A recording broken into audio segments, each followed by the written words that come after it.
Chapter 407. In the sheriff and financial officer's residence, there was a new garden planted with many beautiful flowers and plants.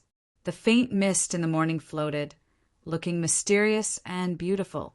However, the purpose of this garden was not for viewing, but it was built by Miss Long with a lot of effort. Just the complex and intricate dragon inscription in the garden made even the master-level Paglio convinced, let alone the other magic circles and ancient runes. The garden was a space connection channel that could go directly from the Dark Moon to the Rainbow Valley.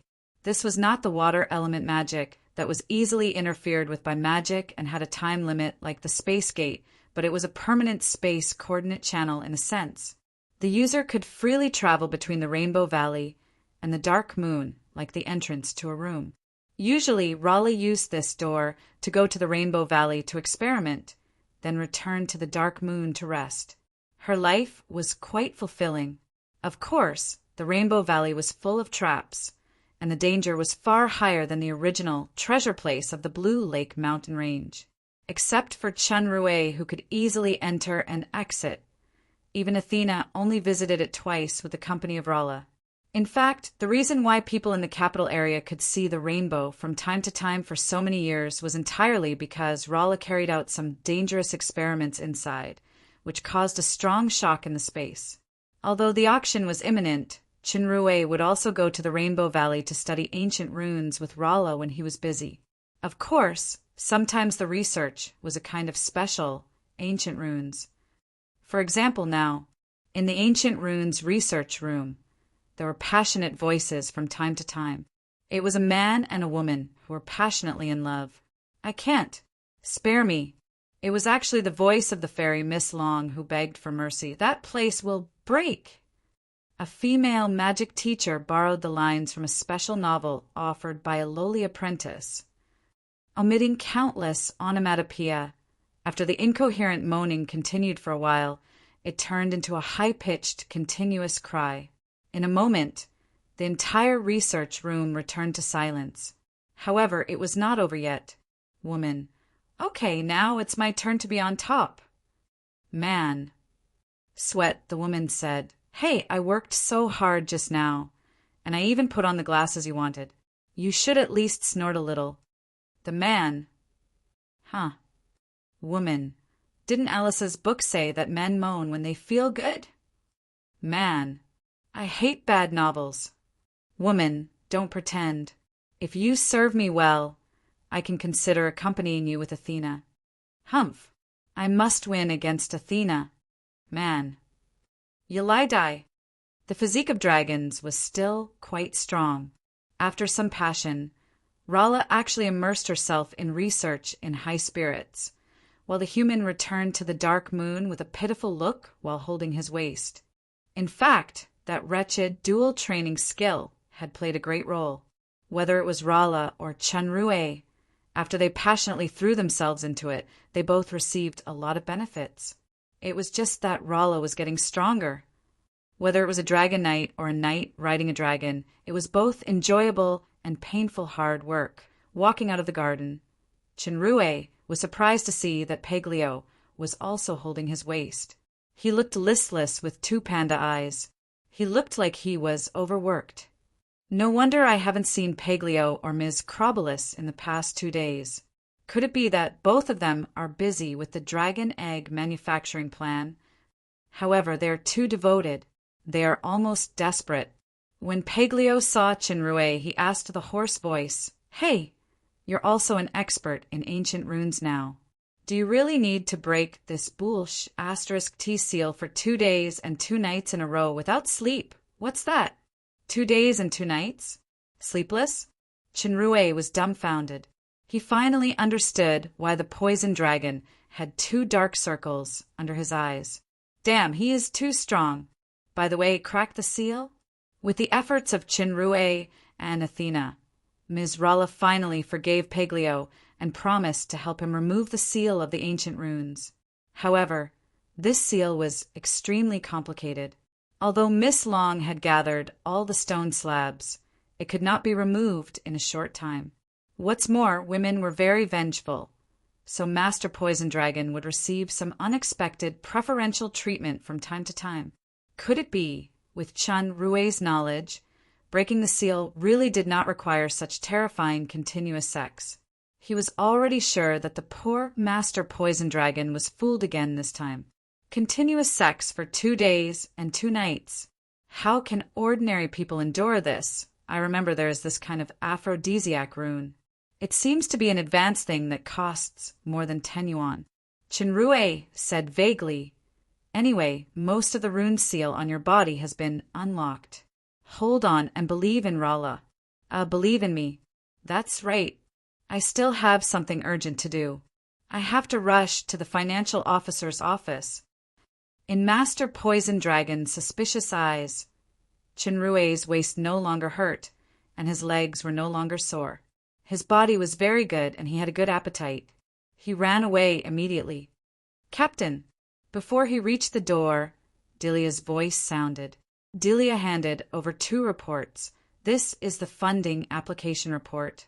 We need to apply for 1 million black crystal coins as the first batch of activity funds for Dark Shadow. The other report is about the transformation of the city. According to Isabella's opinion, many places in the city, including the central square and the arena, need to be transformed accordingly. Surveillance facilities should be added to prevent assassinations, riots, and other incidents." Chenrue nodded. "You can decide everything." Delia frowned. "Captain, since you put me in charge of this work, we have to follow the procedure and do business. You are the financial officer, so please approve this application report first." Chenrue knew that Delia was a rigorous person, so he immediately took the report, stamped the special approval seal with the magic ring, and accepted the transformation report. "Okay, I will take this transformation report to the palace to show Princess Royal Highness." After the comedic Saving Betty operation last time, Chenrue finally explained the ins and outs to everyone. Isabella finally figured out the true relationship between Crobolus and Paglio and the reason for surrendering to the Dark Moon. Before Isabella died, she once controlled the secret intelligence department under Obsidian. She was mainly responsible for intelligence and assassination, so she was extremely proficient in this field. Since she came to the door this time, she naturally wouldn't let it go. Isabella also understood that she had discovered many secrets, and the other party would not let her go easily. Under the persuasion of Crobolus and Chenrue, she finally agreed to stay and take charge of the Dark Demon's work. Delia took the initiative to step down and become her deputy. As for revenge, she didn't have to worry about it. The people here would not let Brock go. It was worth mentioning that, like Crobolus, Isabella didn't know that the human financial officer she held hostage was the liar, Charles. As for other insiders, they all kept their mouths shut under Chenrue's instructions. Of course, Chenrue took care of his cheap nephew the most. He threatened and tempted him for a long time. Since many of the capital's black hands that sanctioned the Dark Moon were planned by Isabella, the relationship between Jia and Isabella had always been very bad. But, as Isabella expected, when Jia heard that Isabella was recruited to take charge of the Dark Demon, not only did she not care about the past hatred, but she also rewarded her. As the saying goes, sometimes the one who understands you the most is your enemy. From this alone, it could be seen that Isabella was indeed the best candidate to take charge of the Dark Demon. After Chenrue approved the application report, Delia hesitated and added, "Leader, is there really nothing between you and Isabella?" If it was business as usual just now, this sentence was purely personal gossip. Chenrue shook his head quickly. "There is really nothing between us. Didn't you see that she lives alone outside now? Don't get the wrong idea. Remember, you have to control Roman's big mouth. Don't leak that thing." Lomont was now captured by Isabella to train as a scout and assassination candidate. I don't know if it was because of his aunt's seniority or because he was in the Trevant underground cave. This guy seemed particularly honest in front of Ms. Innie, but I'm afraid that he would spill the beans. Once the identity of Charles is known by Isabella, It will probably cause a storm with the ambiguous relationship between the two at that time. Now that my fragile harem has finally stabilized, if there is any more turmoil, I'm afraid that the blood of a certain playboy will be used as a sacrifice. Don't worry, leader. That guy won't dare. Seeing the confident smile on Delia's face, Chinrue was relieved and secretly mourned for Master Lomont. In this life, it seems that I will be controlled by Delia. I'm afraid that the dream of a forest will really die under this tree. After leaving the house, when he came to the street corner, he saw Kia walking over with the little Loli. Brother Chenrue. When the little Loli saw Chenrue, she jumped over happily. Am I beautiful today? The little Loli was wearing a candy-colored dress with a doll collar and a beautiful red bow. She looked pure and cute. She almost blinded the eyes of someone who was already an uncle at his actual age. Counting the previous life, he was indeed an uncle. Alice is beautiful every day, Chinrue praised symbolically. Seeing the little Loli's pouting dissatisfaction, he added, especially today, even the 2 moons in the sky were startled and hid into the dark clouds. The little Loli looked at the 2 moons covered by the clouds in the sky. Her beautiful and lovely face was so happy that a flower bloomed. Is Sister Rala here? Today, I deliberately took time out to learn magic from her. Last time, the Rocco family's matter alarmed Princess Royal Jia.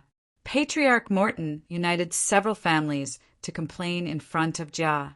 The Sir Financial Officer next to him only said one sentence.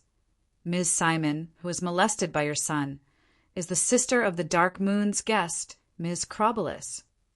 Morton and several family elders were dumbfounded. Who is Crobolus? The former capital's special envoy, the capital's senior palace consultant, the demon overlord-level powerhouse, the current highest guest of the Dark Moon Palace. During the War of Lords, it was said that Crobolus did not make a move, but she stood on the Dark Moon's side righteously. Otherwise, with the demon overlord-level powerhouse, I'm afraid the outcome of the War of Lords will be reversed. There were also rumors that the Blue Lava Army was completely annihilated by Crobolus alone. Morton's son, Brew, was already notorious. This time he was actually bold and blind to molest the sister of the demon overlord-level powerhouse. In fact, Morton, who was about to faint, didn't know that the person his son really molested was not the demon overlord-level sister, but a real peak-stage demon overlord powerhouse whose strength was far superior to Crobolus. Chinrue took the opportunity to cite the past misdeeds of Morton and his son.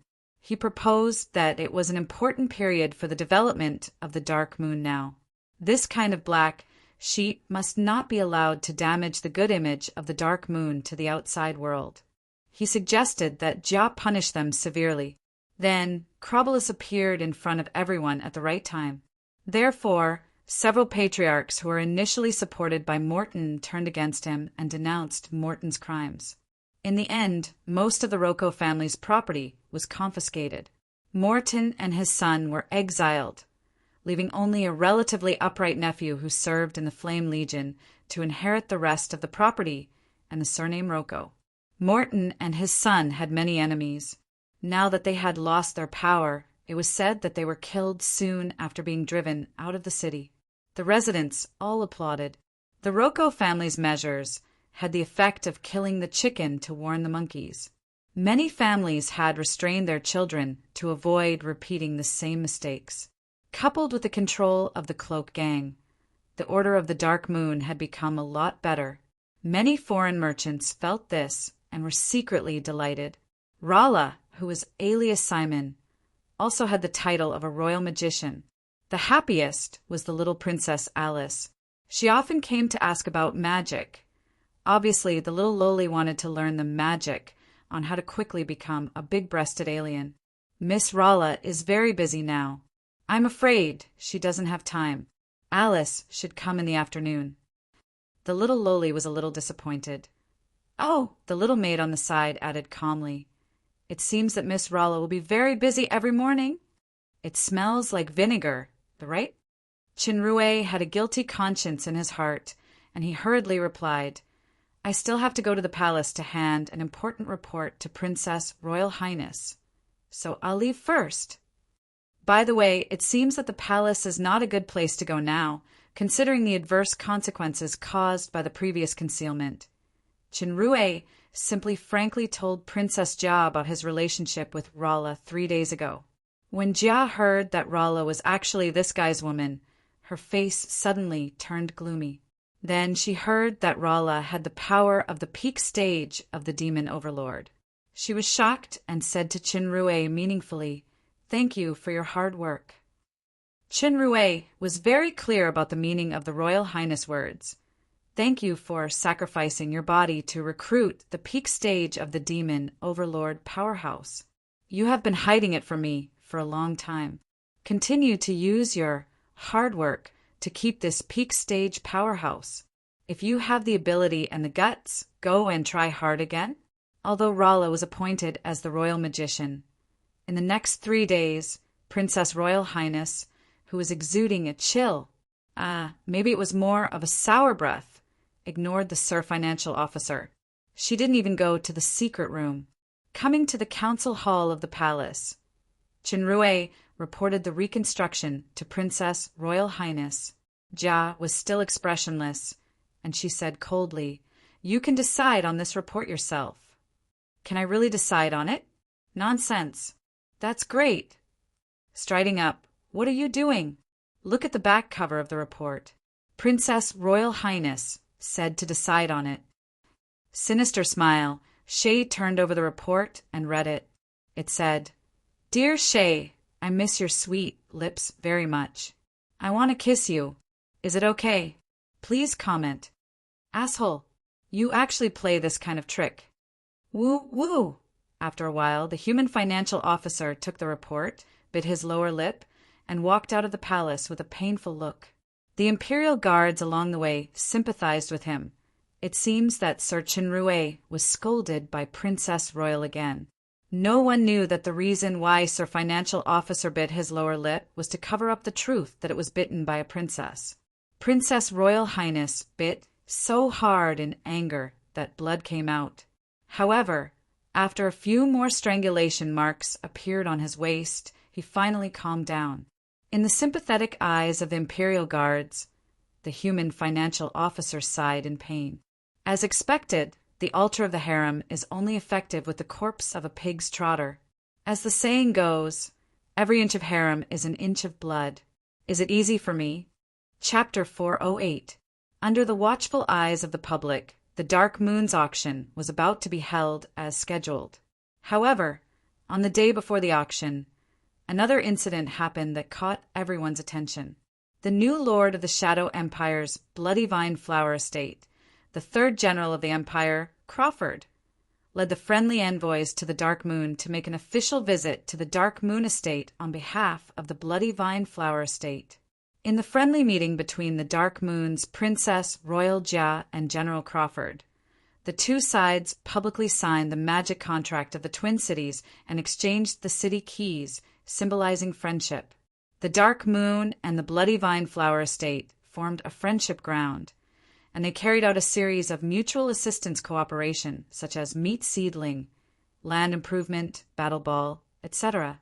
The concept of twin cities was the first time in the demon realm, especially between transnational estates.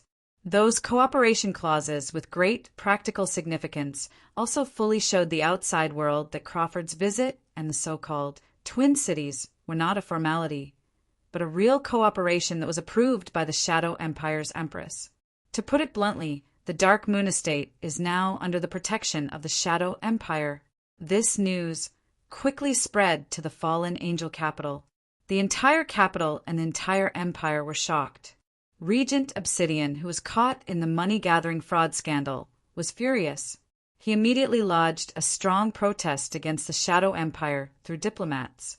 The Shadow Empire's answer was very simple. The Shadow Empire and the fallen Angel Empire were friendly allies. The subordinate estates of the two empires interacted with each other and cooperated in a friendly manner. This was a positive signal of the further development of the friendship between the two empires. It should be encouraged and commended. In the future, Similar twin cities could be added under the premise of mutual benefit. This high-sounding reason made Obsidian strong protest, like a punch into cotton. The beauty of the Dark Moon's move was that it was friendly cooperation with the outside world, with the estate as a unit. The Shadow Empire and the Fallen Angel Empire happened to be allies now, and their strength was also steadily suppressing the Fallen Angel Empire. Obsidian could only suffer in silence this time. Many people had guessed. The reason why the Dark Moon easily defeated the reinforcements of the Red Spirit Estate and the Blue Lava Estate was not due to individual forces or powerhouses, but the secret support of the behemoth, the Shadow Empire. Although Obsidian was extremely angry, soon, under the deliberate provocation of the Dark Moon, the Regent Royal Highness fell back into the debt collection storm that was suppressed with great difficulty. It was like adding snow to snow. The Bloody Vine Flower Estate Lord, Crawford, came to the Dark Moon 10 years ago. At that time, Shay's father, Groom, the son of the Lord of Midnight Sun, controlled the Dark Moon. Under the various oppressive means of Obsidian, the Dark Moon was almost suffocated. It could be described as barren, depressed, and broken. However, when he came to the Dark Moon after a lapse of 10 years, the prosperous and lively scene he saw in front of him was completely opposite to his memory. Although he was mentally prepared, he was still taken aback. In particular, Crawford was greatly moved by the improved magic land and the exciting battle ball competition that Ja accompanied him to visit. These were exactly what the barren and lifeless Bloody Vine Flower Estate urgently needed. In summary, the quality of the high-quality breeding cattle, breeding pigs, and some specialty crop seeds paid by the Bloody Vine Flower Estate were far from enough. But the Dark Moon also gained the momentum that it urgently needed, so this cooperation was indeed beneficial to both sides. For a time, the third general admired Her Majesty Empress' wise decision.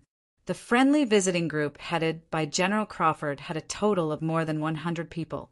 The friendly visit period in the Dark Moon was 5 days, which was just in time to observe the auction event and the subsequent trade fair that had caused a stir in the entire demon realm. The establishment of a friendly city with a Bloody Vine Flower Estate made the Dark Moon confident. Now the Dark Moon Estate had a thriving economy and a powerful army, and there was a strong support, like the Shadow Empire. Even if the capital wanted to suppress them, they had to be cautious and cautious. It was no longer a fantasy to recreate the most famous, prosperous place in the demon realm 400 years ago. Taking advantage of the visit of the Bloody Vine Flower Estate Lord, the auction began with an unprecedented grand occasion. The admission tickets were hyped to an unimaginably high price, but it was still difficult to get a ticket. In addition to the auction house, various shops in the Dark Moon City also ushered in huge business opportunities. Even the consumption and benefits brought by outsiders who participated in the subsequent trade fair were enough to make every businessman cover their mouths and snicker. In the auction house, there were no empty seats. The VIP rooms upstairs had put down the black curtains that concealed their identities. Someone was responsible for raising the sign to indicate that the offer was valid. As for the largest VIP room, it was not covered up.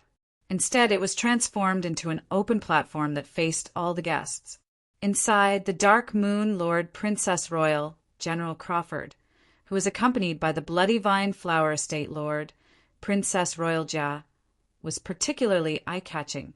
However, this attention was quickly shifted to the stage as Ja officially announced the start of the auction.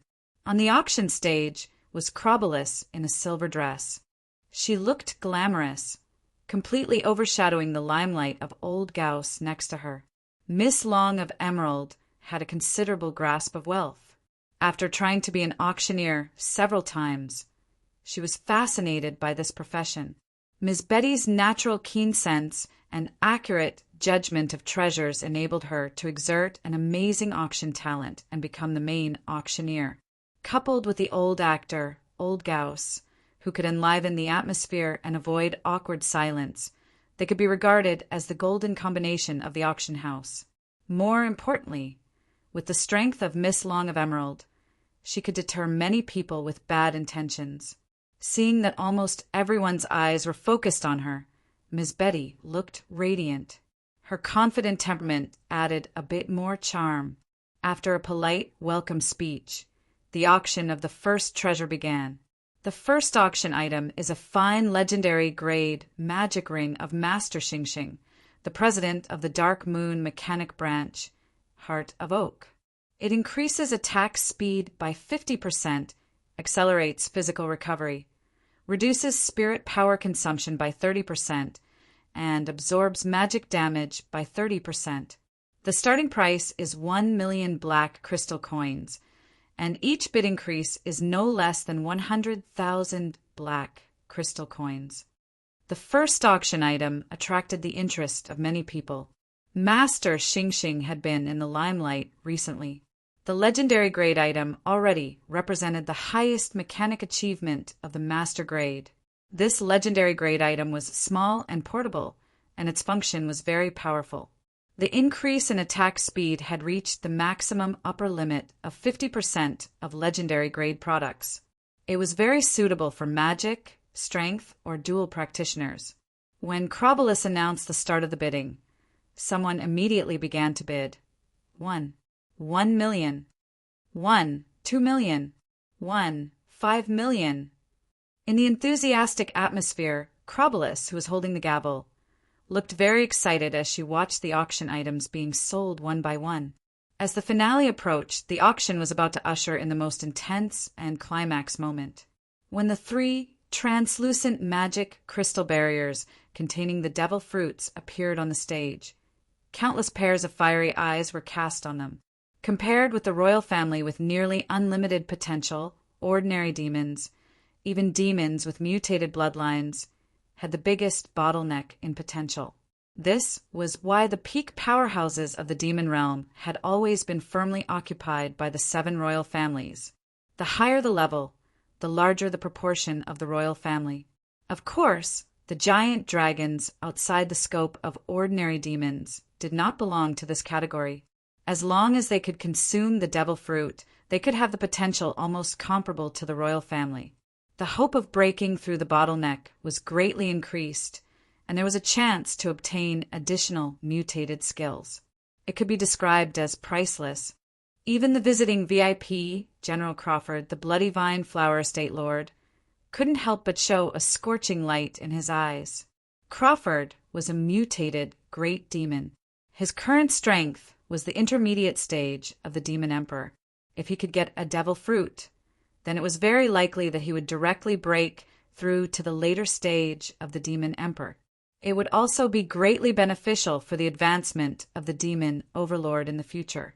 At this time, Crobulus said, "Guests, you should have seen the treasures in these 3 crystal covers. This is the rarest fruit in the demon realm, the devil fruit. I believe I don't need to elaborate on its function. Before bidding, I have 2 news to announce.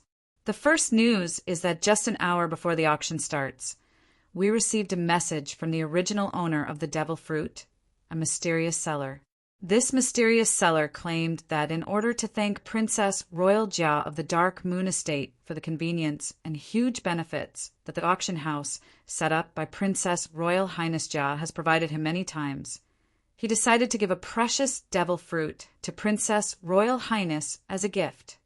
This news caused a sensation. I didn't expect the mysterious seller to be so generous. Everyone's attention fell on the VIP room where Jia was.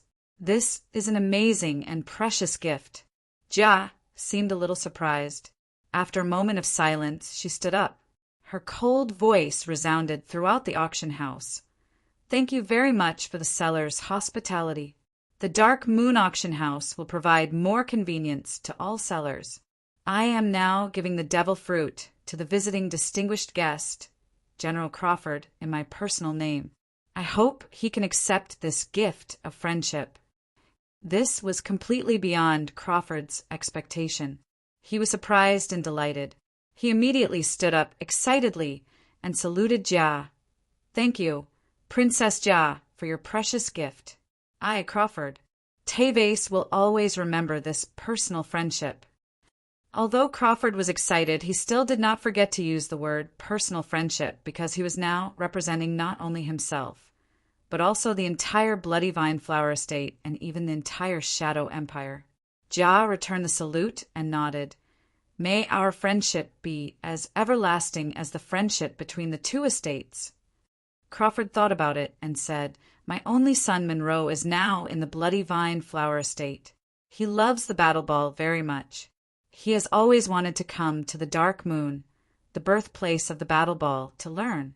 I hope that Princess Royal Highness can agree to my personal request.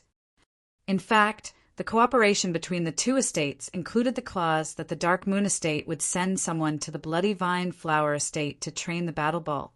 Crawford's request seemed redundant, but many people understood the meaning of the Bloody Vine Flower Estate Lord and the third general of the Shadow Empire.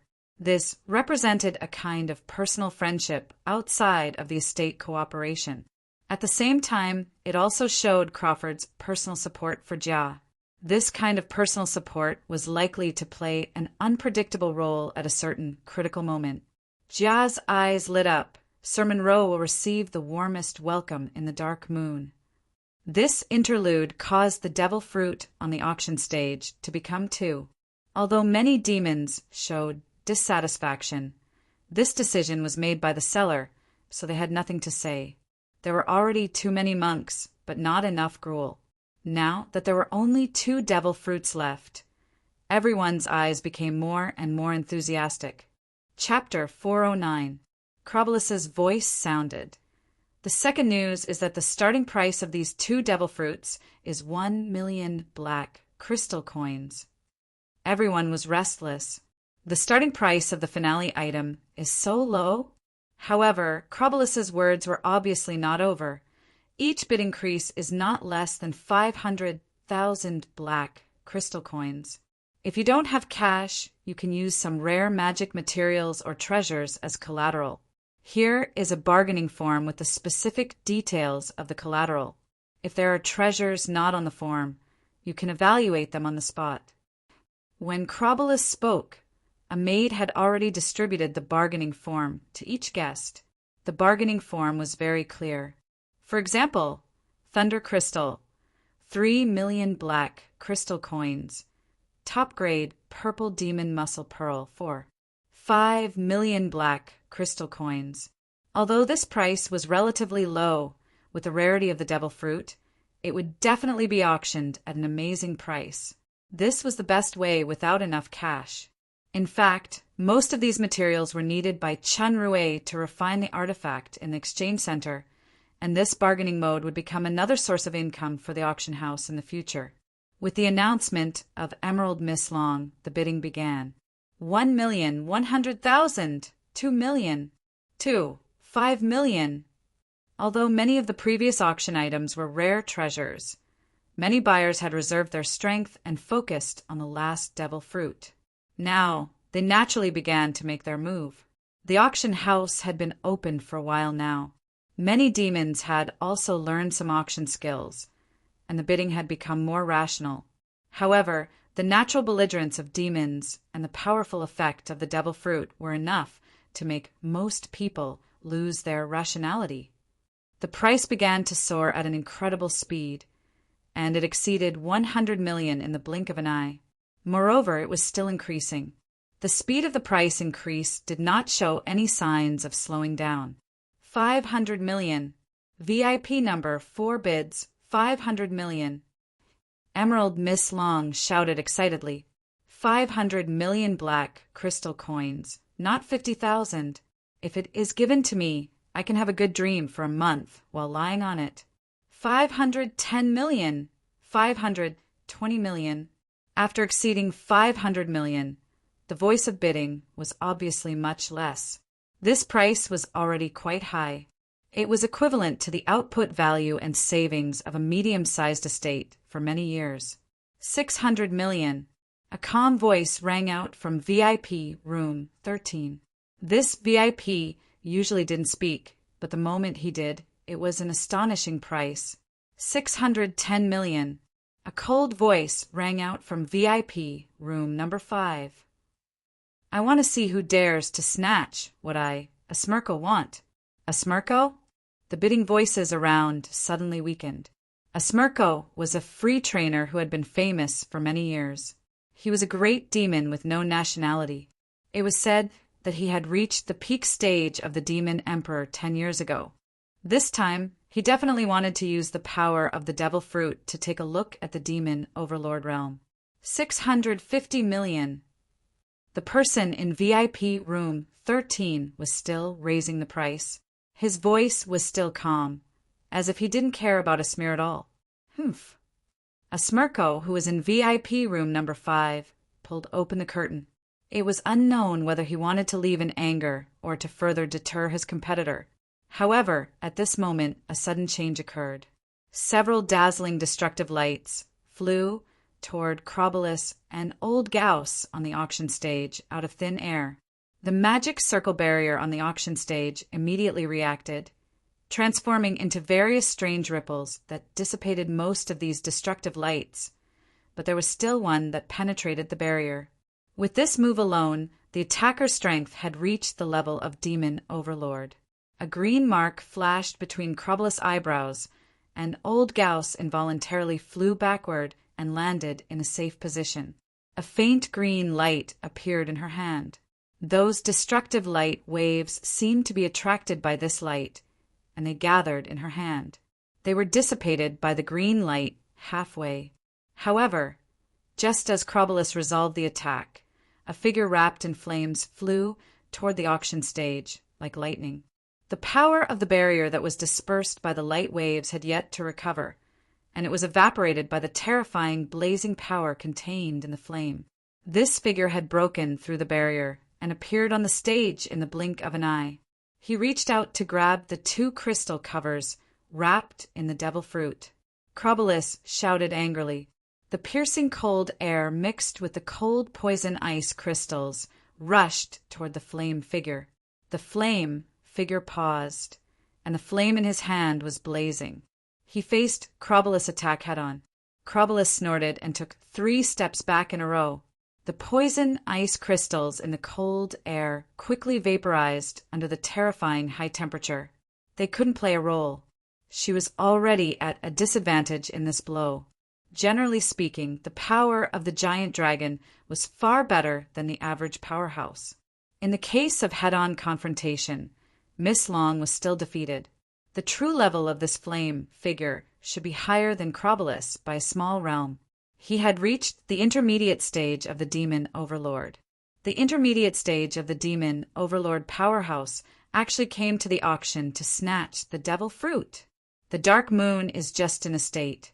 It is quite rare to have a powerhouse like Crobolus, now that even her biggest reliance is defeated by the person. Who else can stop the flame figure? The front row of the auction was suddenly in chaos. The initiator of the whole incident, a Smirko who pulled open the curtain of the VIP room, was also dumbfounded. I just pulled the curtain to scare people. Does it have such a big chain effect? In the chaos, a wisp of smoke appeared in front of the largest VIP room like a ghost, and it silently drifted toward General Crawford. It turned out that the previous snatching of the fruit was just a diversion to assassinate Crawford. This was the real killer move. Crawford was one of the 3 generals of the Dark Shadow Empire and an important minister of Catherine the Great. As long as Crawford died, the Shadow Empire would definitely pursue responsibility. As the host, the Dark Moon and Jia were both to blame. This so-called sister city cooperation would also completely collapse. Crawford had experienced hundreds of battles. He instinctively gave birth to a strong sense of crisis in an instant, but he was firmly locked by this wisp of smoke as if he was stared at by the most terrifying demonic beast. He couldn't get rid of it. The speed and strength of the assassin are by no means inferior to the flame figure. Another powerhouse who is at least the intermediate stage of the demon overlord. The assassination this time can be said to be a must-win. A cold light flashed in the eyes of an entourage-like old man behind Crawford. A golden light flew out like lightning and blocked in front of Crawford. It turned out to be a metal figure emitting golden light. Its body was engraved with strange totem patterns, and its eyes were glowing red. Its throat was stabbed, but it didn't seem to feel anything. It punched the assassin. "Golden puppet!" The sharp-eyed people had already exclaimed. The golden puppet was very powerful, and it was immortal. Although the assassin was extremely fast and hit the puppet's vital parts several times, he couldn't disintegrate the puppet's combat power. He couldn't be entangled for a while. It seemed that the Bloody Vine Flower Estate came prepared to the Dark Moon this time. Crawford was protected by an Asmodeus royal family demon overlord powerhouse. At this time, the battle between Crawford and the flame figure on the stage suddenly changed. Although the true face of the powerhouse who snatched the devil fruit couldn't be seen clearly, there was an unbelievable look in his eyes. The flames on his body condensed, and they actually began to freeze. In almost a few seconds, the intermediate stage of the demon overlord powerhouse was frozen in the air. At the same time, his horrified gaze was frozen. Outside his body, there was a frozen outline of the boiling flame. The flame that was enough to eliminate the Emerald Dragon's water and poison element power was actually frozen under some mysterious and special power, forming a strange statue. Crawford's eyes lit up. With a wave of her hand, the statue slowly landed next to the auction stage. Everyone was dumbfounded until Miss Emerald returned to the auction stage with a sneer. Only then did they realize the demon overlord powerhouse just now was captured alive just like that in a blink of an eye and scratching his head. This is a demon overlord powerhouse, not a higher demon that can be found by grabbing a handful on the street. In front of the largest VIP room, the old man of the Asmodeus royal family suddenly looked surprised. The light smoke that was fighting with the golden puppet suddenly became invisible. At first, he thought it was some secret killing move, but when the assassin let out a scream, then the incorporeal body turned into a real light smoke and dissipated. The old man of the Asmodeus royal family finally reacted. The assassin was actually killed without a sound. The Dark Moon actually has such a powerhouse. Crawford was also extremely shocked. He finally understood why Her Majesty Empress specifically instructed before coming that the attitude of this visit should be neither humble nor arrogant, and avoid showing arrogance or domineering posture. It seems that the Dark Moon strength is indeed qualified to cooperate with the Shadow Empire. Perhaps Princess Royal Highness can go further in the future. Crawford's voice with demon overlord power resounded throughout the auction house. Everyone, it was just a small accident just now. It has been resolved now. Please return to your seats. The auction will continue as usual. A small accident. The hearts of the knowledgeable people were beating fast. Their eyes fell on the ice sculpture beside Miss Emerald Long, who was like an assistant. It was hard to believe that this ice sculpture was still a demon overlord powerhouse a minute ago. 2 demon overlords, one is dead and the other is captured alive. Is this an estate or a capital? Is this the joint power of the Dark Moon and the Shadow Empire? Most people think that it is the hidden help of the Shadow Empire. A hint of surprise flashed through Jia's eyes, and she quickly recovered her indifference. She said to Crawford, "It is my Dark Moon's lack of protection that such a thing happened. Please forgive me, General Crawford." Crawford came back to his senses and nodded approvingly. "It's okay. This incident let me see the Dark Moon's ability to respond to emergencies. It is worth learning from my Bloody Vine Flower Estate." As one of the perpetrators, a Smirko was holding the curtain in his hand. He hadn't recovered from the shock for a while. A busybody asked, "It's all over. What else do you want?"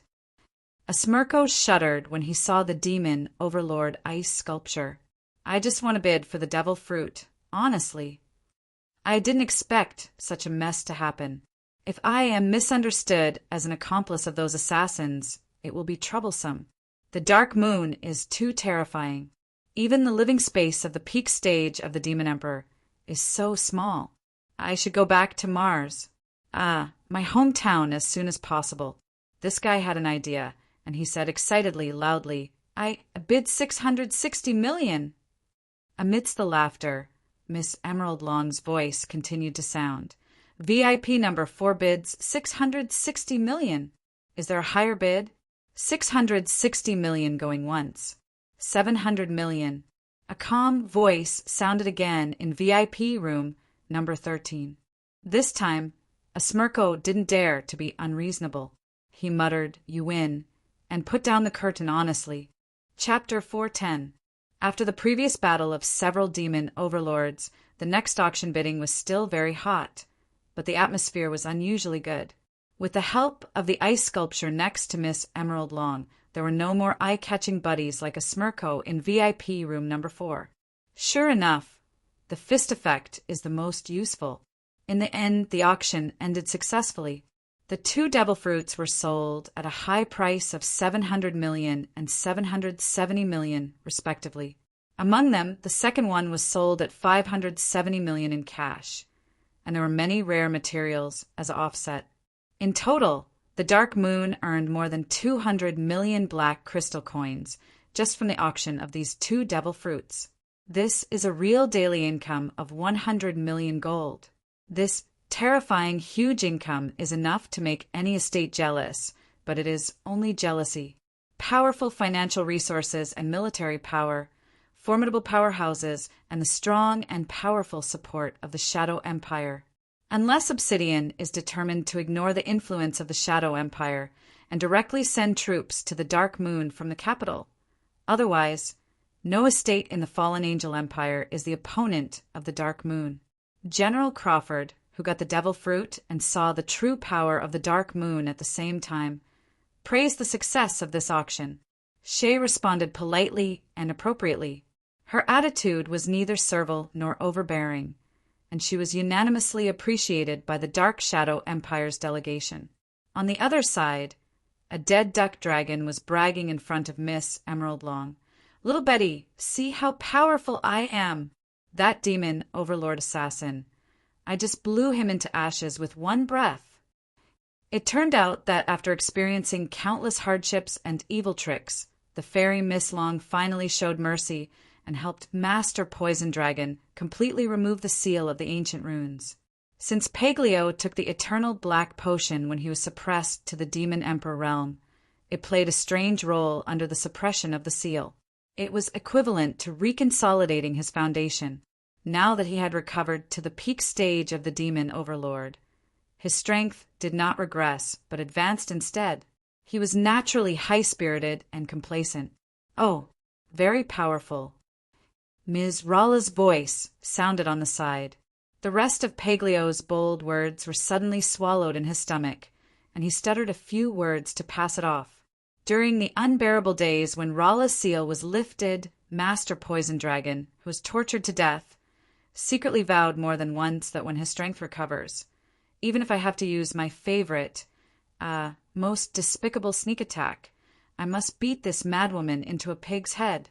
However, after recovering his strength, Paglio felt the terrifying strength of the fairy Miss Long even more, especially when he accidentally discovered that Rolla could actually use the mystery of ancient runes in battle. Damn it, this is the language of the gods.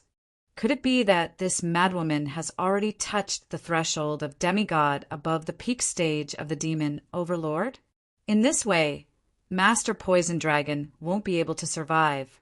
After feeling the terrifying strength of Rolla, Master Poison Dragon's original revenge plan was officially aborted. Coupled with his misdeeds in the past, he subconsciously lowered his head when he saw the fairy Miss Long. Rolla is the powerful one. She also didn't show up, and she even captured that guy alive. Due to the Poison Dragons Association, Emerald Miss Long also suffered a lot from the fairy Miss Long. There had always been something wrong with Rolla, but she sincerely admired her power. That kind of compound water element power can even freeze the demon overlord level flame. It's just a sneak attack on an intermediate stage of the demon overlord. It's nothing great. If you want to master this power, it's not impossible. As Rolla said, a malicious light flashed behind her glasses. Emerald Miss Long was about to agree, but she was pulled by Paglio. Thinking of the suffering she had suffered, she suddenly showed vigilance. No need. Maybe I can teach you the exclusive compound magic to restrain a certain guy, lest he wants to go out and hook up now that his strength has recovered. Rolla glanced at a certain guy. This is the secret method I have studied for many years. If it weren't for the sake of Athena and our governance alliance, I wouldn't want to teach you. The so-called governance alliance was one day when a big-mouthed nephew accidentally revealed the grand ambition of a dead duck dragon to fly over the dark moon with a group of female dragons. Recalling the misdeeds of cheating money and sex in the past, Ms. Betty, who was filled with righteous indignation, united all the women in the house, including Ms. Innie, who lived outside, to form the Governance Alliance. The so-called Governance Alliance was a women's joint organization to punish these men to prevent them from being unfaithful outside. The purpose was to supervise each other, expose each other, and use force to punish each other if necessary. As a matter of fact, Isabella and Delia were the two leaders of the Dark Demon. They controlled the movements of the entire Dark Moon. When Emerald Miss Long heard Rolla's words, her blue eyes suddenly showed an incomparably firm gaze. "Okay, that's a deal. It's over."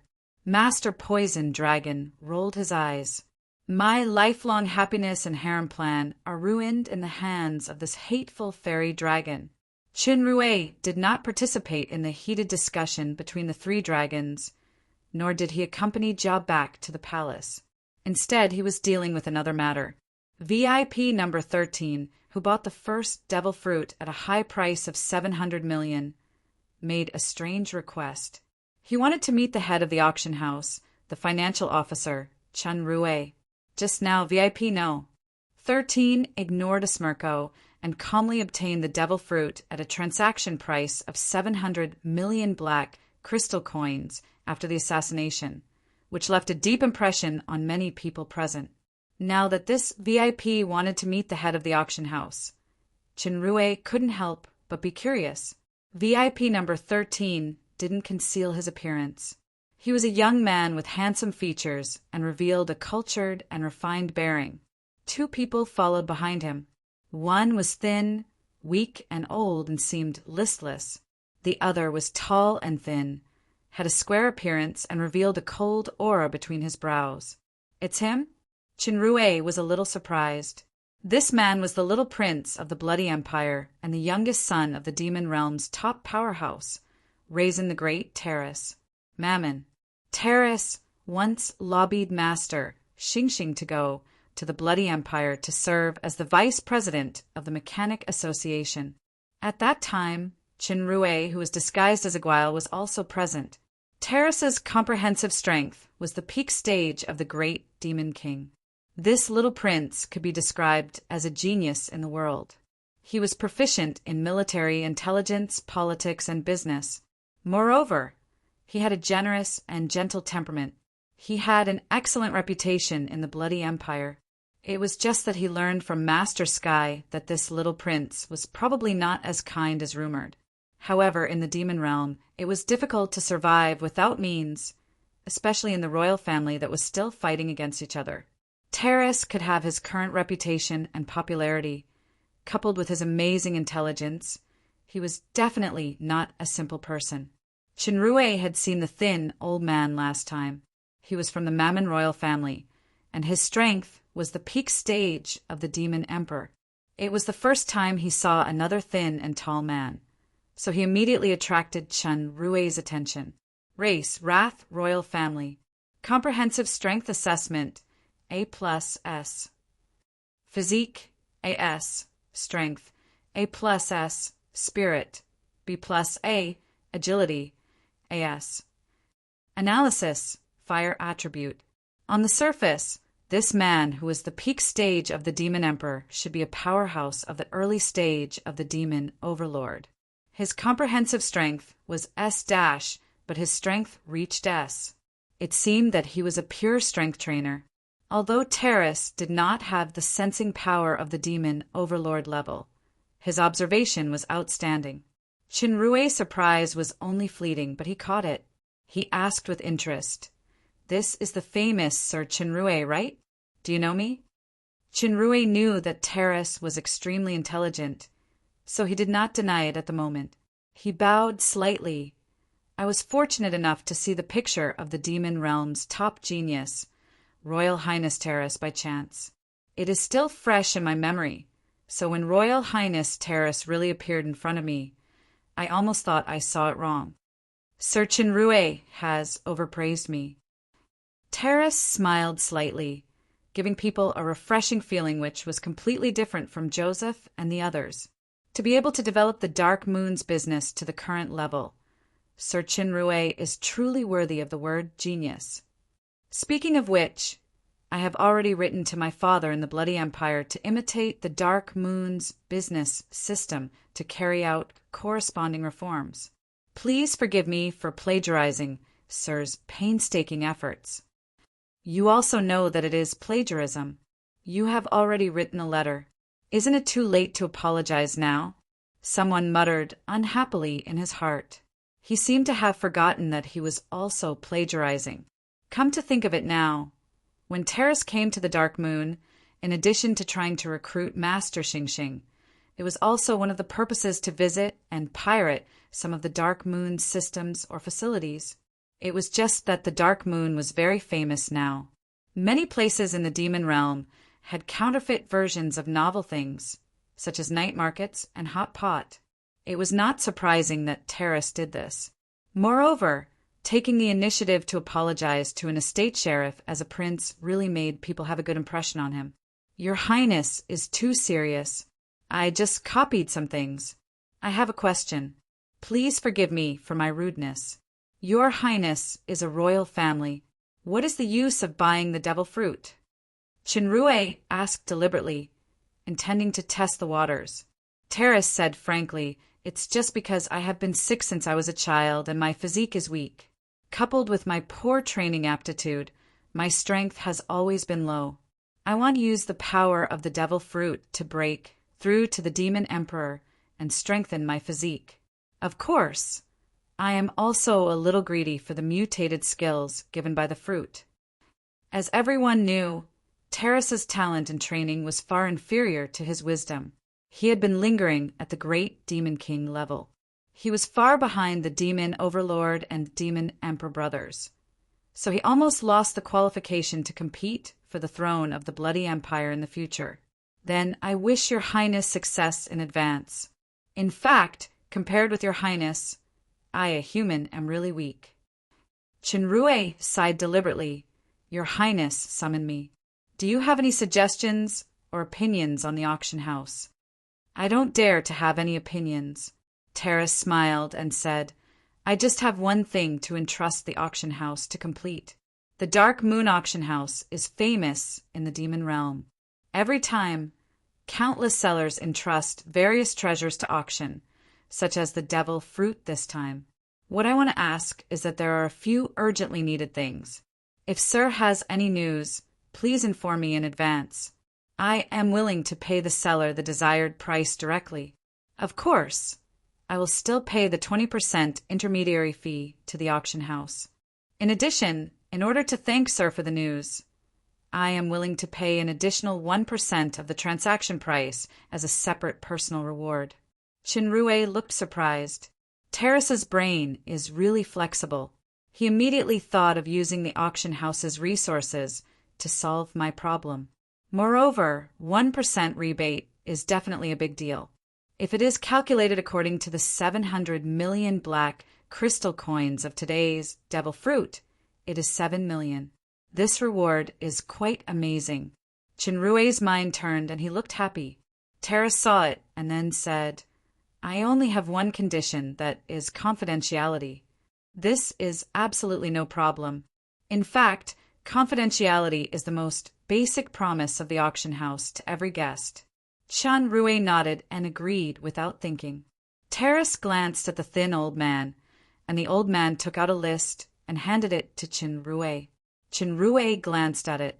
There were a lot of things on it. Most of them were very rare things.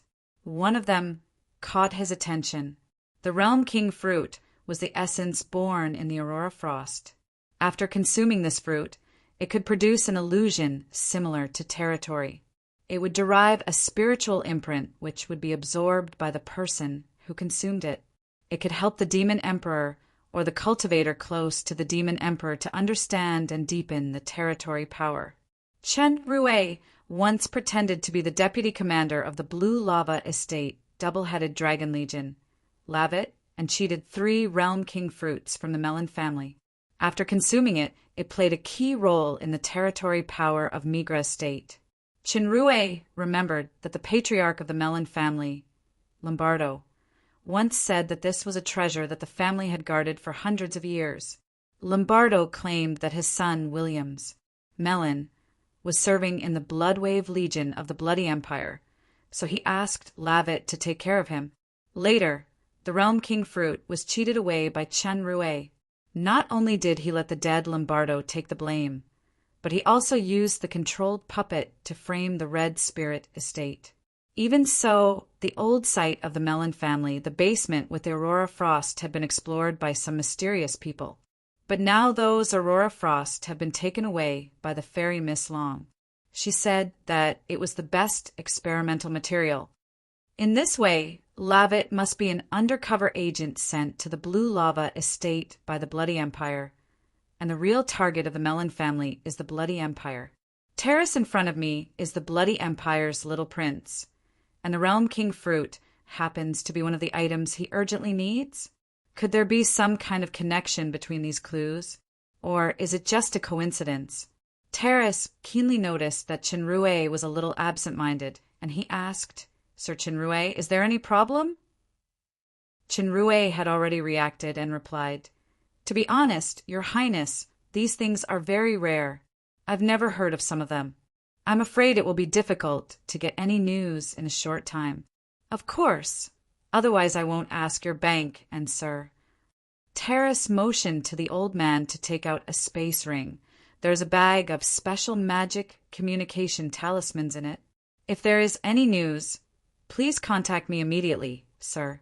As for some limited black crystal coins, just take it as a meeting gift from me, sir." Chinrue explored with his consciousness and felt the bulging bags of black crystal coins inside. It seems that this prince is quite generous. I seem to have encountered this generous style before, and it is more than once? Am I overthinking again? Anyway, he is also the prince of the strongest empire. His generosity can't be used as a basis for suspicion. Facing Terrace, who had excellent observation skills, Chinrue did not hesitate, but he nodded happily. "Your Highness, please rest assured that I will not disappoint your friendship." Chinrue's reaction made Terrace nod in satisfaction. He smiled gently, then, "I will wait for the good news." Looking at the backs of Terrace and the other two leaving, Chinrue suddenly had a strange feeling. Although the strength data displayed by the super system showed that Terrace was the weakest among the 3, it seemed that this genius prince was the most terrifying one. Chapter 411. Busy days always passed very quickly. In the blink of an eye, it had been a week since Blood Thornflower Lord General Cafu returned home. After the successful end of the auction, the lively trade fair also came to a successful end. General Cafu's son, Monroe Travis, came to the Dark Moon to study, as Cafu said. Monroe was originally arrogant, but fortunately he was repeatedly reminded by Cafu before coming, so he seemed to be much more restrained. In a friendly exchange of pointers, the young swordsmanship genius of the Shadow Empire lost to the genius female swordsman of the Dark Moon and the current commander of the Flamelight Legion, Athena. He joined the Flamelight Legion as a special consultant and participated in the training of Battle Ball. He soon really liked this passionate sport. Compared to the small episode of the arrival of General Cafu's son, people were more interested in the thrilling battle between the Demon Emperor powerhouses at the auction. This battle was vividly described, but in fact the most vivid description was given by the busybodies who were not present at the scene. The kind of vivid plot and the added material of the battle scene were as if they had witnessed it with their own eyes. After interrogation, the captured middle-stage demon overlord at the auction was named Wom. He was the elder of the Toro clan, the Yuan family of the fallen Angel Empire. He was ordered by Obsidian to assassinate Cafu and destroy the Dark Moon's auction. The one who died was the elder of the Horn family, Sel. The regent of the fallen angel empire sent someone to assassinate a visiting lord of an ally. This was not an ordinary event. Once it was made public, it might cause conflicts between countries, which was unfavorable to the Dark Moon that was currently in urgent need of time to develop. Jia and Qinrui considered it over and over again, and decided to temporarily suppress this incident so that they could hold Obsidian's weakness and make him hesitate. When the time was right, the key chess piece, would play a more important role. However, judging from the fact that the Empire sent 2 demon overlord assassins in succession this time, the foundation of the fallen angel empire was really extraordinary. The number of demon overlord powerhouses that Obsidian could use might not be small. This was also reasonable. Otherwise, with the power of Blood Mantis, he would have overthrown an empire directly by force. These demon emperor-level powerhouses were not direct subordinates of Obsidian. Instead, they were super elders of large families like Wam and Sel. They would not show themselves easily and would only act when their family or empire had some kind of urgent need. However, due to the fundraising, the conflict between He Yao and the various elder families had become increasingly acute. Many of the elder families might not buy this, and with the deterrence and threat of this incident, He Yao would not act rashly for the time being. The news of the success of the Dark Moon Estate's 2 meetings and the establishment of a sister city with the Shadow Empire's Bloodbath Estate had shocked the entire fallen angel empire. Her Royal Highness Jia, the Princess Royal of the Dark Moon, had only taken over as the feudal lord for a short 8 years, but she had managed a decadent and declining territory to such a state. This was still under the premise of continuous oppression and control by the capital. During this period, some small and medium-sized territories nearby were forced to increase taxes due to the capital's non-return of the funds, causing economic distress. This caused turmoil in the territory. In desperation, they tried to ask the Dark Moon for help with their thick skin. Jia could be considered rich now. She didn't refuse, but she didn't give money and food without reservation. Instead, she sent someone to publicly fund in the name of the Dark Moon. She even sent troops to assist these territories to maintain order and eliminate bandits, making them have a strong sense of dependence on the Dark Moon. Many people in those territories were very grateful to the Princess Royal. Some even secretly migrated to the Dark Moon. Compared with the bad record of the Regent He Yao defaulting on the funds raised by the major territories and families, the image of Jia, who righteously funded the territories, was more glorious. Including the capital, there was already a voice gradually expanding in the fallen angel empire. That was Jia. Lucifer, the granddaughter of the Lord of Midnight Sun, was the real king of the fallen angel empire. The glory of the Lord of Midnight Sun was about to reappear in the Lucifer family. He Yao was very annoyed about this, but he couldn't do anything for a while. At present, the most urgent thing for him was to solve the big problem of raising funds. Otherwise, the people's hearts would become more and more scattered. At present, several elder families had expressed strong dissatisfaction and doubts about him. If this dissatisfaction was expanded, he would lose the right to mobilize the entire elder families. Once these families turned to Jia's side, even the position of the regent would be in jeopardy. Eliminate the opposition around him first, then concentrate on dealing with the Dark Moon. He Yao gritted his teeth and made up his mind. Dark Moon Palace Council Hall. Jia sat on the throne in front of the table and listened carefully to the intelligence of the Dark Demon Commander Isabella. Isabella was indeed a professional. The Dark Demon developed extremely rapidly under her leadership. Not only did they remove many spies set by the capital and other forces, but the Dark Demon's eyes and ears were also successfully infiltrating the surrounding territories. For Isabella's talent, Jia was quite appreciative. As for the small grievances in the past, they were just for different masters. As a successful overlord, she naturally wouldn't care about these. After Jia listened to the report, she showed a thoughtful expression. There are mysterious incidents in the Blue Lava Estate one after another. A large number of residents in the estate are missing? Isabella, with a veil, nodded and said, Yes, due to the gap in the capital's fundraising. The son of the blue lava overlord, Chandler, collected excessively in the estate, causing the people's hearts to be scattered. There was also a large-scale famine. Chandler continued to issue a few more orders, including forbidding the residents of Lupin Town from escaping. This caused the vice commander of the Azure Blue Army, Sumin, to be extremely dissatisfied. Currently, Sumin had led a portion of his soldiers to leave the Azure Blue Army, causing a huge ruckus. However, according to the latest intelligence analysis, Chandler is very likely to be controlled by someone. Chinrue on the side interjected, How likely is this analysis? Isabella glanced at Chinrue coldly with coldness in her eyes. Are you questioning my analysis ability? Do you know how many people the Dark Demon lost just for the information needed for this analysis? Isabella didn't live in the financial officer plus sheriff's residence, so she didn't know that this human was a liar. Although she knew that her close friend Betty had a good relationship with him, Ms. Innie had always been very cold to this victim, whom she had tried to seduce but failed and poisoned with evil voodoo. Perhaps it was because of her hostility to all humans, except a certain someone. Of course not. Chinrue directly ignored Isabella's hostility and shook his head. However, if this analysis is correct, our plan will have to change slightly. Our next target should be blue lava. Jia looked interested. Tell me what you think first. In the history of our human world, there was once such a battle.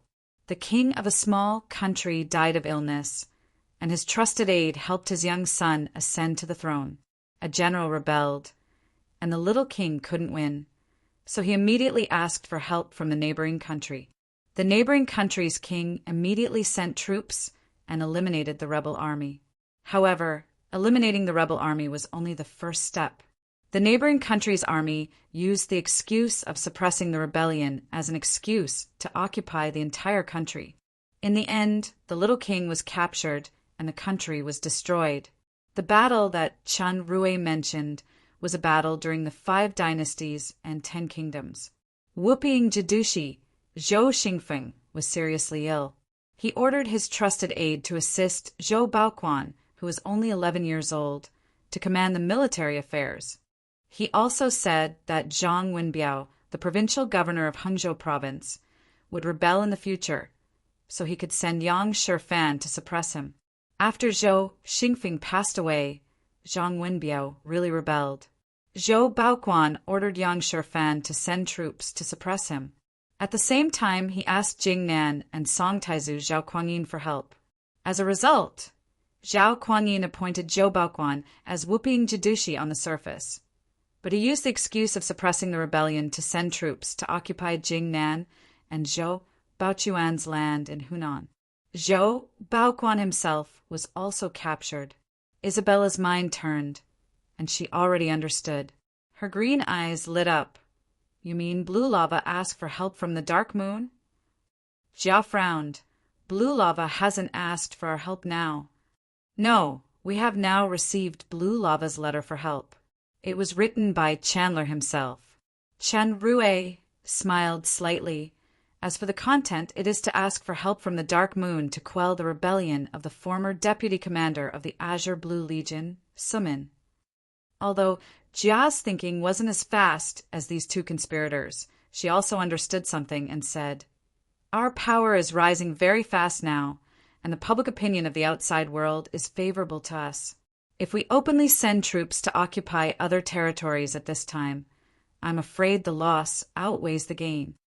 Chinrue shook his head and said, Who said we want to occupy Blue Lava?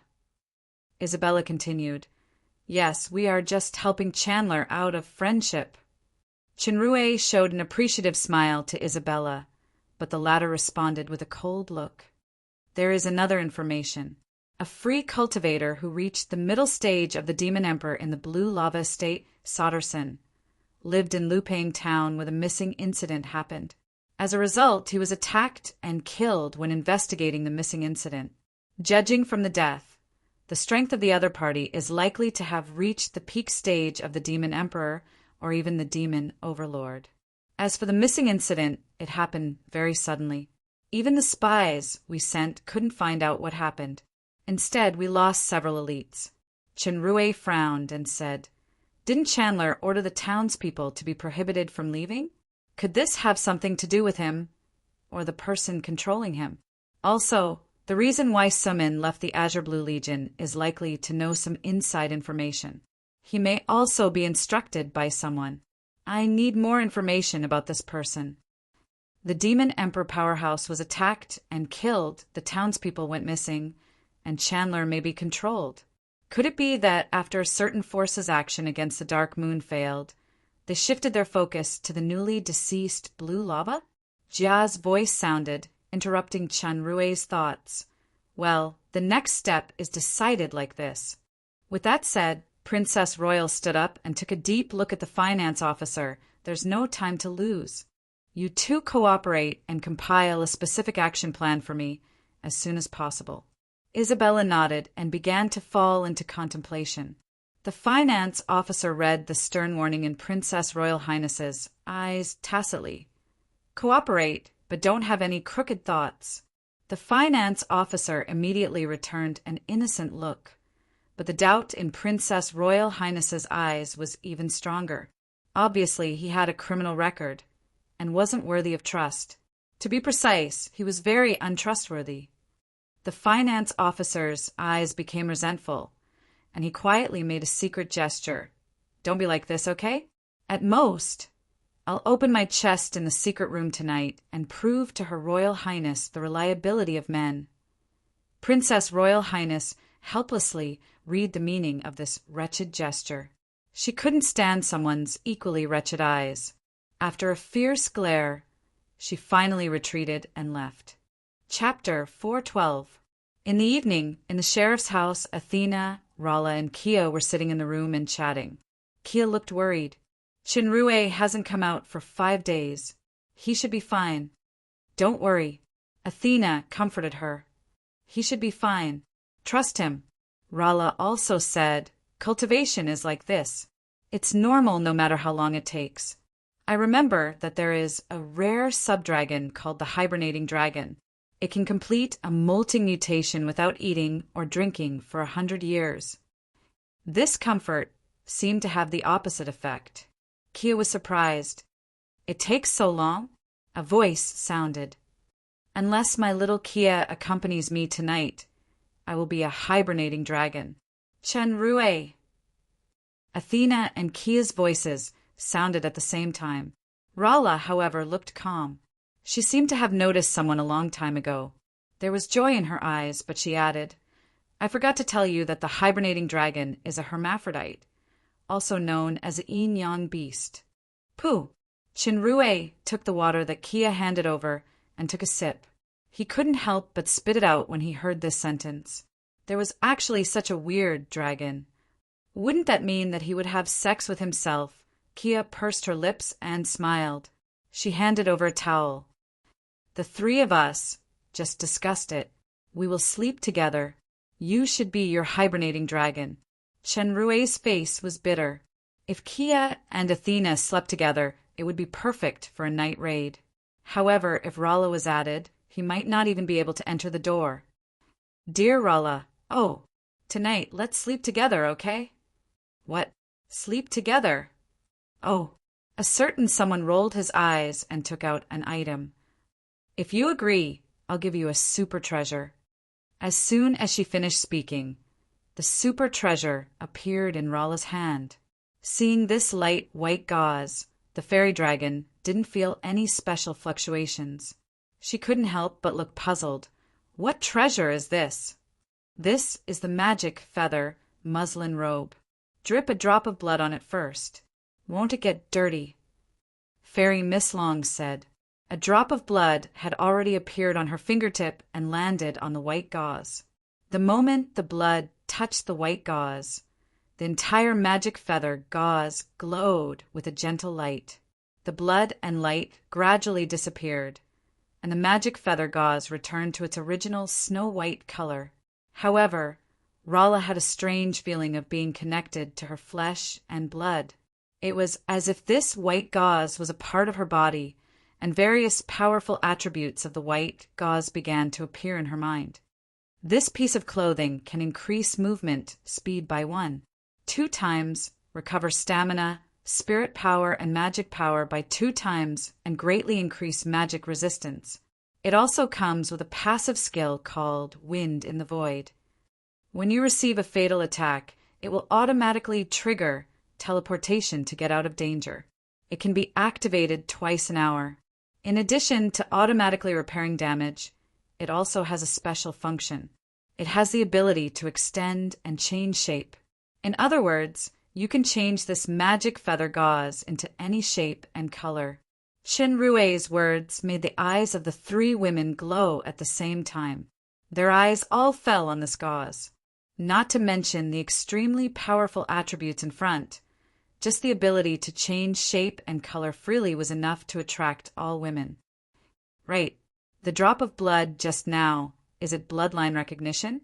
Rala was knowledgeable after all. She immediately noticed the key problem. Also, 120% and 200% attribute bonus? Could this be an epic grade artifact? The maximum bonus of ordinary equipment was 15%, and there might be negative attributes.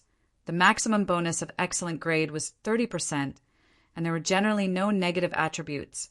The maximum bonus of legendary grade could reach 50%, although the higher level of epic grade was already an artifact, and it couldn't be measured simply by attribute bonus. More than 50%, or even the current 200% bonus, was definitely a feature that only an epic grade artifact had. She knew that Qinrui was a trio-specialized mechanic master, but she didn't expect that he could already make artifacts. Then, didn't this guy become a double Grand Master of Potion and Mechanics? Qinrui nodded. This is an artifact armor in the Grand Master's inheritance. Unfortunately, I can only make it according to the inheritance. I can't create an artifact of my own design. You have already dripped blood to recognize the owner, so no one can exert the power of this magic feather gauze except you. Athena and Kia both showed envy. The function of this piece of clothing is too powerful, and it also has exclusive attributes. It's just like the 7 artifacts of the demon realm can't be used by people other than the royal family. Except someone you're too biased. I want it too. At most, I'll wear glasses when I have sex next time. The little maid bit her lip. She really wanted to say something to let the hibernating dragon return to human tonight, but she was embarrassed to change her words in front of Athena and Rala. While she was hesitating, there was also a white gauze in her hand, and her eyes suddenly lit up. 1 for each of you. Don't say that I'm biased. Qinrui sent the other one to Athena and smiled. Rala, you like this gift, right? Then let's eat together tonight. Oh? You don't want to recognize me after eating? The lady's dazed look made Qinrui speechless. He gave up his wretched plan and had to lower his standards. Kia, why don't we and Athena? Oh, obviously. She was pretending to be dazed like a certain lady. No way. The little demon girl who has always been keen on bed fun is actually infected by the black-bellied glasses girl who pretends to be dazed. AI, Athena, just the 2 of us. Qinrui, who had lowered the standard to the lowest one-on-one, suddenly shouted, Hey, if you don't agree, don't drip blood to recognize me as the owner. Athena glanced at him in surprise, but a drop of blood from her fingertip quickly dripped on the white gauze, and it began to shine. The female sheriff then pretended to ask, What? Qinrui trembled all over, and he almost couldn't stand steadily. He who stays close to ink will be corrupted. Even his most beloved and precious Athena had been led astray by him. You guys! Before someone could brew his emotions and express his indignation, the drama between the 3 women began again. Kia, what style do you think I should change into? Help me design the appearance. Me too. Rala, you're more suitable to wear a ladylike dress. Let me think about it. Let's use the V-neck from last time, but the cuffs. And is it the light blue and white laid-alike dress? Yes, Athena. If it's you should wear a simple and generous short skirt. And Chinrue was dumbfounded as he watched the three women excitedly discussing how to design the appearance. He, the poor original creator, was obviously ignored. The spoils distribution meeting continued.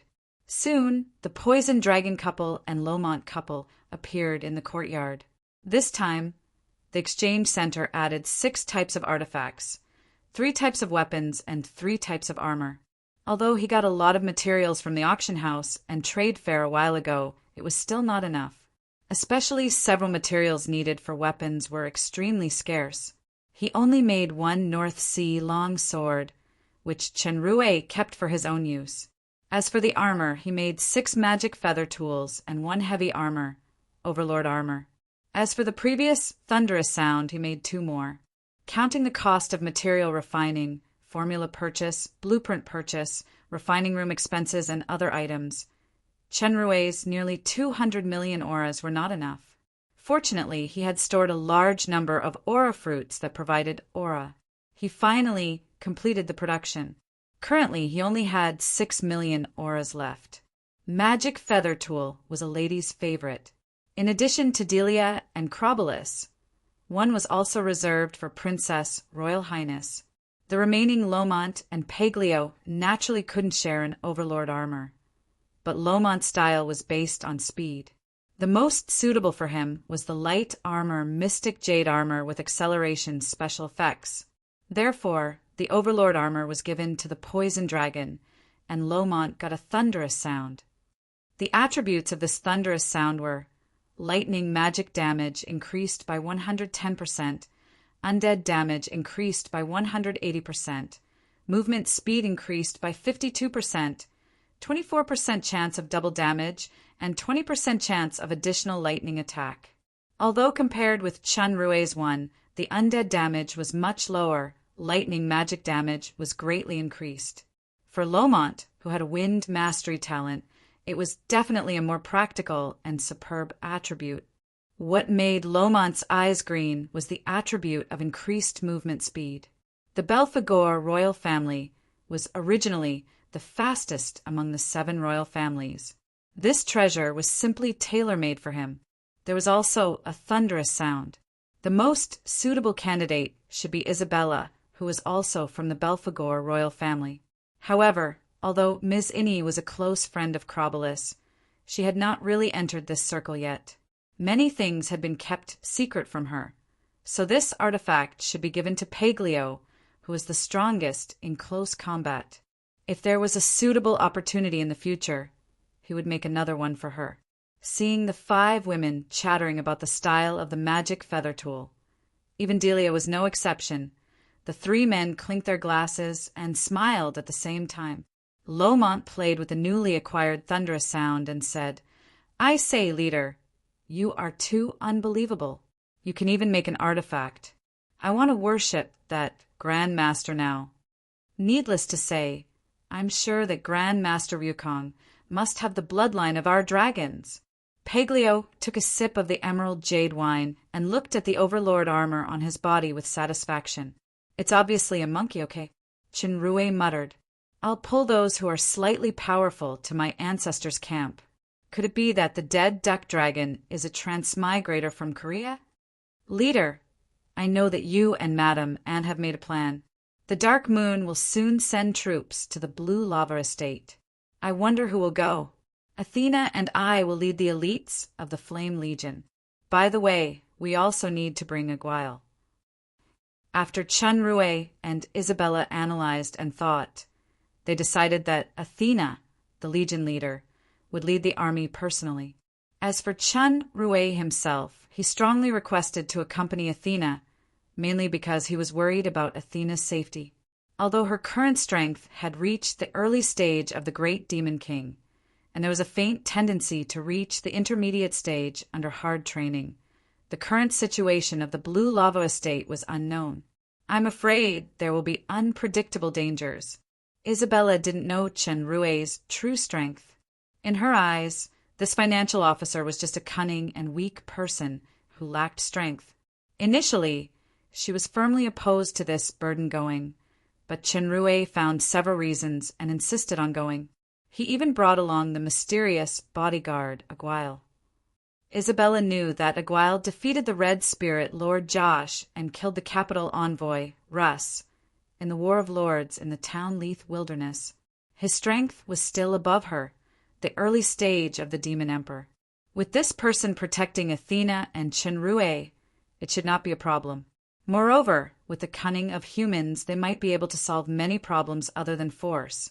So she didn't continue to be stubborn at the moment. This proposal was approved by Jia. At present, the Dark Moon's Flame Legion was already selecting personnel and making a series of preparations. It was estimated that they would officially set off within 3 days. I see. Then the role of Aguile must be played by someone at some point. Lomont rolled his eyes. Why don't I go? I've been helping Madame Ant train the personnel all day during this time. I'm almost half paralyzed from exhaustion. I can go out to take a breather. The Sir Leader and the dead duck dragon looked at each other, and they showed suspicion at the same time. It made Master Lomont's hair stand on end. Don't tell me there are many widows because so many people of the Blue Lava Estate died in the battle. Chenrue almost exposed the widow's intention of being a wife-con in one sentence. Paglio also added incisively he is not half paralyzed, but half of his body is itchy. Hee, look at what you guys are saying. Lomont just smiled maliciously, and he caught a glimpse of Rolla's gaze looking this way. He knew that Miss Long's perception was extremely sharp, so he instantly changed into a righteous face. You two guys with complicated thoughts. Am I, Lomont, burial such a person? Chenrue and Paglio asked in unison, Isn't it? Lomont saw Rolla whisper a few words to Delia. Delia left the small circle of discussion of the Governance Association and walked over here. He knew something was wrong, so he quickly added, I just want to help the leader and try the power of this artifact. Help what? Delia's voice sounded. Lomont knew that Delia must have been slandered by the fairy Miss Long just now. His explanation would only make things worse, so he immediately turned his gaze to his two bad friends. Chenrue performed the ultimate skill of a certain partner. He pretended to be deaf and dumb, directly ignoring Lomont's eyes for help. Let me say it. Paglio spoke with a duty-bound look. Lomont was so moved that he almost burst into tears. This is the case. Chenrue and I decided to go to the Blue Lava Estate together. As for this guy, he just said that he volunteered to stay and train the dark demon with you. In an instant, Master Lomont's eyes became quite interesting. Master Poison Dragon directly ignored Lomont's resentful gaze and grinned. Who asked you to reveal my life? Dragon life ideal last time? Besides, I have been controlled by Little Betty too much recently. I have long wanted to go out and get some fresh air. Chapter 413. After the great victory in Townleith, the Dark Moon, which had been low-key in the military, finally made a big move. That was to send troops south to the Blue Lava Estate. In the War of Lords, the Red Spirit Lord Josh still had the righteous reason that his heir, Joseph, was killed. Then the Blue Lava Estate, which jointly sent troops, had no reason at all to take advantage of the situation. Back then, the Lord of Midnight's son wanted to behead the Blue Lava Estate, Lord Titan, in a rage. It was Jia's father, Crown Prince Grimm, who protected him. As a result, Titan seemed to be friendly to the two generations of lords, Grimm and Jia, but he was secretly smuggling the Dark Moon's population and resources. This time, he sent troops with the Red Spirit Estate. He was obviously an ungrateful person who returned kindness with ingratitude. However, the Dark Moon sent troops to the Blue Lava Estate not for revenge, but because the son of the former Blue Lava Estate, Lord Titan, who is currently the temporary lord, Chandler, sent a letter to Princess Royal Jia of the Dark Moon for help a few days ago. In the letter, it was claimed that the Blue Lava Estate was now in huge difficulties. The capital had not even returned a single white crystal coin that was in arrears. The people were facing the threat of famine, and there were rebels like Sumin who were causing trouble. He begged Royal Highness Jia to send troops to support and give certain economic assistance. Chandler's letter also specifically mentioned that even if the Blue Lava Estate had wronged the Dark Moon, the blood of 100,000 people, plus the death of the former Blue Lava Estate Lord Titan himself, was enough to compensate for the mistake. Princess Jia asked for the sake of the Blue Lava Estate's people to help the Blue Lava Estate through this difficulty. In the future, the Blue Lava Estate would follow the lead of the Dark Moon. This was already a hint of surrender. If the Blue Lava Estate, one of the 4 major estates, surrendered to the Dark Moon, the influence would definitely exceed the sum of those small and medium-sized estates. Princess Royal Jia considered for a long time, and she finally decided to send troops to support the Blue Lava Estate. Before that, the Dark Moon had supported and helped the nearby small estates many times. In addition, Chandler's letter was pleading, so this move did not cause any particular agitation in the surrounding areas. This time, the Dark Moon dispatched the elite forces of the original garrison army, which had been renamed the Flame Legion. A total of 10,000 troops were personally led by the Legion commander Athena. Financial officer Chinrue was also on the list. He temporarily held the position of military advisor. His main task was to help the Blue Lava Estate reorganize its economy and business. To be on the safe side, Jia also sent the current deputy head of the Red Blood Legion, the leader of the Cloak Gang, Aguile, to accompany the army to further ensure the safety of important personnel, including financial officer Chinrui. The identity of this Aguile had always been mysterious. It was said that no one had seen his true face. He once played a vital role in Joseph's downfall and showed extraordinary wisdom. In the Battle of Town Leith's Wilderness, the mysterious cloaked man who defeated the Red Spirit, Lord Josh, and killed the capital's envoy, Russ, was likely to be the leader of the Cloak Gang. Whether it was civil or military, the Dark Moon had dispatched all its elites. They were determined to assist the Blue Lava Estate. When this Flame Legion elite, which was jokingly called by Chinrue as the peacekeeping force, passed through Town Yenko, Athena did not order a detour or a rapid advance. Instead, she ordered the army to station on the spot. The elites of the Legion showed considerable vigilance and even nervousness for this mysterious dead place that once buried 100,000 Blue Lava Estate army. They were on guard all night. Although the white mist was terrible at night, and there were mournful beast howls from time to time, fortunately there were no changes. The army embarked on the journey again the next day. These elite troops had used the extermination of bandits to train in the nearby small estate. After experiencing this courage training, their experience and tacit understanding had increased. Of course, Athena chose to stay in Town Yenko, not only to train the courage of the army, but also because of Garadam. This time, Chinrue brought a lot of equipment to arm Garadam's undead army. Many of them were even excellent, great equipment. When the corpse necromancer saw this batch of equipment, his eyes flashed with a huge surprise. The concept of an undead army in ordinary battles was that they would be used as cannon fodder in the ocean. There had never been such a concept of an elite armed force. Of course, this was related to my new undead army, but it was mostly because my lord valued them, or perhaps it could be called respect. In particular, the basis of this respect was still based on the fact that the dragons had recovered to the terrifying strength of the peak stage of the demon overlord. Although Chinrue did not say this clearly, the corpse necromancer, who was at the peak stage of the demon emperor, had clearly sensed the breath that made him tremble from the poisoned dragon. No, it seems to be much more terrifying than 2,000 years ago. The 100,000 army of the Blue Lava Estate had all been transformed into undead. Among them, Majorca, who had the strength of the early stage of the demon emperor, was also made into the strongest elite terror knight. As for the Blue Lava Estate, Lord Titan of the intermediate stage of the demon emperor, there was a little problem during the transformation.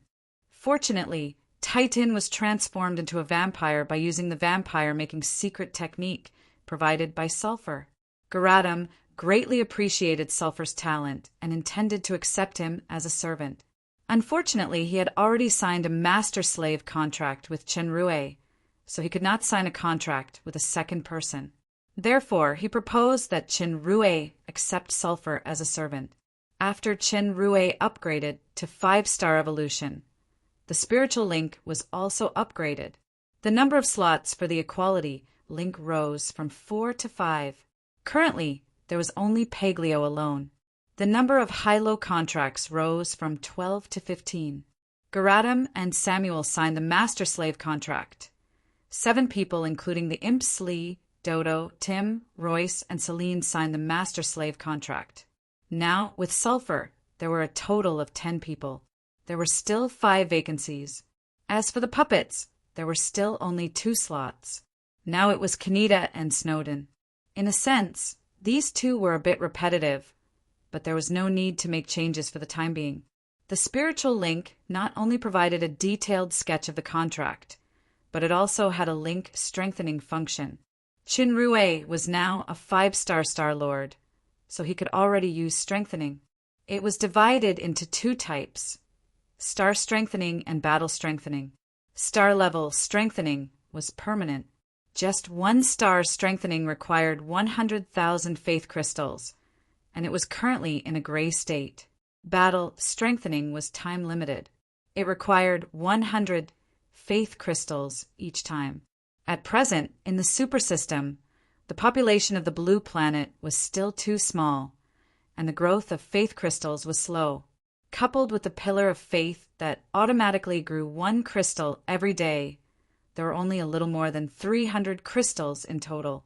Chenrue had always wanted to experiment with the strongest Royal Star transformation combat skill, but faith was not like aura.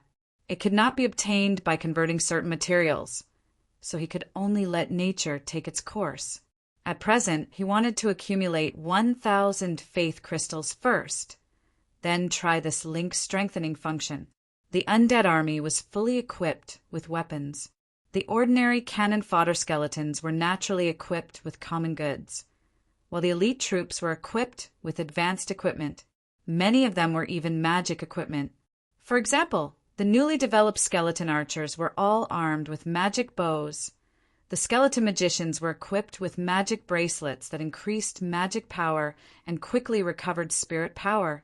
The skeleton cavalry, including the skeleton warhorses, used light armor and horse armor that increased speed and enhanced defense.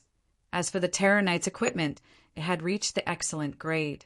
The elite Terror Knight Majorca and the elite Vampire Titan were even equipped with quasi-legendary grade armor and weapons. Facing the powerful equipment of the undead army, Garatum was extremely excited. His lord's promise was indeed true. These equipment were no different from the regular army. Chenrue gave the corpse necromancer a quasi-legendary grade cloak and a legendary grade magic wand, as well as 2 auxiliary excellent grade magic accessories. There was a lot of knowledge in equipment matching. Although the magic accessories were only excellent grade, they could allow the corpse necromancer to steadily cast magic and maximize the power of the overall equipment, greatly increasing Garatum's spirit power and dark magic power. Traditional necromancers used spirit power to control the army, while Garatum used a self-created secret technique similar to the soul chain, which could greatly increase the number of control. But it was also inseparable from the foundation of spirit power. Now that he had the equipment given by Chenrue, in addition to his own magic power being greatly enhanced, his ability to control the undead army was greatly enhanced. He immediately expressed his gratitude with sincerity. The army passed through Town Yenko and went all the way to Town Soto, the southernmost part of the Dark Moon. A new line of defense had now been set up there. Athena expressed her condolences to the garrison of Town Soto. Then she continued to the south with the 10,000 Legion elites and entered the Blue Lava Estate in a mighty manner. The northernmost barrier of the Blue Lava Estate was Town Pessa. A scout reported, "Town Pessa is already on standby, and all the magic protection circles are activated." Compared with the well-equipped Flame Legion, the garrison of Town Pesa could only be described as shabby. Many of them didn't even have armor and weapons. They only held simple weapons and even farming tools. Obviously, most of them were not regular soldiers. After the War of Lords, the elites of the Blue Lava Estate were all killed. Moreover, the temporary Lord Chandler was muddle-headed and incompetent. He levied exorbitant taxes, which led to internal rebellion and the collapse of the people's morale. Town Pesa's military pay had been in arrears for 2 months. The soldiers either ran away or scattered. This important place that was usually heavily guarded now had less than 1/10 of the regular troops. Even if the magic circle was still effective, it could be said to be not much stronger than a muddy wall in the face of the Dark Moon's 10,000 elites. As for the townspeople with farming tools, they spontaneously came to participate in the defense under the leadership of the town elder, Old Ryan. The Blue Lava Estate ungratefully invaded the Dark Moon back then, so it was reasonable for the Dark Moon's elites to retaliate now, with the ruthless means of the Dark Moon to completely destroy the 100,000 army. Once the town was breached, perhaps all the townspeople would be slaughtered. The women and children were trying to move. Since the enemy came too fast, they must buy time first. Demons were mostly brave and ruthless. They would die anyway, so it was better to fight with the enemy for their wives and children. Looking at the hostile soldiers and civilians of Town Pesa, Athena, who was riding on the horse, frowned. With the power of the Flame Legion, it was not difficult to wipe out Town Pesa. It was just that the reason for this deployment was not for the so-called occupation and killing, but for help. If this first stop was not handled well, it was likely to encounter more difficulties and even unnecessary losses later. The well-trained and well-armed Dark Moon army caused strong pressure on the defenders and residents of Town Pesa. The terrifying haze and fear shrouded everyone's heart. A resident who was pulling a bow trembled. He did not hold it steady, and an arrow immediately left the string and landed in front of the Flame Legion. Although the arrow did not hit the target, this was already a blatant provocation. The Flame Legion elites all showed a strong fighting spirit. They rubbed their palms, ready to start a fierce attack when the Legion leader, Athena, gave the order. "Wait a minute." Chinrue's voice sounded in time. Chapter 414. Unexpectedly, Chenrue's first sentence was not to stop the battle, but to incite. "The strongest blade of the Dark Moon, the elites of the Flame Legion, answer me. Can you easily destroy the defense in front of you and flatten this town?" Yes. The neat and loud voice revealed a strong determination. The high morale and invisible pressure made the soldiers and civilians of Town Pesa more nervous. No one doubted that as long as the enemy charged, they could completely annihilate their pitiful defense force. If we are facing the enemy, our Legion commander, Athena, will immediately order the entire army to charge and turn the enemy into powder in an instant. However, she, who has always been brave and decisive, did not order it.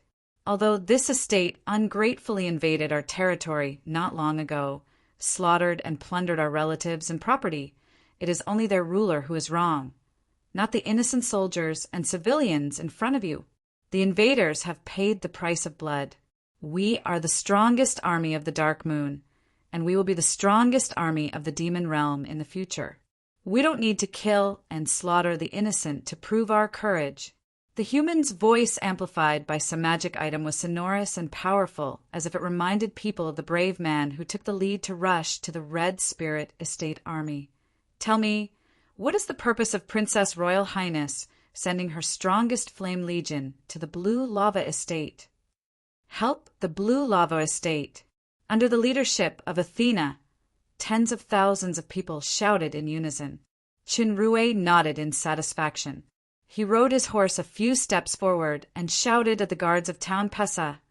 "Soldiers and civilians of Town Pesa, I'm Chenrue, the financial officer of the Dark Moon. First of all, I salute your courage to defend your homeland. However, we came to the Blue Lava Estate today not to invade your homeland. let alone for revenge and killing, but for peace and friendship. Our Princess Royal Jia received an urgent letter for help from the Blue Lava Estates, Representative Lord Chandler. Considering that the people of the Blue Lava Estate are in dire straits, she disregarded the past and sent us to support. We will help the Blue Lava Estate quell the rebellion and restore its economy and prosperity. Everyone, please remove the magic circle and put away your hostility. We will never let any soldiers or residents be hurt. The soldiers and civilians of Town Pesa looked at each other. I've heard of this Chunrue's name. It seems to be an important mission for the Dark Moon to develop rapidly. He is even a human. This human was right. With such a huge disparity in strength between the two sides, it was indeed impossible for them to resist. Under such circumstances, the other party could easily sweep away their pitiful defense. So why bother with all this nonsense? No one wanted to die. Hearing that there was hope for survival, many people's eyes fell on Mayor Ryan. Old Ryan was a dark elf. He was more than 300 years old and had great prestige in the town. After learning of the arrival of the Dark Moon Army, the defense captain in charge of military affairs fled early in the morning. It was he who mobilized the townspeople to participate in the defense to buy time for his daughter and children to escape. Although old Ryan was old, it did not mean that he was not afraid of death. On the contrary, the older he was, the more afraid he was of the last moment. However, the dark elf still asked cautiously in a loud voice, I'm Mayor Ryan. Sir, you said that you were commissioned by Sir Lord to help the Blue Lava Estate settle the chaos. Why didn't we receive an order from Sir Lord? Mayor Ryan, do you think the order can still arrive on time with the current chaotic situation of the Blue Lava Estate? Chinrue shook his head and said, Your Sir Lord has encountered a difficult problem himself. Otherwise, he will not put down his pride and ask for help from a neighbor who has just attacked. The dark elf mayor pondered for a while and did not respond. Removing the magic circle is equivalent to completely giving up resistance. In case the other party turns hostile, this terrifying army can kill everyone unscrupulously. However, if we don't remove the magic circle, it is equivalent to disobeying the Lord's order. The other party can still slaughter us unscrupulously. At most, it will just add a little resistance. The problem is that those women and children should not have escaped far yet. Seeing that the other party fell into silence, Chinrue added, We come with a sincere friendship that disregards past enmity. We don't want to see unnecessary bloodshed and conflict. In order to prove this, you guys remove the magic circle. I will come here alone now. This already has the meaning of taking the initiative to be a hostage. In the case of the Dark Moon Army's sure victory, this human financial officer actually made such an unwise, risky move.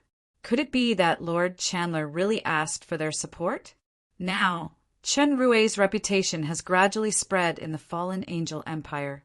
Although this human has no power, he is the most trusted financial officer of Princess Jia of the Dark Moon. At the same time, he is also the lover of the Flame Legion's Legion leader, Athena. Many Flame Legion's eyes turn to the Legion commander, Athena. Although the other party is weak, Sir Financial Officer's action this time is too risky. After all, the Blue Lava Estate has 100,000 soldiers who died in the Dark Moon. Who can guarantee what those guys who show strong hostility will do? It was just that the Legion commander, Athena, had a firm and calm expression. She did not stop her lover. Old Ryan saw that Chinrue really rode his horse over alone, and he immediately asked the soldiers to remove the magic circle. Chinrue entered the checkpoint and looked at the soldiers and residents who were still surprised. He said, Everyone, from your faces I see fear, panic, and a trace of hidden hatred. There is undue hatred between us because of some undue wars.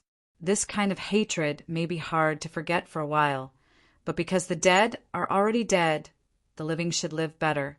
This time, we are under the order of Princess Royal Jia, the direct relative of the Lord of Midnight Sunday. We come to help the Blue Lava Estate with the sincerity of resolving hatred. We will help the Blue Lava Estate out of chaos and famine and restore its former stability and prosperity, just like assisting other estates." These words moved many people. Old Ryan finally nodded and said, "Sir can take the risk to come here alone. This is enough to prove everything."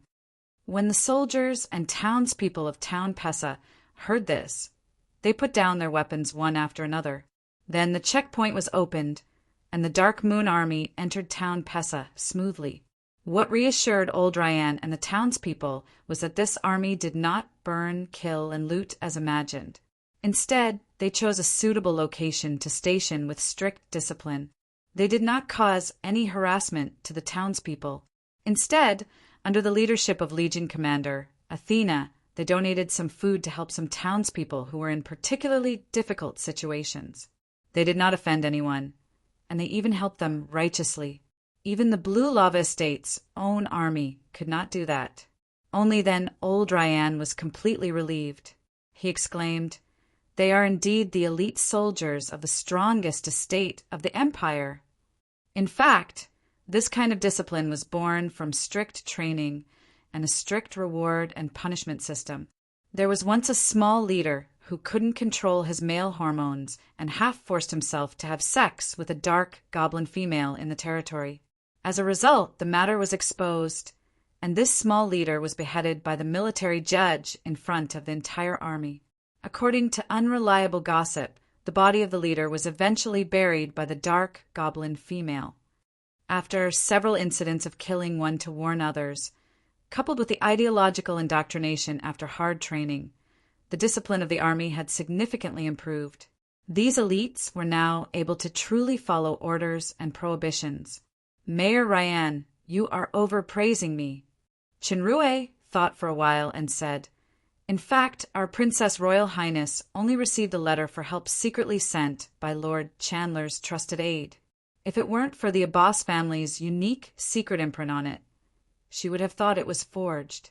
We just heard that a lot of weird things happen in Town Lupin. Azure Blue Estate's Deputy Legion Commander, Sumin, rebelled, but we don't know the specific situation. Mayor, please tell us." Old Ryan thought for a while and said, "Town Lupin is in the southernmost part of the Blue Lava Estate. After Town Lupin, it is the Dead Sea to the south. It is far away from us, so I don't know the specific news. I just heard that many townspeople are missing there, and Sir Lord also ordered to close Town Lupin. No one is allowed to go out. As for General Summon's matter, it seems that there is another hidden story. At present, the Azure Legion is just a name, and it is almost disbanded. We have soldiers who were taken back from there. It is said that General Summon has an important relative in Town Lupin. The so-called rebellion is likely to be related to this." Chinrue asked Old Ryan a few more questions, and the answers he got were similar to the Dark Demon's intel. However, judging from the conversation between Old Ryan and some townspeople, when Benton was in office, the exorbitant taxes were already quite serious. Now Chandler's exorbitant taxes were even more miserable. In order to quell the dissatisfaction in the estate, Chandler formulated quite cruel punishments, intending to use bloody means to stabilize the prestige and status of his temporary lord. It was just that this method seemed to have backfired to a certain extent. It could be seen from the reaction of the townspeople and Sumin's departure from the Azure Legion. If Sumin chose not only to leave the Legion, but also to really rebel, perhaps more people would respond. Just as Old Ryan and Chinrue were talking, a soldier suddenly came to report that a large number of poisoned people suddenly appeared in the town. Their bodies were swollen and black, and they were unconscious. Some of the Dark Moon soldiers were the same. It was probably that the nearby water source was poisoned. There were rumors that someone in the Dark Moon Army wanted to poison everyone in the town silently. At present, many townspeople who did not know the truth had surrounded the barracks. Old Ryan and Chinrue were both taken aback. They hurriedly walked out, and they saw a large group of people surrounding the barracks. Under the provocation of some people, they were shouting for the Dark Moon people to get out of the Blue Lava Estate. "Everyone be quiet." Old Ryan shouted loudly, and the prestige of the old mayor of the Dark Elves made the noise suddenly quieted down. If the Dark Moon Army really wants to destroy us, they don't need to poison at all. Even their own soldiers are poisoned. Old Ryan shouted. In fact, he was more concerned about Town Pessa. If the Dark Moon really turned hostile and made a move because of this, the townspeople would suffer. Seeing the soldiers, who were also poisoned, being carried out, the townspeople suddenly became silent. There's no such stupid trick that even our most elite soldiers are buried together. Who knows if this is a conspiracy? Maybe even the old mayor has been bribed by them. Before they came, this kind of thing has never happened in the town at all. A voice shouted. As soon as this voice took the lead, many people also shouted. Whymie! The old mayor's eyesight was not blurry. He saw the guy who took the lead at a glance, and he said angrily, You damn scum! When your father brought you to the town, he was about to starve to death. Who saved you and let you, an ungrateful ingrate, live until now? Now you are framing me for being bribed? For a while, all eyes fell on the dark elf named Whymie. The guy was embarrassed and speechless for a while. Peglio's voice sounded in Chinrue's ear. This dark elf's waste exudes the breath of that kind of poison. It should be an unused poison. He probably wants to poison again. Chinrue said a few words to Old Ryan. Old Ryan was furious. He rushed forward, separated the crowd, and grabbed Whymie. It turns out that you poisoned him. Whymie was taken aback. Nonsense, how did you? Before he finished speaking, Old Ryan grabbed his belt and immediately grabbed a bag of things. What is this?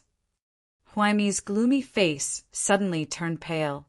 He stuttered and couldn't speak. Old Ryan had ruled the town for many years, so he naturally had his own prestige and means.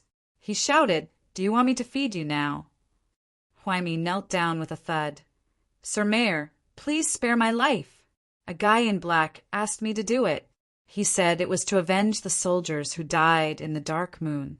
Athena made a prompt decision and immediately ordered, Flame Legion, immediately block the entrance and exit of the town. No one is allowed to enter or leave. Old Ryan was eager to clear Town Pessa's name, so he hurriedly asked, What does that guy look like? At this moment, Peglio's figure in a cloak appeared ghostly in front of him. His 2 fingers clamped a sharp crossbow arrow that appeared behind Whymie's head at lightning speed.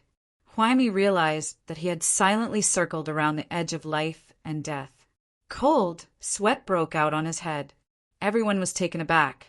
Almost at the same time, Peglio's figure disappeared again. Then a black shadow was thrown to the ground. The shocked dark elf Whymie immediately jumped up and pointed at the black shadow and shouted, It's him! He bribed, threatened me to poison him. Old Ryan saw an unfamiliar face with a murderous look in his eyes, but he couldn't move, as if he had lost the ability to resist. This matter is already very clear. Someone used a trick to frame the Dark Moon Army and provoke the friendly relationship between us. Chinrue took the opportunity to say loudly, Everyone, please rest assured that we have the best military doctor with the army. I am also proficient in poison. I will definitely help the poisoned townspeople to detoxify the poison. Chinrue's proficiency in poison was naturally a cover. With Peglio around, it was definitely not a problem to detoxify this kind of poison. At this moment, the townspeople exclaimed.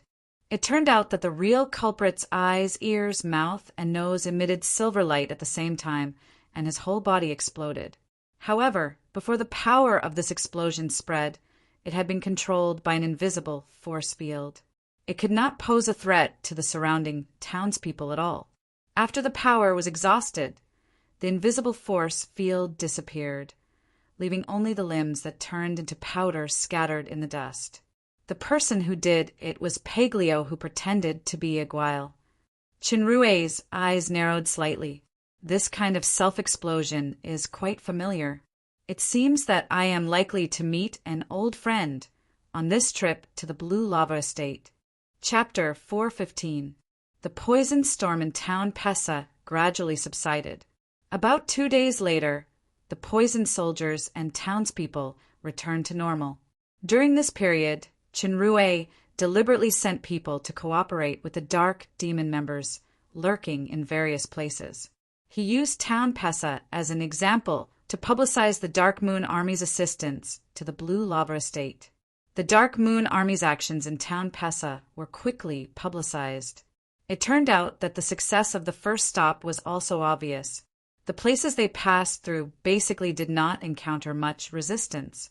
Instead, they praised the Dark Moon Army's discipline and assistance. Although it was not to the extent of eating his mother, drinking his mother, and opening the city gate to welcome the king with a good reputation and powerful force, under the influence of both dignity and kindness, the Dark Moon Army came to assist the Blue Lava Estate at the most difficult time spread everywhere in the estate. The original hatred had also been diluted a lot. Most of the hatred of war was brought by the ruling class for the sake of interests. It should not be borne by ordinary soldiers or civilians. What's more, the strong were respected and the winner was the king. This had always been the rule of the demon realm. There were countless examples of the defeated choosing to serve and be loyal to the winner. Those who were unwilling to yield could only withdraw from the stage or be directly eliminated. The Dark Moon Army's journey was not very fast. The purpose was to build momentum. Now almost all the people in the estate knew that the Dark Moon came to support at the request of Lord Chandler, and they provided a lot of help to the Blue Lava Estate. Even the mastermind who controlled Chandler could not renege for a while. Finally, the Dark Moon Flame Army came to the center of the Blue Lava Estate, the Blue Lava City. The strange thing was that the Blue Lava City did not close the city gate or wait for battle as imagined. Instead, the city gate was wide open, making a gesture of letting them do whatever they wanted. The Blue Lava Estate's sheriff, Verret, and the financial officer, Moose, led the leaders of various forces to express a warm welcome and cordial condolences to the Dark Moon Flame Army on behalf of the representative Lord Chandler. The Blue Lava Estate and the Dark Moon were both one of the 4 major estates. Verret, Moose, Chinrue, and Athena were all of the same rank, so it was not rude to welcome them on behalf of Chandler. Sirs, Sir Feudal Lord originally wanted to welcome you personally, but he couldn't come because he was feeling unwell recently. Please forgive him. Financial Officer Moose was a little thin-lipped. He said with a charming smile on his face. The investigation was very clear this time. 3 leaders of the Dark Moon came. They were the Flame Legion Commander and Sheriff Athena, the Red Blood Legion Deputy Legion Commander Aguile, and the financial officer Chinrue. Chinrue said, "Lord Moose is too polite. How could we dare to trouble the Lord to welcome us? I wonder if there is a suitable place for the army to station outside the city?" "Outside the city? Your army is a guest from afar, so please stay in the barracks in the city." Ever since the Azure Legion's Vice Commander Summon rebelled, the Azure Legion's barracks had become empty. Now was the right time to make use of it. I have sent someone to tidy it up. There will be a large number of supplies to reward the brave soldiers of your legion later. Chinrue and Athena looked at each other. "Thank you so much. By the way, I have been learning potion skills from Master Aldos of the Dark Moon, and I have a little success. Athena, you stay in the barracks to settle the army. Sir Aguile and I will go to visit Sir Feudal Lord now." Chinrue did not use a tone of discussion or request, but a direct decision attitude. This, Moose hesitated for a moment.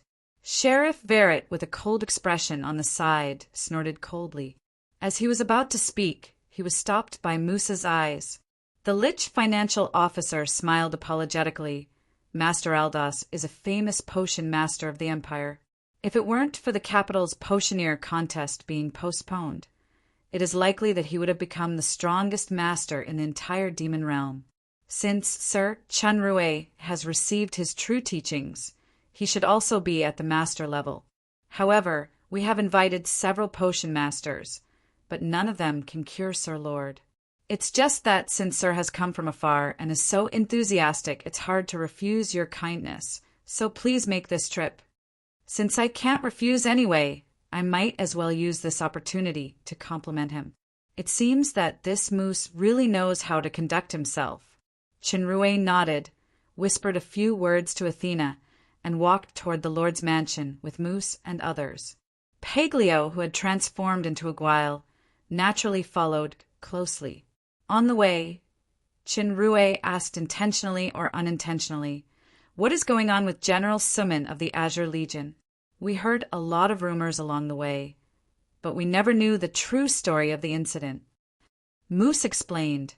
Suman disobeyed Sir Lord's order and fled with his troops without authorization. He has been removed from the Azure Legion. Now the entire estate is searching for this traitor. Before Chinrue spoke, Verit on the side said coldly, "General Suman is not a traitor." Verit. Moose looked annoyed. No matter what the reason is, disobeying Sir Lord is a rebellion. His lordship has already officially announced this. Verit snorted coldly and didn't speak again. The Lord's mansion was heavily guarded.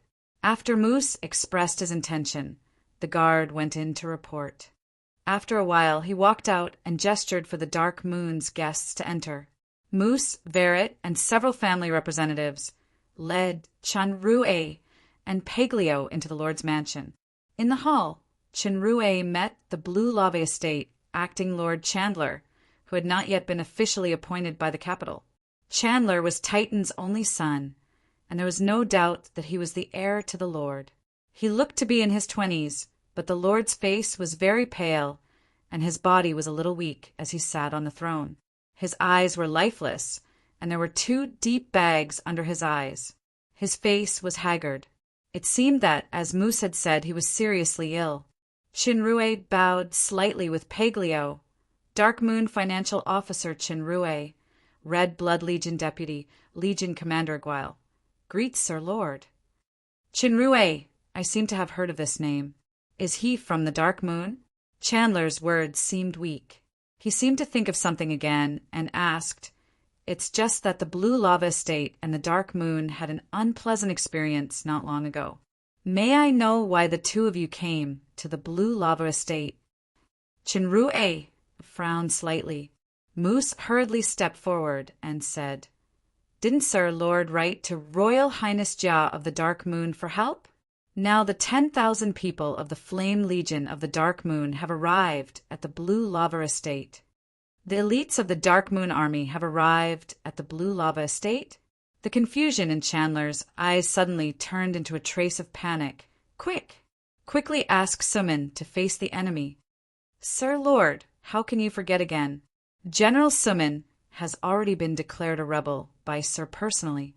He is currently on the run." Moose looked at Chinrue and Paglio. "This Sir Chinrue and those troops were sent to help us quell the rebellion." "Ask the Dark Moon Army to quell the rebellion?" Chandler looked puzzled. "Why can't I remember?" Moose sighed and said to Chinrue, "Sir Chinrue, the Lord accidentally contracted an illness a while ago. As you can see, when the illness is serious, he can't remember many things. We have invited many potion masters to see him, but they are helpless.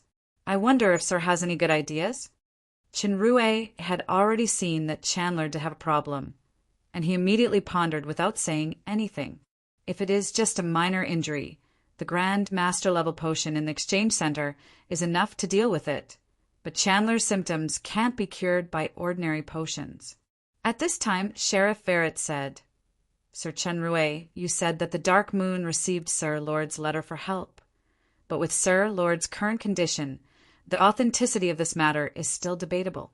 I hope you can show the corresponding evidence to avoid unnecessary misunderstandings." As soon as the sentence was said, the eyes of several family representatives fell on Chinrue. Chinrue already had an idea when he saw Chandler's state. He took out a letter unhurriedly. This letter was personally sent to the Dark Moon by Lord Chandler's confidant Graham. It also has the unique bloodline mark of the Abbas family. Verit took the letter and looked at it with a puzzled expression. Several family representatives also gathered around and looked carefully at the content and bloodline mark of the letter. They nodded secretly. Graham was one of Chandler's confidants. Many people disappeared some time ago, and Graham was one of them. In fact, this person was already dead. He was discovered by the dark demon members before he died. Chinrue deliberately used this name. Coupled with the unique bloodline mark, everyone had no doubt. In fact, the bloodline mark was personally activated by the vampire titan, who had become controlled by Garatum, when Chinrue passed through Town Yinko, just in case. It really came in handy now. In Chandler's current state, this letter was enough to be fake. Even after Chandler regained consciousness, he probably couldn't remember whether he had written this letter by himself. Moose leaned close to Chandler and said, "Sir Lord, it seems that you really forgot. It's better to quickly ask the Dark Moon's Flame Legion to quickly quell Summon's rebellion and return to the Dark Moon as soon as possible." These words made Chandler's vision gradually hazy again. He said somewhat mechanically, "Yes, Summon is deeply indebted to my father and I, but he actually committed a rebellion. I ask the Dark Moon's army to quickly eliminate the rebels and return peace to the Blue Lava Estate as soon as possible." That Lich used the mind seduction of the dark magic that is almost lost. It should also have a mutated magic talent that can manipulate the words and deeds of the other party without the restrictions of time and space. Unless the Lich actively removes the spell or is killed, the controlled person cannot get rid of the control. Peglio's subtle voice sounded in Chinrue's ear. Chinrue's eyes lit up, and he nodded slightly. In the analytical eyes, Moose's comprehensive strength was DC+, which meant he was a higher demon on the surface, but he was actually the peak stage of the Demon King. He was stronger than Sheriff Vari's C level strength. He had long been suspicious. After being reminded by Peglio, he immediately understood. Chinrue deliberately paced a few steps, and he suddenly said, "I know. I should have a way to make Lord Chandler return to normal." Moose's eyelids twitched slightly. "Sir Chinrue, although I don't know what you can do, it is better to be cautious in any case. Sir Lord's identity is honorable, and there must be no mistakes. Moreover, we have invited several potion masters, because you only invited a potion master. If you invite a dark magic master, he may notice something." Chinrue's words made Moose's face change drastically. "We humans have done a lot of research on the dark magic, which is the opposite of light magic. Although my own power is weak, I can still recognize the mind seduction of this dark magic. As far as I know, this kind of magic seems to be very mysterious. Only the master level, it should be the magician above the Demon King level, can cast it. Isn't it, Sir Moose? Or should I call you the Dark Magic Master?" As soon as these words came out, the faces of Sheriff Vari and the representatives of several families changed. They set their eyes on the thin Moose. Chapter 416. You don't talk nonsense. Moose looked panicked. "I think your Dark Moon clearly has ulterior motives for coming to the Blue Lava Estate. Now you actually want to use this kind of evil trick of provocation and framing." Peglio stood in front of Chinrue with a protective look. The human financial officer looked calmer and calmer. "Sir Moose, the difference in your attitude before and after is too big. Didn't you express infinite gratitude for the arrival of our Dark Moon army? Besides, I'm just speculating based on my own knowledge. If you don't have a guilty conscience, why are you so nervous? No wonder the potion masters are helpless," Sheriff Verrett said. "If it weren't for Sir Chenrue's reminder, we wouldn't have thought about it. It seems that I have always underestimated you, Moose." As soon as Verrett spoke, it was equivalent to agreeing with the speculation of Chenrue, the outsider. Several family representatives showed doubts. "Guards!" Verrett shouted. "Take down Moose. This is related to the safety of Sir Lord's life." The guards rushed in together, but they surrounded Verrett and others. "The entire Lord's mansion is under my control. None of you can get out today. Moose gradually regained his composure. I just didn't expect that my secret technique would be seen through by an unthreatening human. It seems that some plans need to be changed. Verret said angrily, "It turns out that you have really been controlling Sir Lord. Is it also your trick to force General Summon away? Worry about yourself, Verret. Haven't you felt it yet?" Moose showed a strange smile. "Your power should be declining rapidly. This kind of poison is mixed with the power of dark magic. Even a demon emperor powerhouse will find it difficult to resist. Soon, you will all become useless without any resistance. Then, I will manipulate this damn human and let him bury all the soldiers he brought with poison as a reward for the army. Who the hell are you? Why do you want to control Lord Chandler?" Chenrue had already received the prompt from the super system. This poison naturally had no effect on him, let alone Paglio. Instead, Verret and others showed uncomfortable expressions. Moose grinned. "After you die, maybe I will tell the answer to your corpse." "No, I want to know now." As soon as Chenrue finished speaking, Paglio made a gesture of waving his hand. The surrounding guards fell down like dominoes. At the same time, Moose felt his body tighten and he could not move. The grin on his thin face suddenly froze. Moose was shocked. There was no way to resist this kind of terrible power. Could it be that the strength of that Aguile was beyond imagination? Why wasn't he affected by the poison? Even that human was the same. Could it be that he had some kind of secret treasure? From the beginning to the end, Paglio did not say a word. It was Chenrue who was in charge of the narration. "Tell me the answer and remove the mind luring, and I can spare your life." "My answer is, Master's plan cannot be broken by ants like you." Moose's 7 orifices emitted silver light at the same time. Before he finished speaking, his entire body had already exploded in a hazy voice. Paglio frowned. He exerted his power to control the scope of the explosion again. It was not the first time he encountered this kind of explosion.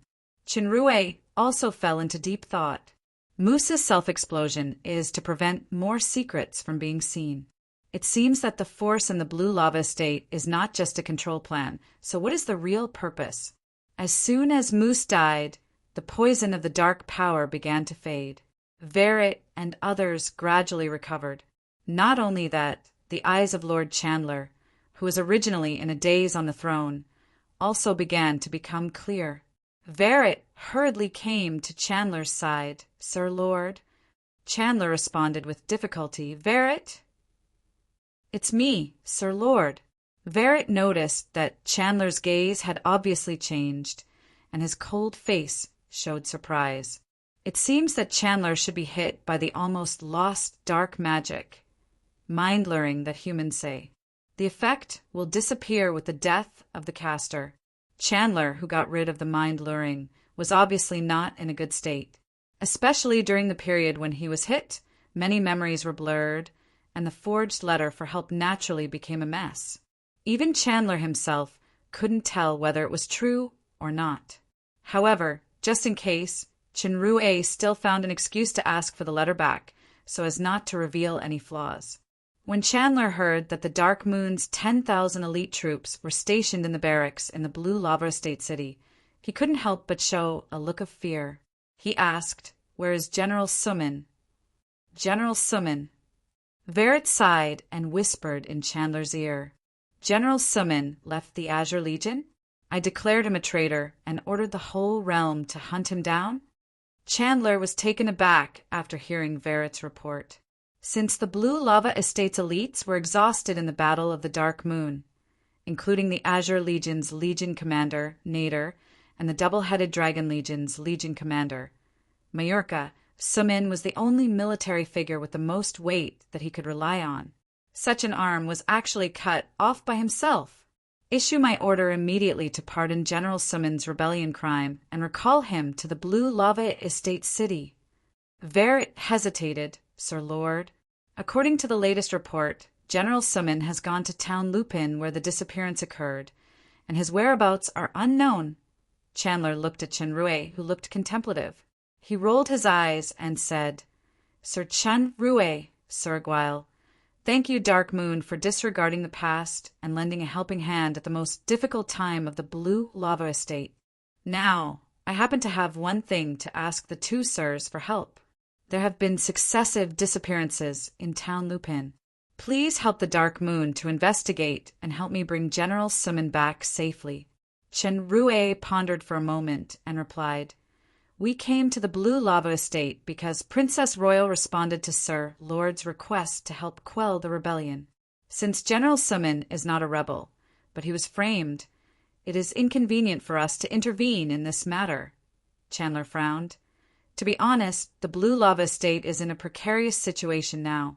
Due to the incompetence of the former lord, the army has been wiped out, and the capital's fundraising money has not been returned. Especially during the period when I was controlled by the rebellious moose. I was even more perverse, causing the morale of the people and famine. I am really powerless, so please help me. Since you are in a precarious situation, why don't you find a big tree to rely on? Chenrue smiled slightly. According to Sir Lord's promise to Princess Jia, the Dark Moon helped the Blue Lava Estate this time. Shouldn't Sir Lord also express something? I really don't have much impression of that letter.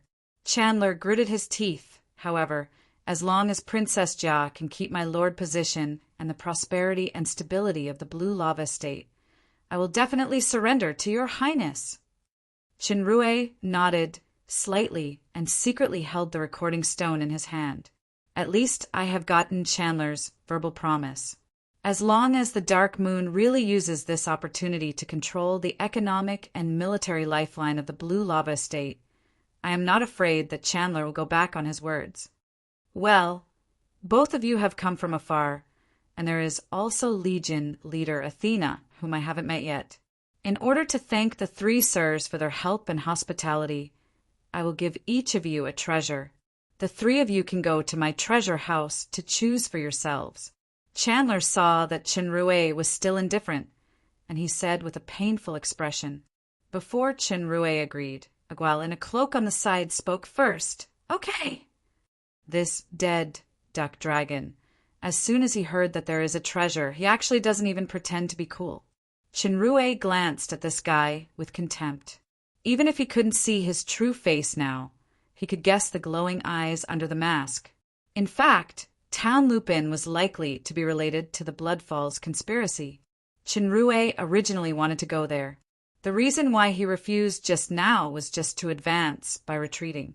Chenrue refused Chandler's invitation to banquets and other invitations. He only accepted the military supplies. Of course, he didn't refuse the three treasures. In fact, even if he refused, the dead duck dragon would get them back again. Although the current economic and financial situation of the Blue Lava Estate was poor, Chandler's treasure house was not shabby. Many of them were good things that he directly took over from his dead father, Titan. Not only the treasures, but he also heard that this guy also took over many of his father's women. Paglio actually had very high standards. He wouldn't even look at many things in the treasure house in the past. But half of the wealth back then had been taken away by a certain greedy human, and a part of it was squeezed by the greedy human's terrifying madwoman wife. Coupled with the top treasures that were given to little Betty previously, the dead duck dragon was quite short of money, he thought. No matter how small a mosquito is, it's still meat. As for the huge wealth from the capital, the greedy human said that there was another use for it, so he couldn't share it for the time being. This was also good, lest little Betty noticed it. It could be regarded as a private money in the future. Although little Betty was watching him closely and had even shared the treasure with him, it seemed that little Betty was the only one enjoying it. As a married man, it would be really embarrassing if he didn't have a small vault with him. Under Chenrue's repeated hints, Master Poison Dragon reluctantly put the overall situation first and gave the three opportunities to the cunning human in a lofty manner. In fact, he had secretly made the corresponding marks. He probably planned to visit this place again after a while. When Chen Rui saw a rare magic material, Yuan tortoise stone, which was missing from mystic jade armor, his eyes lit up. With this Yuan tortoise stone, plus the other materials collected, I can make one mystic jade armor. Unfortunately, there was only one piece after searching the entire treasure house. Qinrui had to settle for the second best magic material. When he was about to pick the third item, he suddenly found an old box. When he opened it, there was an incomplete leather scroll inside. The pattern was very familiar. The accompanying manager on the side quickly introduced, "This is said to be a treasure map of a secret treasure. It has a long history and has been in the treasure house for nearly 1,000 years. Unfortunately, it is incomplete." Qinrui's heart moved, and he left this treasure map. I didn't expect to have an unexpected gain. I found the fragment of the treasure map here again. Since Dodo offered the first map fragment in the Black Rainforest, he successively got 2 copies from Kaneda and Town Mulling's trade fair. Including this one, there is only the last part left. I remember that the goblin at the trade fair once said that this treasure map records the location of the Dead Sea's secret treasure. The secret treasure was left by the Dark Dragon Emperor who dominated the demon realm hundreds of thousands of years ago. There are countless treasures and artifacts in it. The Dead Sea is at the southernmost part of Town Lupin. I don't know whether the statement is true or not. No, I'm very busy now, so I don't have time to explore that illusory legend. Moreover, I still lack a copy of the treasure map. Let's talk about it after I collect it. On the city wall of the Blue Lava Estate, the haggard Lord Chandler watched the Dark Moon Army go away to the south. He looked at Sheriff Verrett with a cold face beside him, and he suddenly showed a strange smile. Chapter 417.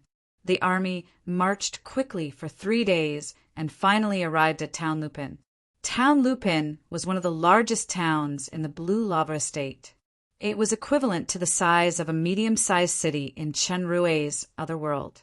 In the suburbs outside the town, the Dark Moon Army encountered a blockaded army with a total of about 3,000 people. These troops were originally ordered by Lord Chandler to blockade Town Lupin, where the strange incident occurred. They also set up a magic circle. At that time, the order should be issued under the control of Moose. Now the army had received Chandler's latest order to cooperate with the Dark Moon Army to investigate the secrets of Town Lupin. The commander of the army was called Aglas. He was a great demon with the strength of the early stage of the Demon King. Facing the Dark Moon's army and the oppressive breath faintly exuding from Athena, he showed considerable nervousness. Qinrui asked, "What happened in Town Lupin?" Aglas quickly replied, "This is the case. The residents of Town Lupin inexplicably had various fights and bloody conflicts some time ago. Soon afterward, it is said that a huge, bottomless pit appeared in the center of the town. Strange black gas constantly emerged from it. The human body, wrapped in the black gas, withered quickly, leaving only a pile of bones in the end. Some people tried to fill the pit or go down to explore, but all the explorers, including the demon emperor powerhouse Sotzin, who lived in seclusion in the town, never returned. The black gas of that pit takes the lives of some residents every day. Many people fled out of the town because of this, but Sir Lord claimed that these people were infected with incurable poison. If they escape, it will spread to all the estates, so he ordered us to block all exits and prohibit anyone from entering or leaving.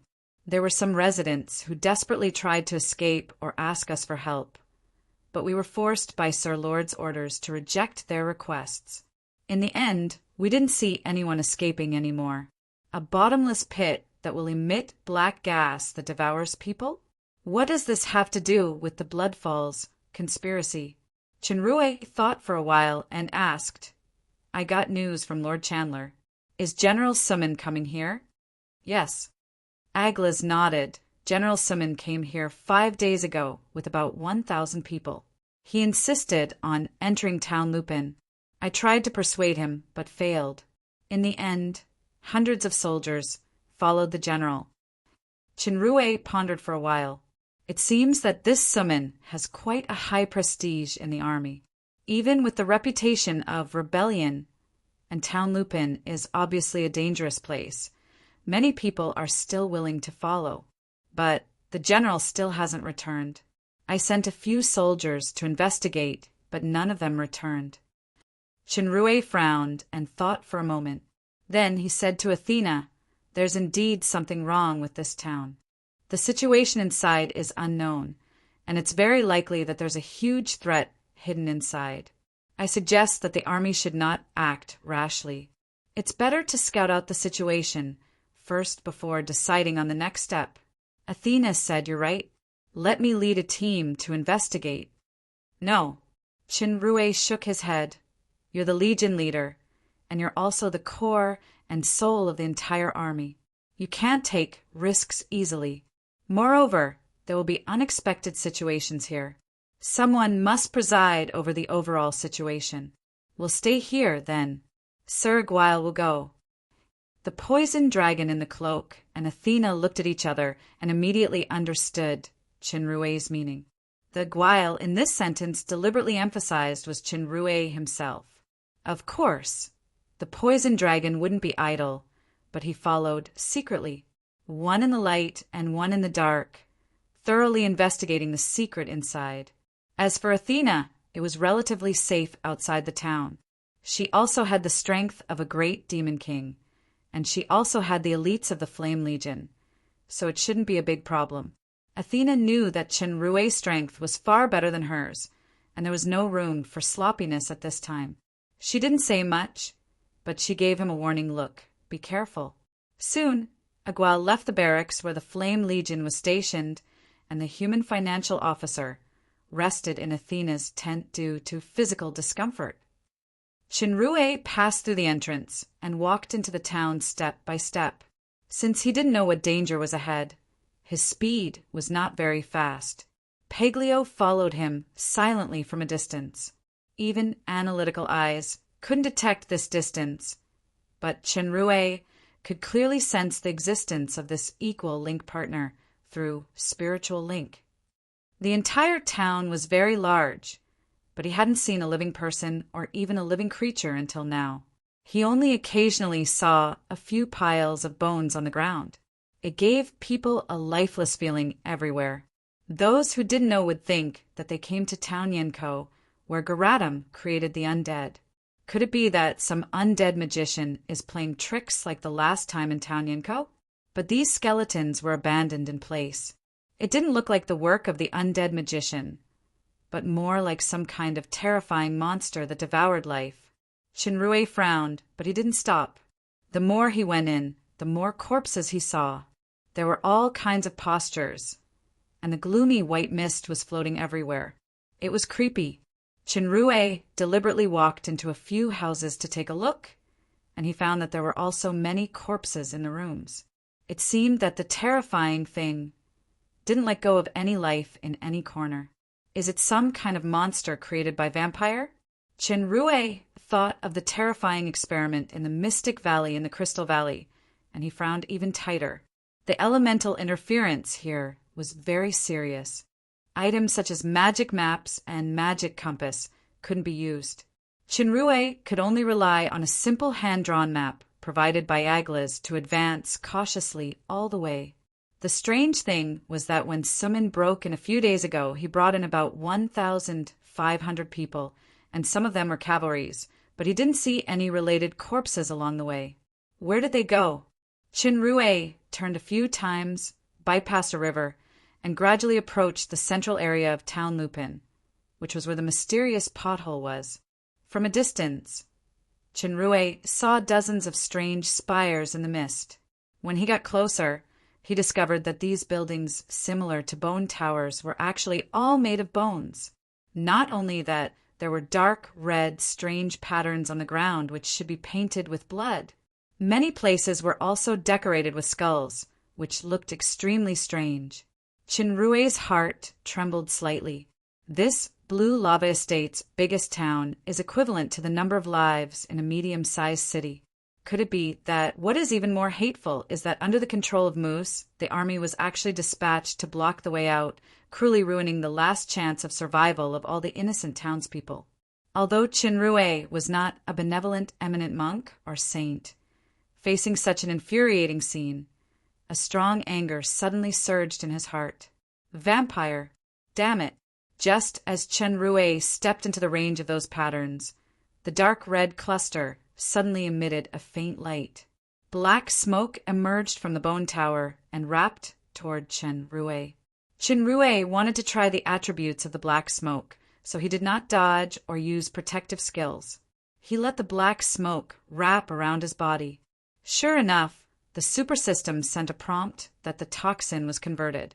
After a long time, a pulling force came. Chinrue withdrew the power around his body and let this force act like a dead person. He felt that his mind was shaken, and he was dragged to another place. This was an open space surrounded by several bone towers. Black smoke floated everywhere, and he couldn't see things in the distance. The toxin conversion data in the super system had been changing. It was obviously a toxic environment. Chinrue unexpectedly saw a large group of people. To be precise, it was a group of unconscious people, but they were not skeletons or corpses. Judging from their costumes, they should be soldiers of the army. Counting the number, there were about 1,000 people and more than 100 horses. These people were probably the army brought in by General Sumin. Judging from the effect, the poisonous gas in the black smoke should not be fatal. It was mainly a coma effect. Why are the corpses I saw on the road all fleshed out by the sucking? But these soldiers are treated differently. Chinrue thought of what Aglas said. The black gas of the pit will take away the lives of some residents every day. Yes, it should be like this. The life needed by the pit is phased, which means it will devour lives every once in a while. Therefore, these soldiers, including Chinrue himself, are currently stored food. Chinrue didn't want to wait for the monster to visit.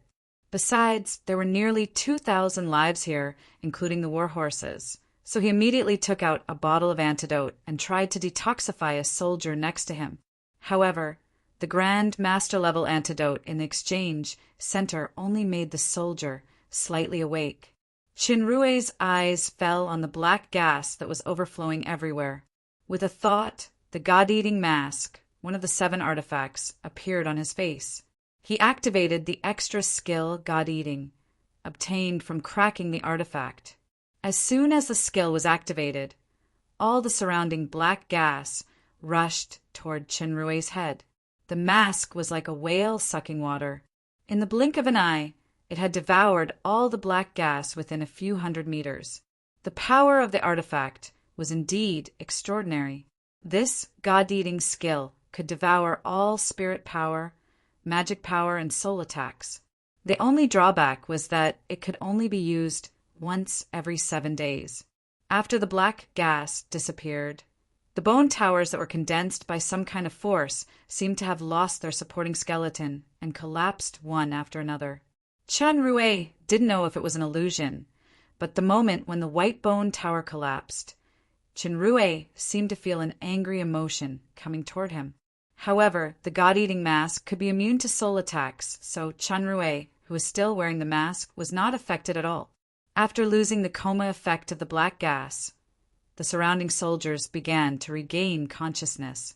They seemed to be fine, but because they were in a coma for a few days and didn't eat, their physical condition was relatively weak. "Who is General Sumin?" Chinrue asked loudly while distributing recovery potions and antidotes to the nearby soldiers. A voice sounded, "I'm Sumin. Did you save us?" Chinrue's current cloak was very conspicuous among the soldiers. Coupled with the distribution of potions, it attracted Sumin's attention at the beginning. Sumin was a great demon at the early stage of the Great Demon King. He was tall and wore red armor. Although his physical condition was not good, his eyes still looked sharp. Chinrue stepped forward and handed Sumin a bunch of recovery potions. "General, I'm the Deputy Legion Leader of the Dark Moon Red Blood Legion, Aguile. I was entrusted by Lord Chandler to lead the army to investigate the mysterious incident in Town Lupin and bring General back safely. Lord Chandler? Suman's hand that was raising the recovery potion suddenly stopped, and his eyes gradually became fierce. General may have misunderstood something. Lord Chandler has been controlled by Financial Officer Moose with mind seduction, so he issued some orders against his will, including declaring General a rebel. At present, Moose is dead, and Lord Chandler has returned to normal. This time, he entrusted our Dark Moon army to come here. Before I came here, I also heard some news about the Dark Moon reinforcements, but how can you prove that you are a member of the Dark Moon army? Even after hearing the news that Chandler was controlled, the hostility in Suman's eyes still did not relax at all. Instead, there was a little more suspicion. In the current situation, I don't seem to need to prove anything, Chinrue said, but his hands did not stop. He distributed the potions bottle by bottle. Moreover, the Flame Legion's Legion leader, Athena, and the 10,000 elite team are now stationed outside the town. Athena! Suman was startled. He finally raised his head and drank the potion. His face suddenly became a little ruddy, and his spirit began to improve a lot. He shouted to the side, Sandro, Cash, you two bring 10 personal guards to help this Sir quickly distribute the recovery potion. With the help of the well-trained personal guards, the speed of distribution of the recovery potion could suddenly be accelerated. However, what Suman said made Chenrue's face change suddenly. I don't know what the so-called Lord entrusted you to come here for. I just want to tell you that the real Lord Chandler is dead. What? Chenrue couldn't help but blurt out. This news is really shocking.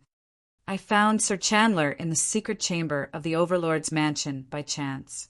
Only then did I know that the Overlord outside was actually an impostor. At that time, Sir Chandler was dying.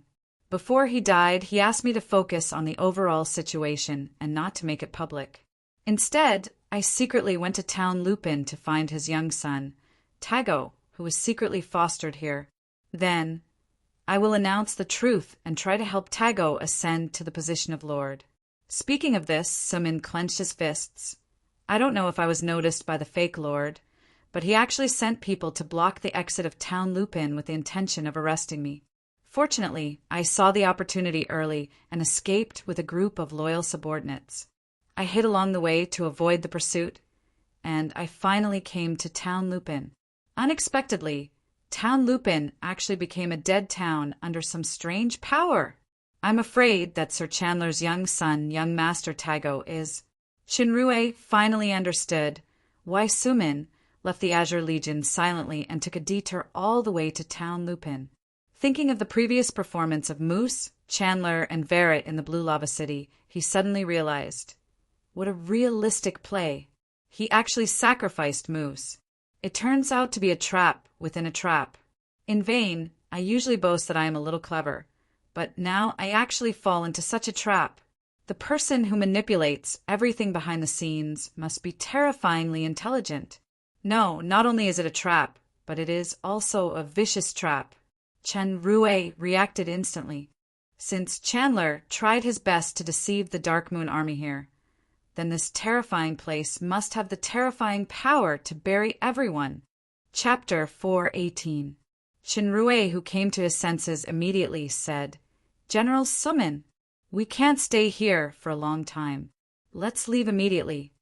But young Master Tago, in this dead town situation, no one can survive, and every second we stay here, the danger will increase. Do you want these loyal soldiers to die with your pitiful loyalty? Chinrue shouted. Many soldiers showed hostility, but the target of hostility was Chinrue. He was worthy of being the most loyal soldier who would follow me through life and death. Suman saw the soldiers' expressions. He sighed and finally gritted his teeth. Okay, everyone, form 3 columns and leave here immediately. Because the black gas had dissipated, there was no interference for the time being. Chinrue's magic map was restored. It turned out that the team was actually in the center of the town. It seemed that the pothole was nearby, but at this time there was no more time to take risks. Athena and the Flame Legion were still outside the town. Judging from the current situation, even if they were outside the town, it was not necessarily safe. While they were moving, the ground suddenly began to shake as if something was going to break out of the ground. The magic map was once again strongly interfered and lost its function. Fortunately, Chinrue had made the corresponding mark on the physical map for the sake of insurance. He quickly evacuated with Sumin's army outside the town. However, those strange bone towers began to emit strange power. Although the god-eating mask had devoured the power of several bone towers previously, the power of the artifact was not endless. It just swept away the strange power within hundreds of meters just now, but now dozens of bone towers released the strange power at the same time. The range almost covered hundreds of kilometers. The whole sky was shrouded in dim smoke. The light of the 2 moons couldn't penetrate through. The visibility was reduced by 10 times.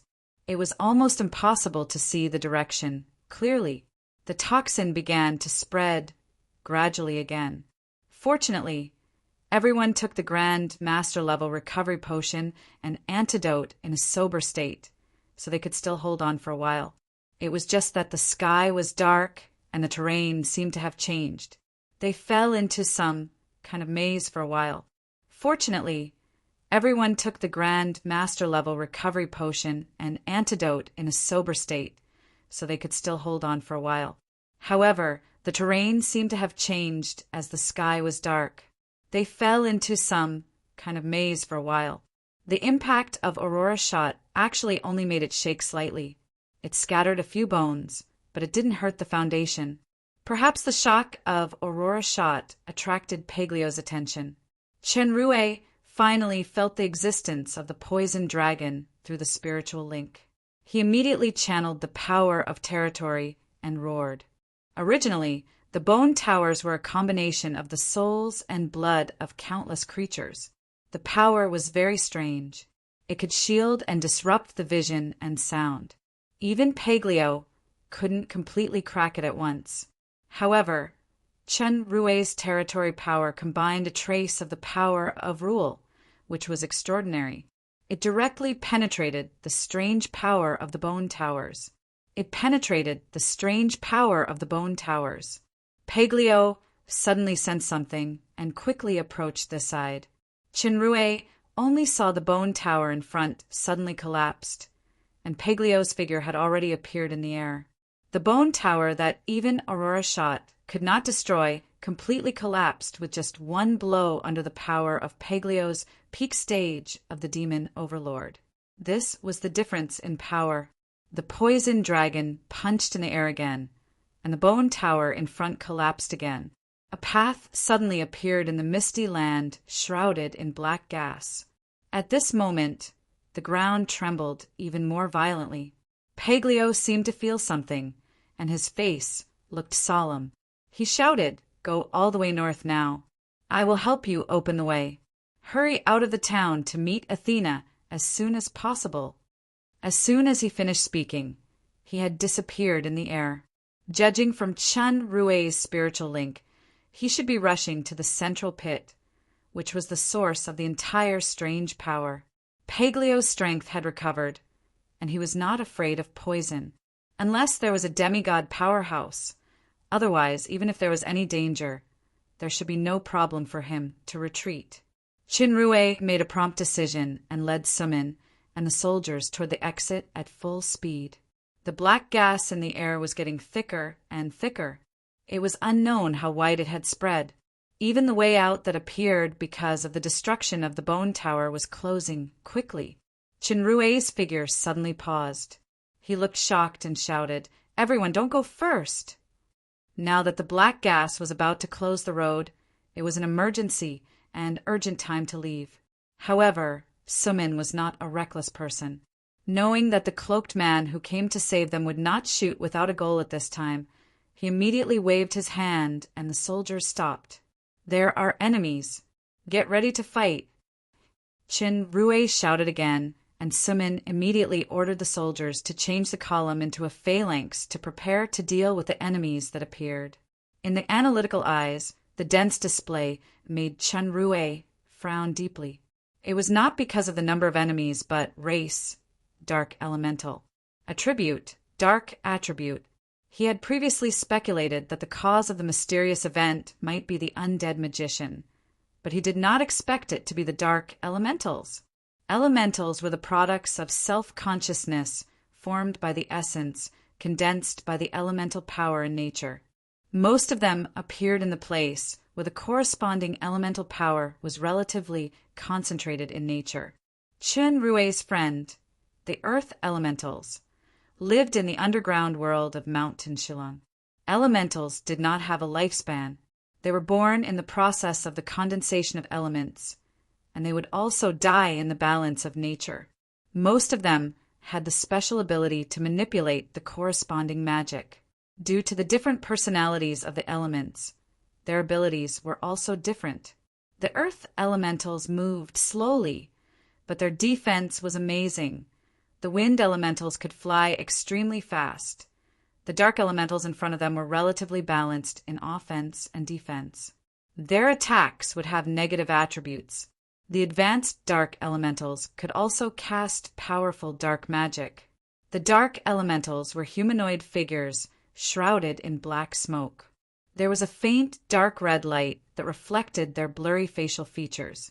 Their speed was much faster than the earth elementals. They had appeared in the surroundings in the blink of an eye. Judging from the data of analytical eyes, there were at least thousands of them that could be sensed, and their strength was generally around D, which was higher demon. There were also a small number of sea-level powerhouses in the middle. With this overall strength, let alone these blue lava estate soldiers, even the Dark Moon's Flame Army elite soldiers were not their opponents. Not to mention sea-level and D-level strength might not be the upper limit of this group of dark elementals. Before he could think more, the dark elementals had already approached. Chunrui yelled, and a faint light appeared in his hand. Aura Blade was activated. With a turn of his arm, the bodies of several dark elementals that were 5 or 6 meters away were cut into 2 at the same time. They fell to the ground and slowly turned into smoke, leaving only a pair of ash-like remains on the ground. The strange thing was that Chunrui's palm that was using Aura Blade seemed to be stained with some black breath that slowly seeped into it. Chunrui didn't pay much attention to it. Aura Blade was sharp, and it was mixed with the whistling Aurora shot. He was invincible for a while. The strength of these dark elementals could only be considered low compared to him, but they surrounded from all directions. The soldiers were not their opponents at all. They'd barely maintain a defense line under Sumin's loud command. The casualties increased sharply. To make matters worse, the eyes of the soldiers who killed the dark elementals gradually emitted a strange light. Their entire pupils turned black, somewhat similar to the appearance of the Leviathan Royal when they activated the Eye of Incubus. The strange thing was that the strength of these soldiers increased greatly and they went berserk. They began to kill their companions. Unlike the defense of the earth elementals, the speed of the wind elementals, and the attack characteristics of the fire elementals, the dark elementals had a very special attribute, which was punishment in addition to the corresponding negative emotions. The life form that killed the dark elementals would be corroded by the dark elemental's power in retaliation. Those who were not strong-willed could easily lose themselves and become crazy killing machines. They would finally die of madness. The soldiers whose morale had already plummeted because of the negative power brought by the dark elementals were all frightened when they encountered this situation. Fortunately, Sumin took action and killed those soldiers who fell into madness. Then the situation was barely stabilized. If Chunrui only needed to protect Sumin alone, there should be no problem even if there were more dark elementals with this kind of strength, but there were still more than 1,000 soldiers here. Although Chunrui killed a lot of dark elementals, there were more and more of these enemies, and their strength level was gradually increasing. B-level, Great Demon King powerhouses had begun to appear. These great demon king-level elite dark elementals were quite intelligent. After discovering Chunrue's power, some of them cast long-range magic attacks, and some released buff magic like Night Demon Barrier, which greatly strengthened the dark elemental's attack power. The number of soldiers' deaths rose again. In a short time, there were hundreds of corpses of the Blue Lava Estate army on the ground. Even Summon himself was seriously injured by the dark blood scythe cast by a great demon, king-level dark elemental. If it weren't for Chunrue's timely arrival to kill the opponent, he would have died. Chunrue knew that the situation was critical. He shouted, and a long sword appeared in his hand. It was 3 feet and 6 inches long. It was faintly purple, and the hilt and blade were cyan. It was the artifact North Sea. When the power was poured into the sword, the purple light at the tip of the sword suddenly skyrocketed by 3 feet, like an extended tail. This sword light was extremely sharp. It was far better than the aura blade. With a slight turn, the nearby dark elementals were torn apart. North Sea had the characteristic of doubling the swordsmanship proficiency, which made it easier to control. Under the guidance of this arrowhead, the soldiers who desperately broke through finally came to the exit of Town Lupin. At this time, there were only 700 to 800 people left. However, the scene in front of them surprised everyone again. The original checkpoint outside the town was shrouded by dark elementals. Chunrue tightened his grip on North Sea.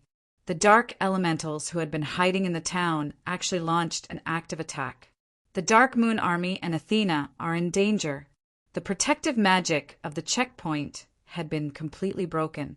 Arrows were constantly shooting from behind the checkpoint, and there was a burst sound, killing many dark elementals. The Dark Moon's unique burst crossbow. At this time, North Sea's purple light suddenly began to flow. It turned out that this artifact had the characteristic of absorbing the enemy's power to accumulate power, and the dark element's punishment characteristics seemed to have a special effect on this kind of power accumulation. After the previous fierce fighting, it had actually finished accumulating power, and it could launch the attack skill, Flow Back to Origin. In an instant, the dazzling brilliance in the sky attracted almost everyone's attention. The purple sword body burst out countless meteor-like lights, which spread forward in a fan shape. The dark elementals were penetrated one after another. After the scattered meteors drew a beautiful arc, they once again converged into a huge sword shape. Then, with a swoosh, the converged sword shape flew forward at a terrifying speed and power. Wherever it passed, everything turned into powder and disappeared. A terrifying trajectory appeared on the ground. The entire dense lineup of the dark elementals was cleared into a huge pattern. First, it was a big circle, then a wide and straight passage. There was no living enemy in it. This gorgeous and terrifying flow back to origin made Summon dumbfounded. Is this the power that a demon emperor can exert? Only now did he really understand why the Blue Lava Estate's 100,000 army would be annihilated in the Dark Moon. The deputy legion leader of a legion, the unknown Aguile, has this kind of strength. Not to mention the Blue Lava Estate's strongest double-headed dragon legion leader, Majorca. Even the Blue Lava Estate lord himself, Titan, can't take this sword. In fact, Summon still misunderstood. This blow was not Chunrue's own power, but the secret skill of charging power that came with the artifact. What really destroyed the entire Blue Lava Estate army was a more low-key undead magic and a sea of undead that was more numerous than the dark elementals in front of him. Chunrue himself was a little surprised. He didn't expect Flow Back to Origin to be so powerful. The durability and power of this move were inferior to Scorching Dragon Kill, but it was a charging skill that could be used continuously.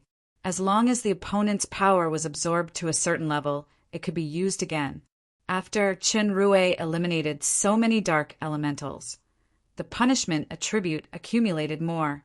He had discovered the black gas that entered his body, but unlike the abnormalities of those soldiers, these black gas seemed to have no effect on him at all. Chinrue didn't have time to think much. With the huge deterrent of this blow, he quickly led Sumon's remaining soldiers to charge forward and finally met up with Athena.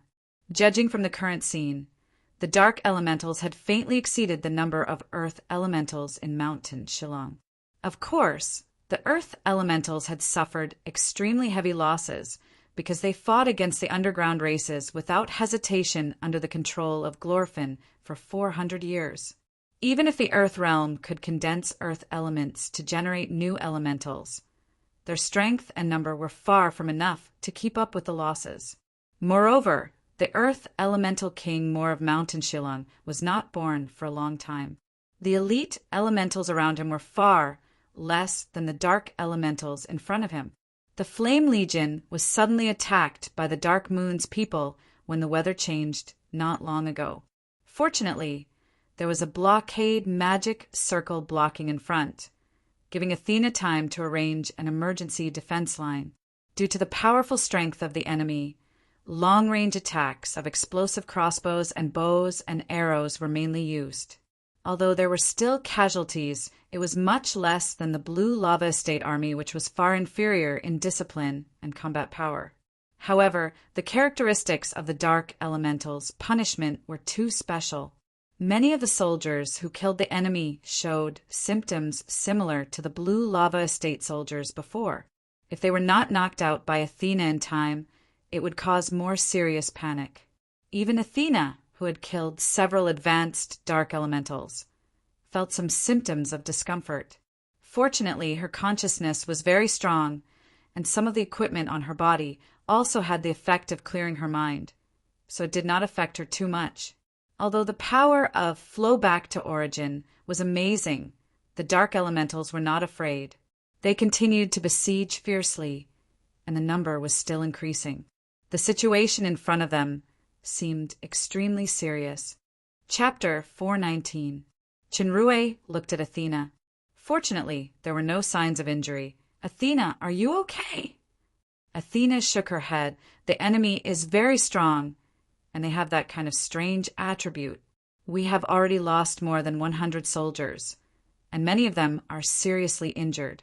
The most important thing is that the retreat route is also cut off by the strange power now. We can't retreat, which is equivalent to being trapped here. If this continues, I'm afraid the loss will be greater and greater. You try to treat these wounded soldiers first. I'll take people to the front to hold them." These were the elites trained by her and Eric's. She felt sad about every death, but this was inevitable. In a real head-to-head group war, 0 casualties was just a beautiful legend. As Chun Rue's mind moved, a 3-meter-tall tree appeared on the ground. It was green all over. The soldiers about 30 meters around the tree suddenly felt that the recovery speed of physical strength and spirit power was greatly accelerated. Even their injuries were getting better. It was the Yuan recovery tree of the super system's royal spiritual type. It could quickly recover physical strength and magic power. It could exist for up to 1 month. It was usually used for physical recovery during special training, but it came in handy now. Chun Rue continuously cast several Yuan recovery trees, so that the soldiers, including the Blue Lava Estate army, recovered quickly. At the same time, he exchanged a large number of healing potions and spirit potions to quickly heal the injuries and strengthen the resistance to the Dark Elemental's punishment attribute. However, the Dark Elemental's offensive was still fierce. Although the Flame Legion was well trained and cooperated well, Athena soon began to be unable to hold on due to the overall inferior strength. Chun Rue arrived in time and killed the B-level elite elemental who trapped Athena with the North Sea sword. Then he broke into the enemy group alone and used a large-scale group attack, destructive aura blow. In an instant, countless divided sword chi cleared a large area of the surrounding dark elementals. He finally stabilized the situation. However, the true destructive aura slash could only be used once an hour. Although he managed to control the situation now, the following battle would be even more difficult. Chinrue suddenly slapped his head.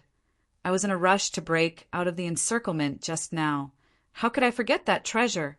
It turned out that on the way to the Blue Lava Estate, Qinrui had already used the Yuan tortoise stone obtained from Chandler's treasury, plus other gathered materials. Through a series of refining, and other processes, he finally made the Mystic Jade Armor. Mystic Jade Armor, light armor, increases movement speed, increases spiritual power, has long-range damage. Additional skill, Hot Blood Halo.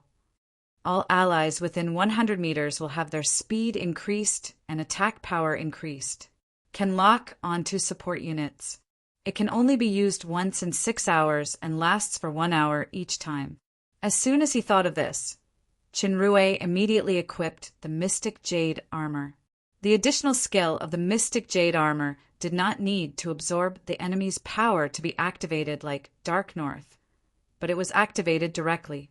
The only drawback was that it could only be used once every 6 hours. After the Hot Blood Halo was activated, a faint red light appeared under Qinrui's feet. A similar red light appeared under the feet of all the soldiers who were locked within 100 meters, but the color was much fainter. For a while, their speed and attack power suddenly increased. Athena and several chief-level elites were also given the power of Stripper by Qinrui using the bestowing fruit urgently. His combat power had greatly increased, coupled with the incomparable bravery of Agual who took the lead. The morale of the Blue Lava Estate soldiers was greatly boosted for a while. However, the number of dark elementals did not decrease significantly, and their strength was still stronger than their side. After a long time, it was still difficult to resist the enemy. The biggest problem now was that the retreat route was also blocked. Judging from the situation of the White Bone Tower just now, they could only persist until Paglio came over. Otherwise, they would not be able to break this strange force field similar to a territory. Even escaping would be a problem. At this moment, Qinrui suddenly felt Paglio's position in his mind again. As soon as he looked up, he saw 2 faint figures approaching quickly. These 2 figures were extremely fast. They collided and separated from time to time in the air. Each collision would cause a corresponding terrifying shock on the ground. The dark elementals below had already seen the opportunity to retreat, and their offensive had also slowed down. Qinrui's pupils contracted slightly. One of the 2 figures in the air was Paglio.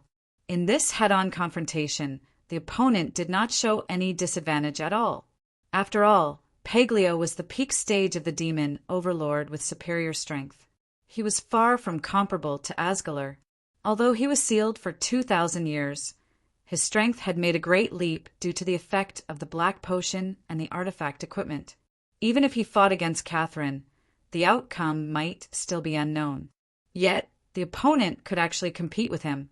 With Qinrui's eyesight, he could barely see the figure at the moment when the 2 sides paused after the collision. It was a tall figure with a dark red light in his eyes. There seemed to be bone spurs on his shoulders and elbows. His whole body was wrapped in a faint black mist, but his face couldn't be seen clearly. This appearance was quite close to the dark elementals. Even if the 2 were outside the range of analytical eyes, Qinrui could guess the identity of this terrifying powerhouse. It was exactly what he was worried about, Elemental King. It turned out that the one who turned Lupin into a dead town was actually one of the 6 Elemental Kings, the Dark Elemental King. The Elemental King was the top of the pyramid of the elements and also the top creature of the demon realm. They were born at the demon overlord level. There was no life limit. The older they were, the more powerful they would be. Of course, they were not immortal. They would also die for various reasons. The king was born with the power to rule the elementals of their own element, and the king of each element was unique. In other words, the most basic condition for the birth of a new king of the element was that the previous king had died. Judging from the strength shown by the Dark Elemental King, he was far better than the Earth Elemental King Moore and was comparable to Paglio. He must be a veteran king with considerable years of existence. Under normal circumstances, the Elemental King should not participate in the ordinary demon realm battles. Why is the Dark Elemental King related to Bloodfall? The battle between the two demon overlords in the air was still extremely fierce. It seemed that it was hard to determine the winner for a while. Then, 3 light smoke fell from the air again and appeared in the Dark Elemental's camp. The attack of the Dark Elementals suddenly stopped, and they retreated to the back of the 3 figures in an orderly manner. These were 3 Dark Elementals. Although the Great Demon King level could already be called Elite Elementals, these 3 were the real elites. The 3 comprehensive strengths were A+, A, and A-, which were exactly the 3 levels of the Demon Emperor. Demon Emperor level elementals. The strength of this Dark Elemental group far exceeded the Earth Elementals of Mountain Shillong in both individual and comprehensive strength. It was not that the Earth Elementals were weaker than the Dark Elementals. The Demon Realm's environment was the most suitable for the development of the Dark Elementals. But the most important thing was that the Earth Elemental King's birth time was too short. He once had a Demon Emperor level elite under him, but he had fallen in the battle with Glorfin 400 years ago. Chinrue motioned Athena to lead the army to retreat. This level of battle was no longer what she and the Flame Legion could face. Although Chinrue had defeated the Red Spirit Lord Josh, the Elementals had incomparable talents that ordinary trainers and even the royal family could not match. Their strength was generally beyond the trainers of the same level. Josh's strength might only be equivalent to the Dark Elementals of the early stage of the Demon Emperor. I must defeat these 3 Dark Elemental Demon Emperors to have the hope of getting out of trouble. This should be the biggest test Chinrue encountered after he was promoted to the 5-star Star Lord. The facial features of the Demon Emperor-level Dark Elementals were quite clear, but they did not have any gender characteristics. Their whole body was shrouded in black mist, faintly revealing bone spurs which looked very strange. The Dark Elementals of the early stage of the Demon Emperor walked out. Their disdainful eyes swept across the soldiers who were gradually retreating behind them, and they finally landed on Chinrue, who was dressed in a cloak. They simply said 2 words, "Die." As soon as they finished speaking, their figures had already appeared in front of Chinrue. Sharp blade claws about 1/2 meter long appeared on their 5 fingers that were emitting black gas. They grabbed toward Chinrue. Their speed and strength were quite amazing. Chinrue was at a disadvantage for a while. He could only barely support by relying on the sharpness of North Sea. In a moment of carelessness, his arm was swept by the blade claw. Blood immediately splashed out, and the wound was still faintly emitting black smoke. It seemed that he was poisoned. Athena and the soldiers were secretly worried seeing that. The strength that Chinrue currently showed was very consistent with the breath of the early stage of the Demon Emperor on the surface. So the other 2 Dark Elemental Demon Emperors' eyes flashed with disdain. They predicted that their companion would win, without a doubt. The early stage of the Dark Elemental Demon Emperor also thought so. Their attacks gradually strengthened, forcing Chinrue to be out of breath. It seemed that he couldn't even activate his territory. In fact, Chinrue had been calculating that although the power of this Dark Elemental was powerful, it was not invincible. What he was calculating was the other 2 Dark Elemental Demon Emperors.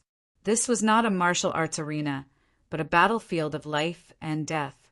There was no so-called fairness on the battlefield. There was only the winner taking all. Once the opponent realized his threat, it was very likely that they would join forces to kill him. If it was 1 versus 3, it would be difficult to resist the opponent even if he used all his ultimate moves.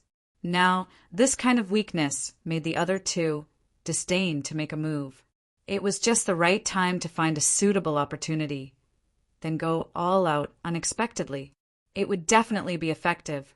This was the application of tactics. By the way, there was also that. Bang! Chinrue blocked the opponent's punch, and he was sent flying backward by the aftershock. The direction was exactly the 2 Demon Emperor level Elite Dark Elemental. The intermediate stage of the Demon Emperor frowned. A huge scythe had appeared in front of him out of thin air. It was the strongest damage magic of the dark element, Dark Blood Scythe. It seemed that this intermediate stage of the Demon Emperor didn't mind doing this to the unlucky enemy who was sent flying at the last moment. The early stage of the Demon Emperor in front had also leaped over. Even if Chen Rui could dodge the Dark Blood Scythe behind, he couldn't avoid this fatal blow. Opportunity. A thought flashed in Chen Rui's mind, and he had quickly activated a function, which was the battle enhancement in the spiritual link. Battle enhancement required 100 faith crystals. Chen Rui's current faith crystals were less than 400. More than a quarter of it was gone now. He initially wanted to save up 1,000 to try Royal Star transformation, but it was obviously not the time to consider this kind of problem at this critical moment. In an instant, Peglio and Chen Rui's bodies lit up with a dark golden light at the same time. They felt that their strength, speed, endurance, and other qualities had made a significant leap. Even the strongest True Series black potions did not have such an effect. Almost in the blink of an eye, the situation in the field suddenly changed. Chen Rui, who was about to be hit by the Dark Blood Scythe, suddenly disappeared into thin air. A bleak breath spread quickly, turning into a sense of vitality. At the moment when the two completely different breaths changed, the people around the battle had an illusion at the same time. The movements of the two dark elemental demon emperors suddenly slowed down. Even the peak stage of the demon emperor dark elemental, who had always been disdainful to make a move, was the same. Immediately afterward, countless stars suddenly appeared around them. The three dark elementals all felt that their power was weakened. They were all shocked. The dark elementals who should be immune to the dark negative magic, like weaken, are actually weakened. In the next second, Chen Rui's figure appeared ghostly behind the intermediate stage of the Demon Emperor Dark Elemental. Aura Blade slashed at the opponent like lightning. His movements did not seem to be affected by the slowing down, but he was several times faster instead. The intermediate stage of the Demon Emperor Dark Elemental was taken aback. It immediately turned into a light smoke and scattered. Chen Rui's blade only broke the light smoke. Almost at the same time, the early stage of the Demon Emperor Dark Elemental, who pounced on him, saw a purple stream of light flying toward his head at a terrifying speed. His figure that pounced forward was equivalent to sending himself forward, so he could no longer avoid it. He couldn't help but be shocked. Circles of dark elemental ripples quickly condensed, and a black shield was formed in the blink of an eye. However, the end of the purple stream of light suddenly skyrocketed. It penetrated the black shield that had not yet been condensed without any suspense, and it hit the center of the dark elemental's brow. The terrifying sharpness turned the entire head into nothingness in an instant. This series of changes happened in a split second before the slowing down effect disappeared.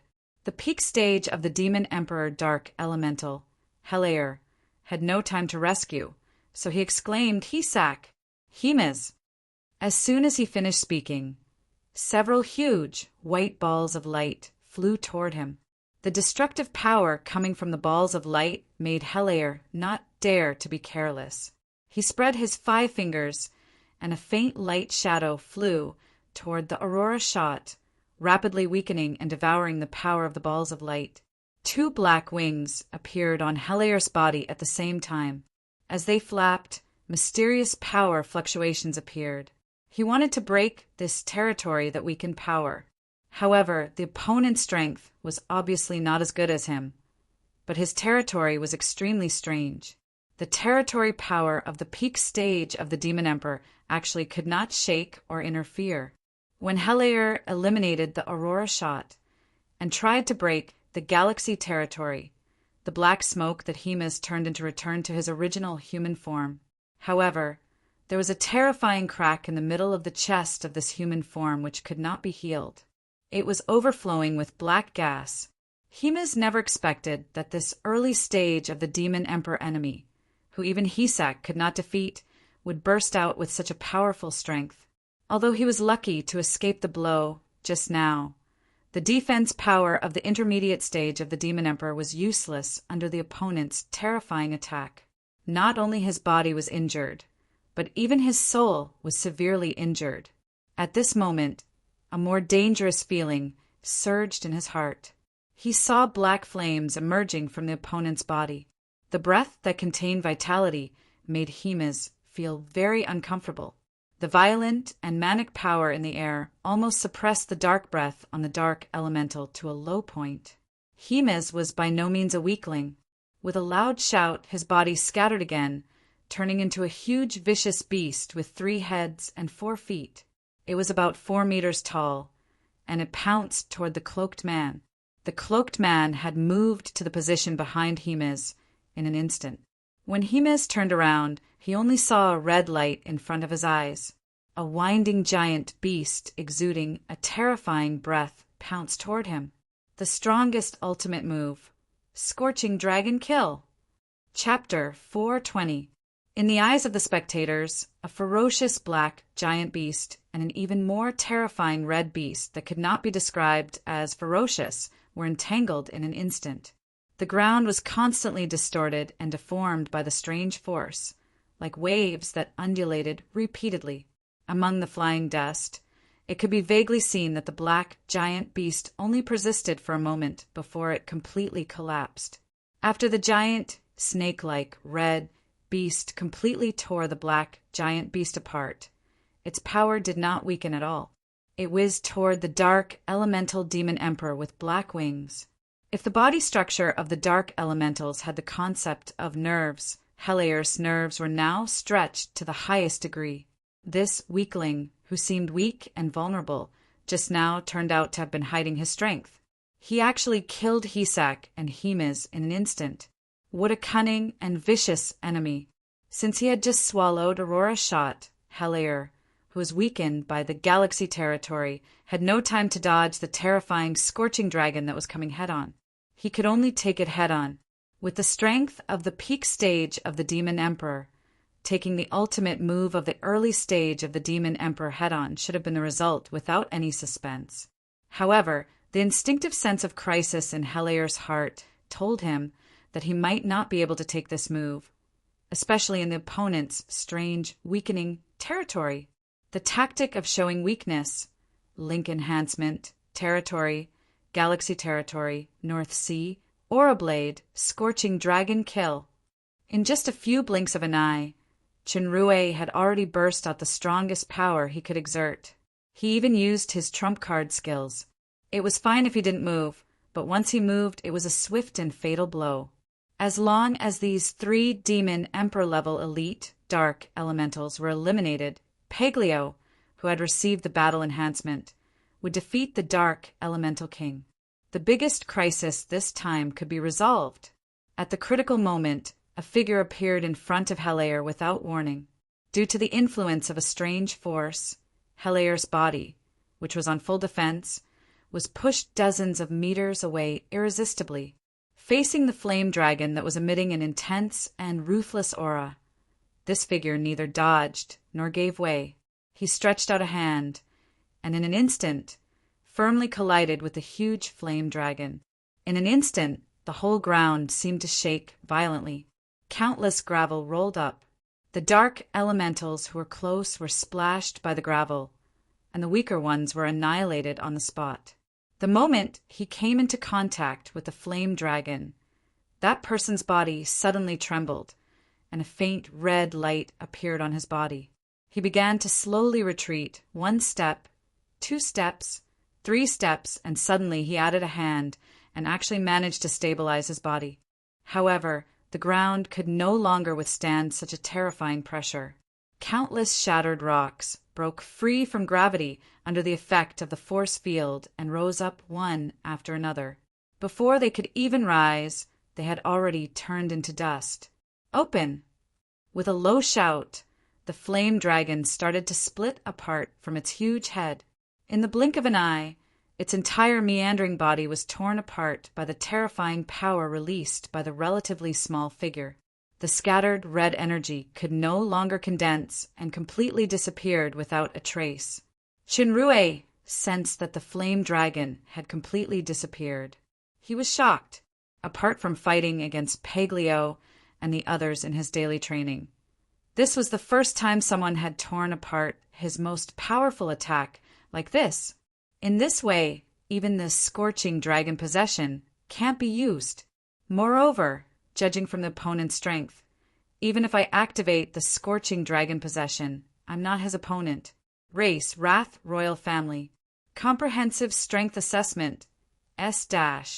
Physique, S-. Strength, S. Spirit, A-. Agility, S-. Analysis, Fire Attribute. He really is a demon overlord. Although he was only at the early stage of the demon overlord, his power had reached the intermediate stage of the demon overlord. Shinrue only felt that this person's data was a bit familiar, but he had no time to think about it. A terrifying distance was approaching at an extremely fast speed. There was no time to dodge. Shinrue's hairs were all standing up. He instinctively felt that he absolutely couldn't take this blow. Even in this galaxy territory that weakened the opponent and strengthened himself. Even if he used Link Enhancement and wore Mystic Jade armor, he still couldn't take it. This blow contained a powerful and irresistible power. It even almost reached the level of a rule. Although it should not be able to destroy the Mystic Jade armor, the body in the armor would be completely destroyed, just like the end of the Scorching Dragon. Shinrue was completely locked by this terrifying breath. Now that he had used up his 2 teleportation, it was too late to use Star Diversion. He immediately used a life-saving skill without thinking. In a split second, this blow hit Shinrue's body solidly. It suddenly burst open, and the violent aftermath blasted the ground behind him into a pit of more than 10 meters long. Athena, who was watching the battle, trembled. Her heart almost stopped beating in an instant. However, it was not flesh and blood that burst open, but countless flies. The scattered flies reassembled into the figure wearing a cloak. God-eating mask artifact skill. Demonic flies transformation. The body is scattered into countless demonic flies, immune to all physical attacks. Active, limited to 1 use per day. Current usage, 1/1.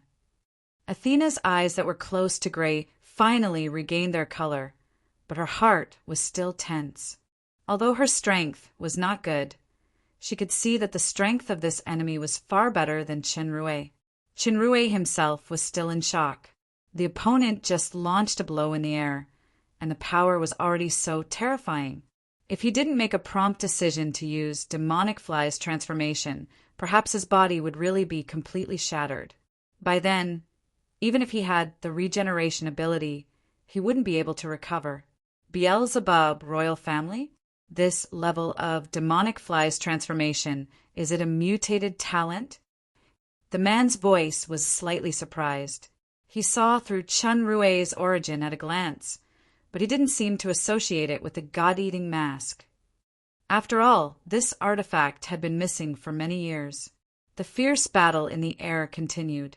Paglio, who was strengthened by the Link enhancement, began to take the obvious upper hand. The Dark Elemental King felt the disappearance of the Demon Emperor-level elite Dark Elementals. He was furious, but he was firmly controlled by the enemy in front of him. He immediately channeled his power and shouted, "Lambost!" The sound spread far away as if it penetrated into the distance. With this distraction, Paglio had already seen one of the opponent's flaws. His fist with green flames hit the Dark Elemental King's ribs like lightning. However, this punch seemed to have fallen into a bottomless quagmire. It was clearly only a short distance, but he couldn't hit it even after using all his strength. It was as if the short distance had become the distance between the horizon. The Dark Elemental King took the opportunity to attack Paglio with a punch. Paglio was still deep in that quagmire, so he couldn't react in time. He was punched in the chest and flew back for a few meters, but he was safe and sound. The black flames that tried to invade were quickly swallowed by the green flames on his body. There was a wave of twisting in the air, and a human figure appeared. The human figure had fine facial features, and his whole body was blue. It was wrapped in a faint cold breath, faintly revealing a crystal-clear feeling. "Hegel, you finally can't wait for me to make a move." Paglio stared at the human figure in front of him vigilantly, and he sneered at the dark elemental king Hegel. "Incompetent guy! Even if there is a helper, I'm not afraid. You guys come together."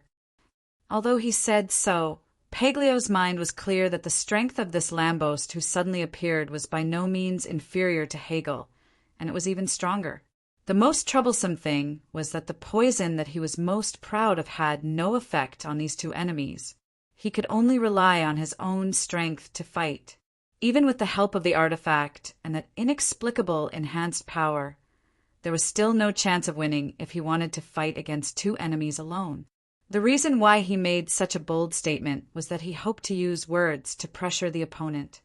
Once the two enemies join forces, let alone winning, it is quite difficult to escape with Chinrue and Athena. I have to think of a way to get away.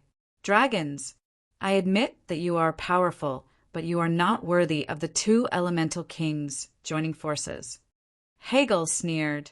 Besides, my current strength is only barely recovered through the secret method. I haven't fully recovered yet. If I am in my peak state, it's still uncertain who will win. Shinrue had been watching the demon overlord whose face was hazy and covered his true face with items vigilantly. He was ready to cast the skill in his hands at any time, but he also paid attention to the battle in the air. These words were like a bolt from the blue to his ears.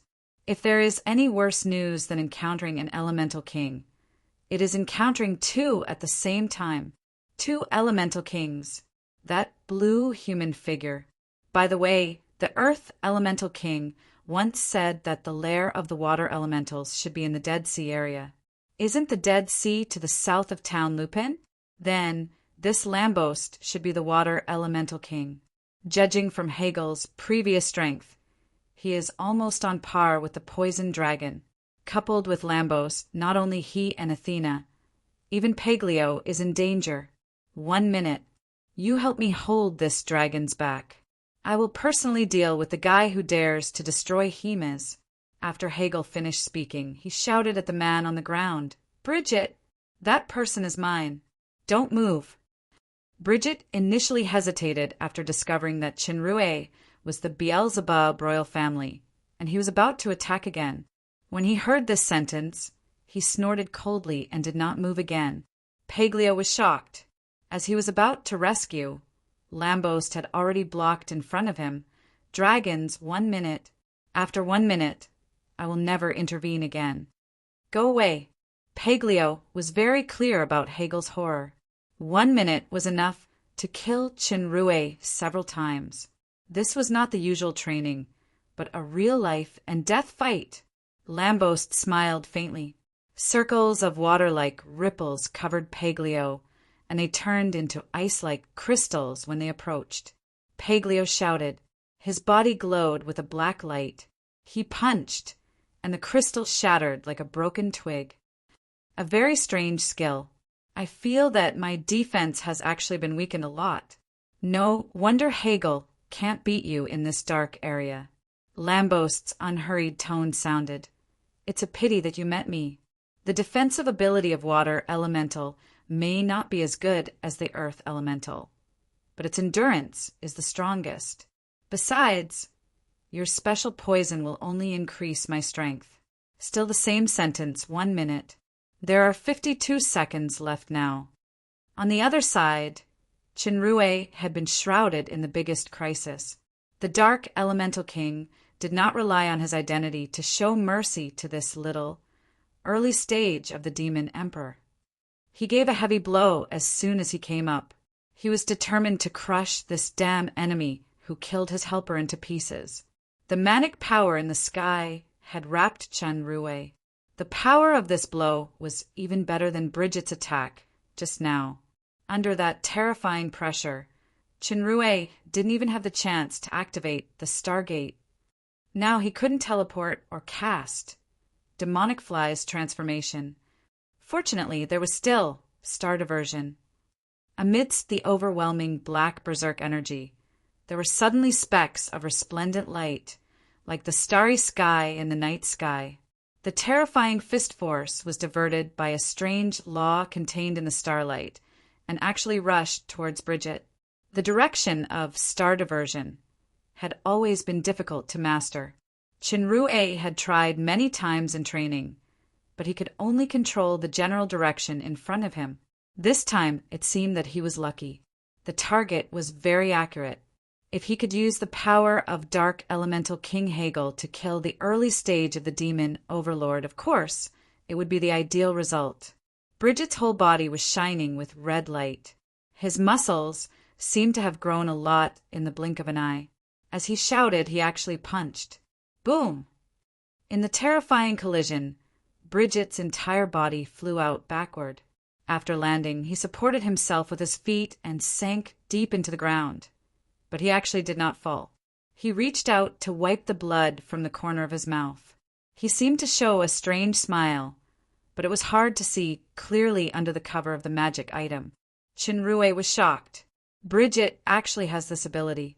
The strength shown by him taking this blow head-on is far better than the level of tearing the scorching dragon just now. But now he had no time to think more, because Hegel's second punch had arrived. After the second punch was diverted by star diversion again, Hegel finally showed a surprised look.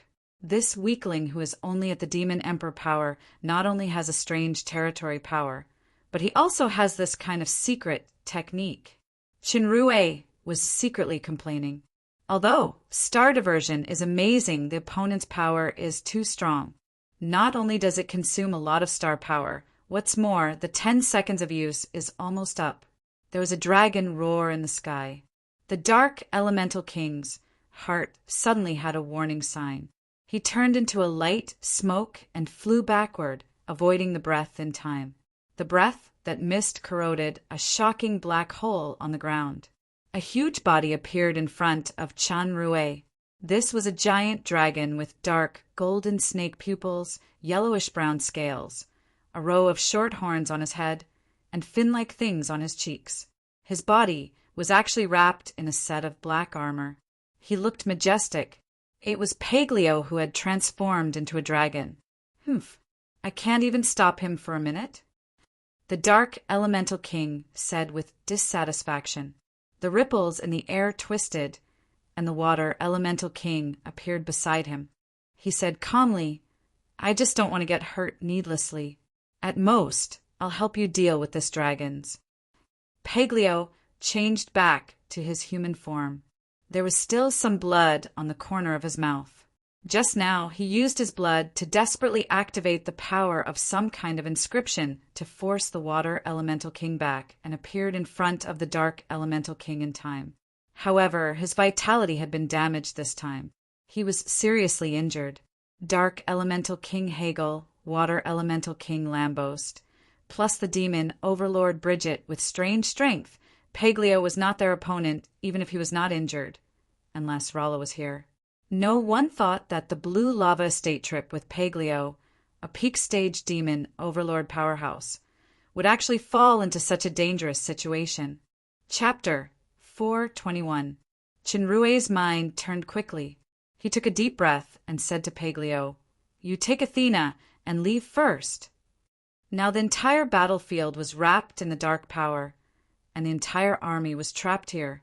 Even if Paglio desperately held the 3 demon overlords, Chinrue's current strength could not break through this blockade with others. Perhaps the Stargate could allow him to return to the star point set by the dark moon, but only Chinrue could pass through the Stargate. He couldn't take Athena away. If no one held these enemies, and Paglio took them away directly, it would only increase the burden for the poison dragon. In the end, they would all be finished. Chinrue already had one more thing in his hand. It was Zeri. 3 Zeris. One was used in Prison 13 of the Fallen Angel Capital. One was used when dealing with Brock, and this was the last one. How useful is Zeri to the peak stage of the demon Overlord powerhouse? Chinrue didn't know either. He only knew that the strength gap was too big. This was the last way. Maybe after covering Paglio and Athena to leave, he could see some opportunities to activate the Stargate to escape. This chance of survival might be 0. At most, it was only 1 in a billion. But in any case, I have to try. Now is not the time for a guy like you to be qualified to be brave. You can't die, otherwise I will also. The reason Paglio wanted to say was the symbiotic contract. If Chun-Rui died here, Paglio himself would not be spared. However, before the poison dragon finished speaking, he suddenly felt that a subtle connection in his heart was cut off, and his face suddenly changed. The symbiotic contract was terminated. Although he knew that this Grand Master Inheritance partner had incredible abilities, he did not expect that he already had the ability to terminate the contract. Only the legendary demigod powerhouse can have the power to override the contract power, and they will also be subject to various restrictions. However, Chun-Rui actually terminated the symbiotic contract so easily. Unfortunately, his power was not demigod. Let's go. Chun-Rui didn't have any impassioned exhortations. He just calmly said that he didn't know if he could live to see this companion again, but he wouldn't regret what he had done. Without the restriction of the contract, with Paglio's strength, it should not be a problem for him to escape alone. In his mind, there was a conversation at the Blue Lake back then. When I was born, I saw nothing but eggshells. All these years, I don't have any relatives, but I have a lot of enemies.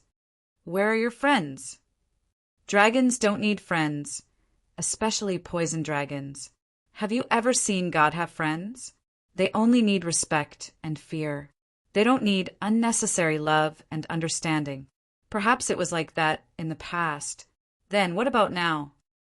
Now, scenes of the past flashed through Paglio's mind, and the shock in his eyes gradually subsided. Suddenly he grinned. You want to steal my limelight like this? Dream on. Similarly, he didn't say anything awe-inspiring and righteous. He just used his own way to express 2 words. I'm not leaving. This is in line with a certain dragon's stubborn style. Oh. The water elemental king's indifferent voice came. A very valuable friendship. It's enviable. What friendship? Anyway, all of you will be buried here today. The dark elemental king's awe-inspiring voice sounded. The sky seemed even darker. The dark elementals gradually gathered from all directions, surrounding the dark moon and the blue lava estate army. Hesak, whose head was blown off, and Helir, who was pushed away by Bridget, appeared at the forefront of the team. Although Hesak was only at the early stage of the Demon Emperor, he had special abilities. At the moment when his head was penetrated by North Sea, he activated the secret technique in time to replace his brain with his left arm. Now his left arm had disappeared from the shoulder, but his life was finally safe. Facing the terrifying dark elementals in all directions, the faces of the dark moon and the blue lava estate soldiers showed a look of horror and despair. There was no hope in this battle. A song suddenly appeared in the ears of the soldiers. The tune of this song sounded sad and melancholy at first, but it revealed a sense of strength and persistence when listening carefully. This was the famous song of Isildur. Isildur was a small town that once stood in the former Wrath Empire. It was also the last barrier of the Wrath Empire's capital. When the Bloody Empire army attacked the Wrath Empire, it was as easy as crushing dry weeds and smashing rotten wood. However, they encountered an unprecedented setback in this small town. The first general of the Wrath royal family, Sirai, incredibly blocked the onslaught of 300,000 Bloody Empire's main force with 10,000 people. They held on for 10 days without backup. In the end, they were all killed due to exhaustion of ammunition and food. It was said that Sirai, Samuel, was still standing on the last line of defense until his death. None of the Bloody Empire soldiers passing by touched the corpse of the hero who buried countless of their comrades. They all took a detour. Even the original Bloody Empire emperor was moved. He personally cast a bronze statue for Sirai, which was still stored in the small town of Isildur, which had become the territory of the Bloody Empire. A true hero would be respected even by his enemies. In memory of Ciri's heroism, the later generations composed a song, Song of Isildur, which was popular and spread endlessly in the demon realm. Athena hummed the song while watching the figure in the cloak. There was no fear or panic, only tranquility. She knew that the man would not give up on her. He would even rather stay and delay the enemy in exchange for her life. However, she would not leave alone, let alone become his burden. Athena was not a woman who said everything. Whether it was affection or love, it was more in the heart and expressed with actions. If it wasn't that kind of life and death situation when she faced Glorfin at Mountain Shillong, she wouldn't have confessed like that. Now that she was his woman, she had no regrets if she died for him or died with him. Life and death together, that was all.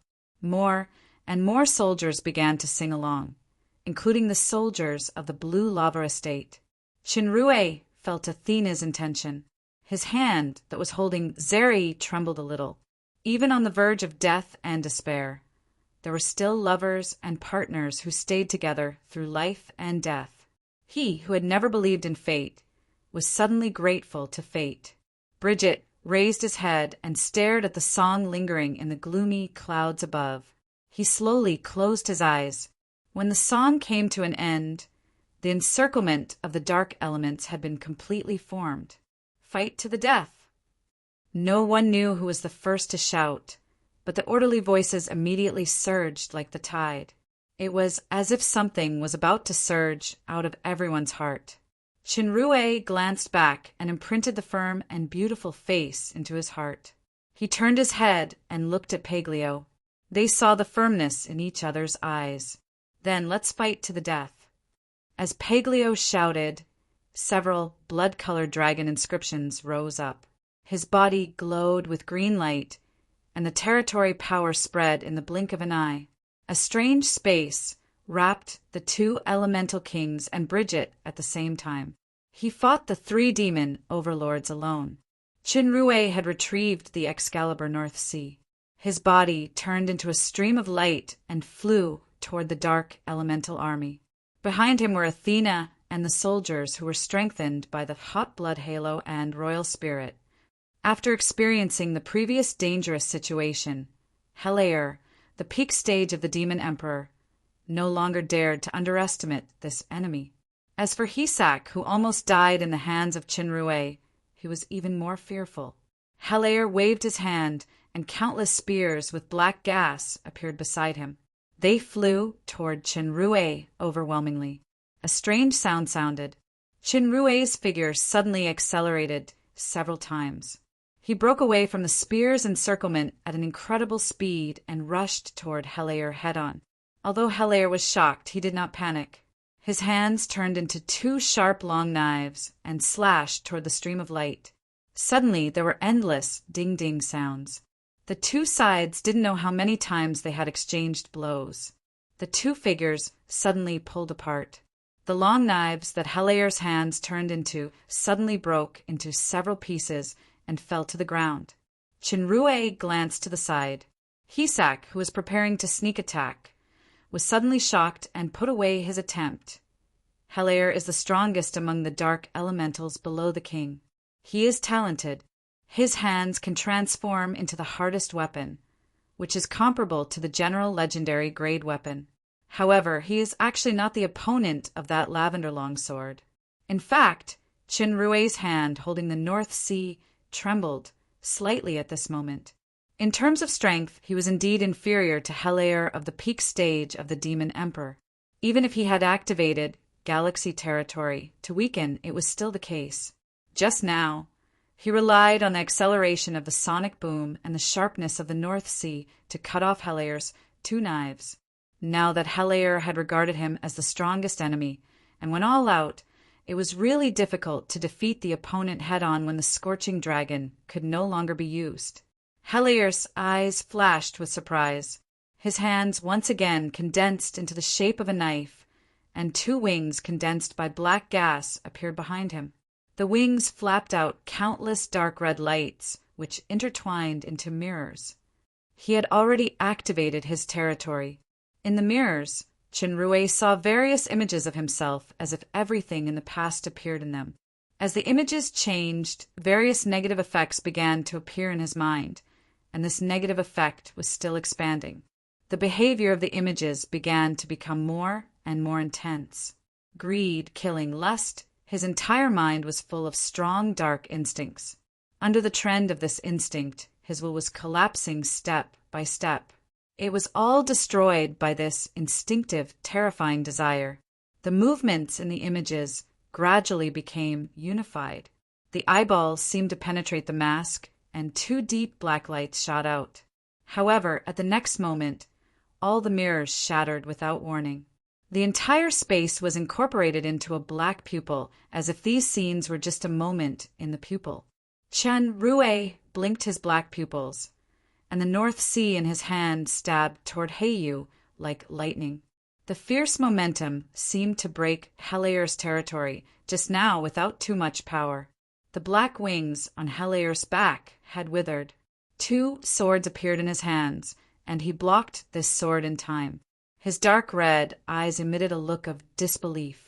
His death mirror territory could use the power of darkness to induce and spread the opponent's instinctive desire, completely destroying their will. It was the nemesis of most demons. For thousands of years, it was unknown how many enemies it had killed. He did not expect that this mysterious opponent would be able to easily break through the death mirror domain and even devour his purest dark element energy. If it was another kind of territory, even if Chinrue could crack it, it would never be so easy. Chinrue once passed the biggest test of refined mind in Migra state, and he defeated the inner demon more than once. This kind of territory was simply a free meal. However, it was somewhat unexpected that the dark power was completely absorbed by his body. Chinrue was chasing Helair. He wanted to kill him while he was weak. Suddenly, he looked up and saw Hisak appearing in the air. Hisak drew a strange pattern with one hand, and waves of dark ripples shrouded him. A protective shield immediately appeared around Chinrue's body. The magic of this death ripple could only make the protective shield tremble slightly, but it could not be broken. Chinrue's mind moved, and the gravity spell obtained from the Earth Elemental King was instantly released. Hisak only felt his body sink, and he fell down involuntarily. At the same time, in the hazy green space in mid-air, black and blue lights were constantly seen crisscrossing. There was also a hint of red light in the middle. After the strong distortion of the space, it burst open with a wave. For rays of light flew out of the collapsed green space and landed on the ground. Paglio looked very embarrassed. He was gasping for breath, and blood kept flowing from the corner of his mouth. Powerful endurance and combat instincts, incredible armor. The Water Elemental King's voice sounded. Except for Bridget, the other second kings were really powerful. Any one of them was comparable to the poison dragon. Paglio fought 3 alone, but he couldn't last long. His territory power collapsed, and he was seriously injured. Fortunately, the Overlord armor's protection and damage absorption ability were outstanding, so he was not fatally injured. Dark Elemental King Hegel seemed to be a little dissatisfied with Lambost praising the enemy. Suddenly he sensed something. As soon as he turned his head, he saw Hisak falling straight to the ground under the effect of gravity spell, and Helair staggered back below. He seemed to have suffered a serious injury. Water Elemental King Lambost also noticed the battlefield on Chinrue's side, and his eyes suddenly showed surprise. "Damn it!" Hegel roared. His figure flashed, and he appeared in the air above Chinrue's head. He seemed to be completely unaffected by the gravity spell. He punched in the air toward Chinrue. At this time, Paglio had exhausted too much power, so it was too late to stop Hegel's attack. Chinrue just wanted to use his last trump card, Demon Shield, to defend. Suddenly, circles of light blue ripples appeared in front of him. Hegel's punch hit the ripples, and it was dispersed layer by the rippling, mysterious law. It was actually useless. Hegel was taken aback and shouted, "Lambost! You can't hurt him." Lambost's figure suddenly appeared in front of Chen Rue, confronting Hegel. This change made Chen Rue feel incredible. He didn't understand why the Water Elemental King, who had just helped the Dark Elemental King to attack Peglio, would suddenly change sides and stop Hegel from attacking him instead. "You should have sensed the gravity spell just now," Lambost said calmly. "The power of elemental blessing." Hegel's eyes turned gloomy. "So what?" Lambost's indifferent voice gradually changed. "Do you want to cause a war between the third kings?" Chinrue faintly understood a little. "I didn't expect the elemental blessing to become the biggest turning point. It seems that I can really escape today." Chapter 4:22. He killed Hymos. He severely injured Hymos. Hegel's dark red eyes had an undisguised, terrifying, murderous aura. Not only that, but many dark elementals also died in his hands. Lambos did not relent this time. Elements are part of nature. Life and death are just the transformation of the form of existence. In order to restore your power, didn't you sacrifice more lives in the 3 dark places? Those are just some humble demons. They should be honored to be able to restore part of my power. Hegel showed a disdainful expression and looked straight at the Water Elemental King. "Do you really want to fall out with me for this demon? I can ignore those lives and even use my own power to help you recover. But you should understand the most important point. That is the enemy of the 3 kings of darkness, not the 3 kings themselves." Lambost's voice suddenly became dignified, which was rare. "I'm not doing this for this demon, but for the Elemental Covenant. If you cause the Elemental Covenant to be in danger of disintegrating because of your personal grievances, I will stop you at all costs." With that said, a horn appeared in front of Lambost. It was blue and emitted a faint light. "Hegel, do you want me to blow it?" Hegel's eyes narrowed slightly. "This is the blue horn that summons the Water Elemental Army. It seems that Lambost is going to do it for real." He had not yet recovered to his peak state, so he was not Lambost's opponent. Besides, there was a powerful dragon eyeing him covetously. Even with Bridget, he couldn't win. Moreover, the Elemental Covenant mentioned by Lambost really made him afraid. The Dark Elemental King's fierce gaze finally gradually converged under the gaze of the Water Elemental King. He snorted coldly at Chenrue. "For the sake of the Second Kings and the Elemental Covenant, I will let you go today. The elementals will not easily intervene in the disputes of you demons. But if you appear in front of me again as an enemy next time, I will never hold back." Looking at the gradually dissipating dark clouds in the air and the dark elementals who began to retreat, everyone, including Peglio and Chinrue, felt like they were in a dream. No matter what, the terrifying haze had finally dispersed, leaving behind the fluke and pleasant surprise of surviving a calamity. "Is Asgalo in your hands?" A cold voice rang out. It was Bridget. Chenrue had exposed his identity as a member of the Beelzebub royal family in this battle, and Bridget's question clearly showed that he was a member of the Blood Marrows. Although Chenrue had long guessed that the incident in Lupane Town was related to Bloodmained, the power of Bloodmained was still beyond his expectation. It was actually related to the Dark Elemental King. Chenrue thought, "Asgalo was taken away by one of my allies. We didn't do anything."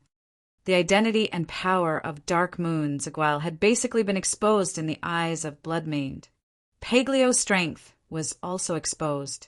However, the power behind Igual would make Bloodmained even more fearful. The so-called Cloak Gang, or whatever deputy army commander, should be a cover. The real power was unfathomable. There was at least one peak stage demon overlord dragons who could rival the Elemental King. Aguil himself was also a peak stage demon emperor powerhouse close to the demon overlord. There was also a mysterious ally who could take away Asgalo or even more unknown powerhouses. Sure enough, Bridget was silent. His face, with an unclear expression, seemed to be lost in thought. After a long while, Bridget raised his head, but he ignored Chinrue and Paglio. Instead, he looked at Athena. "Your name is Athena, right? I like your singing. This is for you." After speaking, a pale red light slowly flew toward Athena. Paglio appeared in front of Athena in time and grabbed the thing vigilantly, but he frowned and handed it to Athena. Athena took a look. It turned out to be a pair of wristbands exuding a strange power fluctuation. She couldn't help but show a surprised expression. She didn't expect this enemy would give her something. When she was about to speak, Bridget's figure had disappeared. Chinrue set his eyes on Water Elemental King Lambost. If it weren't for Lambost just now, maybe Paglio would have the possibility to escape alone, but the lives of him and Athena would be annihilated. Lambost spoke. "I don't know how you gained this level of trust and friendship from the Earth Elemental King, but there is no doubt that the elemental blessing on you saved your life. Is it because of the Elemental Covenant?" It was the first time Chinrue heard this term. There are also the 3 kings of darkness. There are a total of 6 kings of darkness. Could it be that the 3 kings of darkness are the earth, dark, and water elements? Then there are also the 3 kings of light. Judging from the elemental attributes, they should be the archenemies of wind, light, and water elements. You don't need to know this. Let me ask you, what is the name of the current earth elemental king? More. You go and tell Moore that I am waiting for his arrival in the Sea of Death. I have something important to give him. I will definitely pass on the message. Chinrue nodded. He didn't ask more in this regard and changed the topic. Your Highness Lambost, what happened to Lupin Town? Have all the townspeople been killed? In the Elemental War, the Earth Elemental King fell, and the Dark Elemental King was seriously injured. He needed 3 sources of darkness and a large number of creatures to recover. Lupin Town is already the 3rd source. There is the source of darkness with the strongest dark element underground, and there are dense creatures on the ground. With my help, Hegel has basically recovered. However, he still needs to recuperate for a while to return to his peak state. Otherwise, this dragons may not be able to suppress him. Lambost glanced at Paglio. The poison dragon snorted coldly and did not refute. It could be seen that the Water Elemental King was not lying. Your Highness helped Hegel by sacrificing so many creatures? Chinrue frowned slightly. Judging from Lambost's words, I am afraid there is no living person in the entire Lupin town, including the son of Chandler whom Suman was looking for. Lambost replied faintly.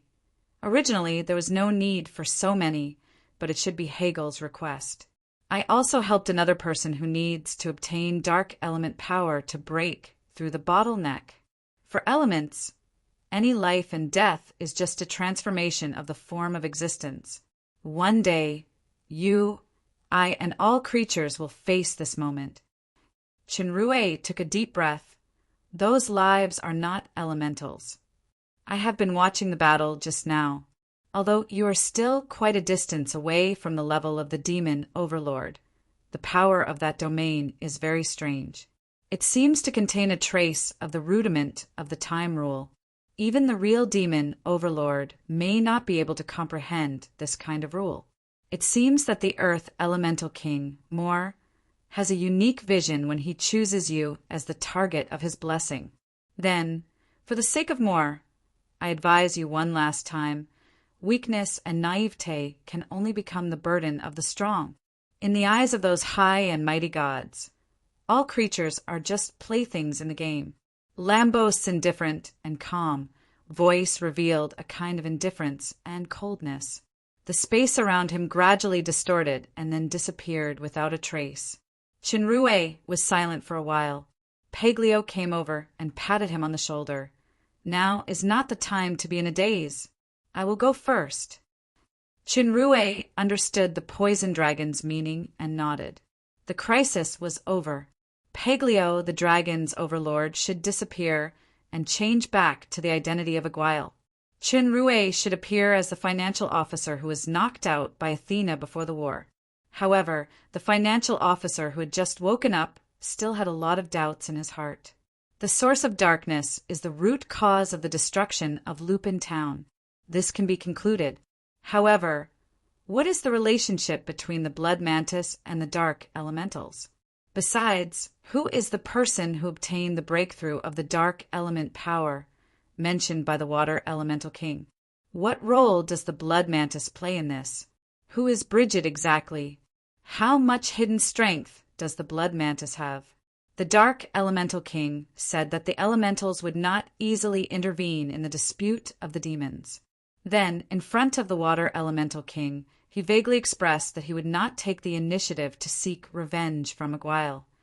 So, there was no need to worry for the time being. There were also some details from the past to the present that were full of doubts. However, Chen Rui could be sure that the Dark Moon's current focus was the fallen angel empire and Prince Obsidian. They should confront the blood mantis head-on in the future. Then, it was likely that they would encounter Bridget again and the dark elemental king Hegel. I must become stronger as soon as possible. Today's situation of dragging my friends and being unable to protect my lover was never allowed to happen again. In this battle, the elites of the Flamelight Legion lost 361 people. 540 were seriously injured, and the rest had more minor injuries. As for the Blue Lava Army, the original garrison troops, plus the soldiers brought by Sumin, who returned from Lupang Town, had less than 800 survivors. After the dangerous battle of life and death, both the Flamelight Legion and the surviving Blue Lava Legion had passed a real test of iron and blood. As long as they were properly trained, their combat ability and mental appearance would be improved qualitatively. When Chen Rui came to Athena as the financial officer, Athena was talking to Sumin. As for Paglio, after showing up once as Aguile, he went to the tent to heal his wounds. Thanks to the rescue of Miss and Sir Aguile this time. Otherwise, my soldiers and I would have been buried in Lupang Town. The reason why Sumin called Athena Miss instead of the Legion commander or Sir was that he used to be a former subordinate of Athena's father, General George. However, he was transferred to Blue Lava 30 years ago. At that time, Athena was not born yet. With this relationship, coupled with the battle against the Dark Elementals just now, the Dark Moon Army and this batch of Blue Lava Army seemed to be very harmonious. General Sumin, you're too polite. According to your statement, Lord Chandler is dead, and his only son, Taglio, also died in Lupang Town. So what are your plans? Sumin sighed. I'm incompetent. I failed to live up to Sir Chandler's last wishes. The bloodline of the Abbas family was cut off because of me. The people of Blue Lava have lost their real master. This is General Sumin, right? Sorry, can I say a few words? Chinrui spoke. Athena quickly made a brief introduction for both parties. When Sumin heard that this powerless guy in front of him was Athena's fiancé and the famous financial officer of the Dark Moon, he nodded slightly. Please speak, Sir Chinrui. Why does the general think that only the Abbas family can be the master of Blue Lava? As far as I know, Lord Teuton only began to serve as the Lord of Blue Lava after accumulating military merits. As for Lord Chandler, he is only a substitute lord. He has not been officially appointed by the capital, let alone the unfortunate Taglio. As for Lord Teuton, he ignored Crown Prince Grimm's life-saving grace. On the surface, he had a good relationship with the Dark Moon, but he had been secretly smuggling the resources and population of the Dark Moon. He even cooperated with the Red Spirit Lord to attack the Dark Moon during the most difficult time of the Dark Moon. To put it bluntly, he can be described as ungrateful, despicable, and shameless. Not only that, within the territory, this lord is also tyrannical, cruel, and oppressive of the people. Blue Lava is full of complaints. After Lord Chandler ascended the throne, it became worse. There were famines everywhere in the territory, and the people had no way to make a living. Can such a lord lead the people to stability and prosperity? Look at the current Blue Lava, then look at the current Dark Moon. There are some words that I don't need to say. The facts can explain everything. These words made Sumin lower his head and sigh. The Lord of Teuton saved my life, so I have heard of the general's deeds and prestige along the way. You are definitely a brave, upright, and respectable leader who can still have such loyal soldiers following you after being declared a traitor. So, General, think about it. Just because you personally want to repay the so-called life-saving grace, do you want to put the people of the entire Blue Lava into famine and ruin? What's more, you have served Blue Lava for 20 years. After the death of Lord Teuton, you loyally assisted his son, Lord Chandler, and risked your life to come to Lupin. This is enough to repay. Sumin was silent for a moment and raised his head. So, please teach me, Sir Chun Rue. What should I do? First of all, you must expose the conspiracy of the fake lord, and then support the new lord to take office. As for the new lord, it is still that young Master Tadgio. I believe that Lord Chandler must have relevant proof before entrusting it to the general. Sumin was taken aback when he heard the last sentence. Sir, you mean? Chinrue saw that he understood the meaning and nodded. We must first stabilize the situation in Blue Lava. We will provide maximum help, and then let the people of Blue Lava gradually walk out of famine and chaos. As for the next step, since Sir Teuton was able to become the lord by virtue of military merit, then General Sumin can take a step further by stabilizing and developing Blue Lava. Sumin didn't expect the other party to say this, and he was shocked. Chinrue smiled and said, The fact now is that a boss bloodline has been cut off. For the people of Blue Lava, the general should also take his due responsibility. However, this matter shouldn't be rushed. The general can use Tadgio's name to control the power of the territory first. Everything is for the people of Blue Lava. Athena also said a few words on the side. When seeing Sumin's eyes gradually burning, Chinrue and Athena looked at each other and smiled. Chapter 4:23. Sumin was a capable person who commanded the army well. He was brave, strict, and generous. He was deeply supported by the soldiers. Due to his dissatisfaction with some of Titan's actions in the past, he had always been excluded. He didn't even have a cushy task like going to the Dark Moon. However, fortune and misfortune were unpredictable. The Blue Lava Army, who originally went to the Dark Moon to gain credit, eventually ended up being annihilated. Sumin also escaped the disaster because of this. Capable people were always unwilling to be left out. After being inspired by Chan Rue's ambition, Sumin's entire life had taken an important turn. It was undeniable that this so-called ambition was actually a kind of ambition, but Sumin was very clear about his position.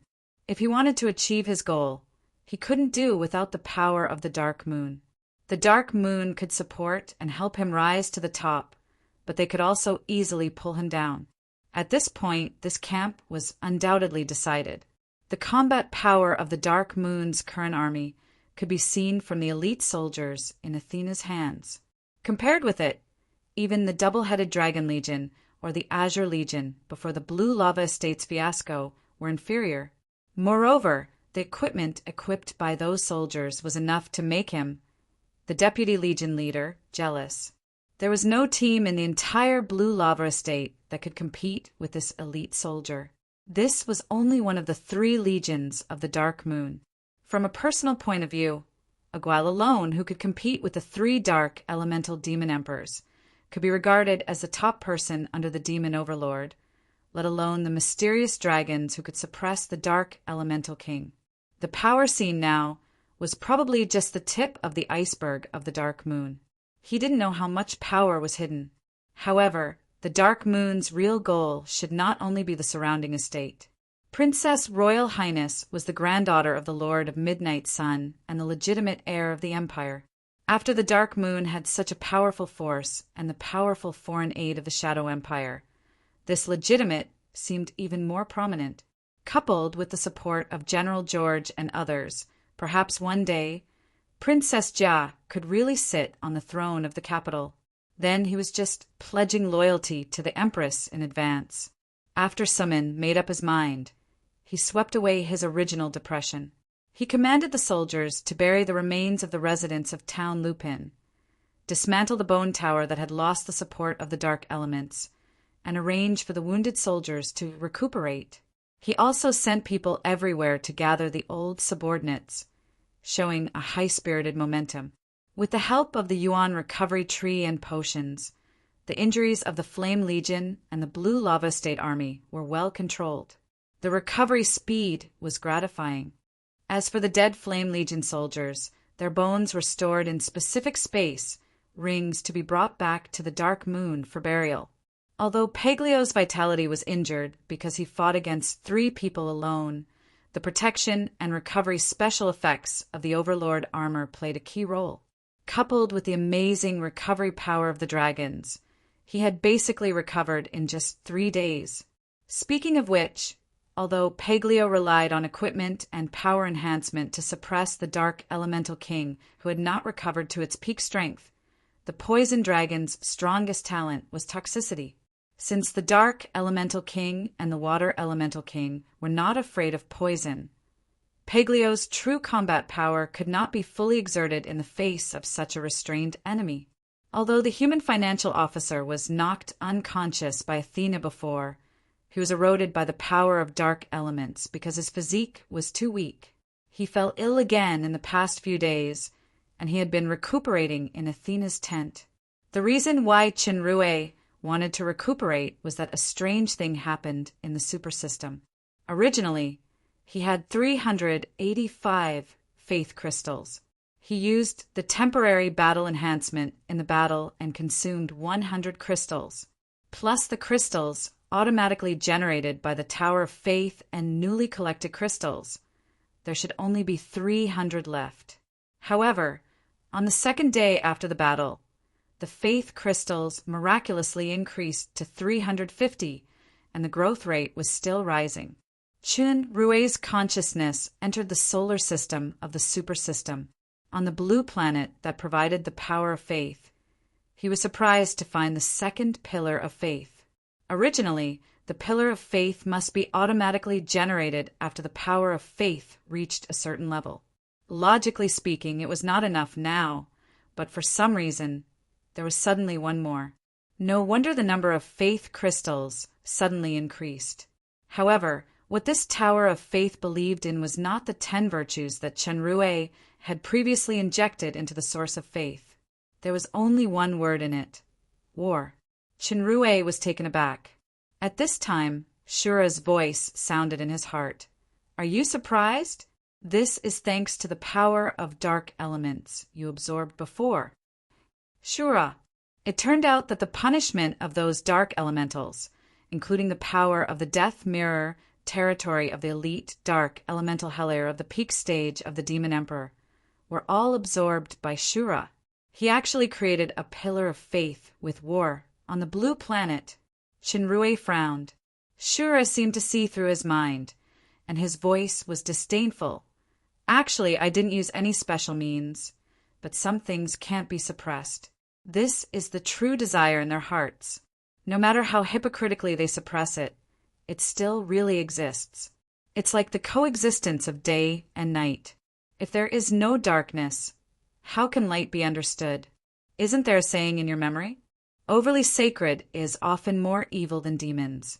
Although these words had a strong incitement tone, what made Chenrue ponder was the meaning. The meaning of faith was not distortion and coercion. Especially the human in the super system was not a puppet that had lost consciousness, but a real life with its own will. Light and dark were originally twins. After experiencing darkness, one would look forward to light more. Chenrue seemed to realize something and gave up the impulse to erase this new faith. There might be other pillars of faith appearing in the future, and more people would choose these faith. In a sense, life was a marionette of fate, but he was not fate. Just like his current choice, life also had its own choice. That kind of choice should be the true faith. Chenrue ignored Shura's other temptations and exited the super system. He was in the special magic tent. The tent was set in Athena's big tent. The big tent was lit with magic lights. It seemed that it was already night. Athena was lying on the table covered with a military map. She seemed to have fallen asleep. Chinrue got up, took a blanket, and gently covered her. Athena's long eyelashes moved slightly, but she woke up. Sorry to wake you up. Athena rubbed her hazy eyes, stretched, and stood up. I was studying the map according to the plan just now, but I didn't want to fall asleep. Do you want me to carry you to the magic tent to sleep? No, I'm not so sleepy anymore.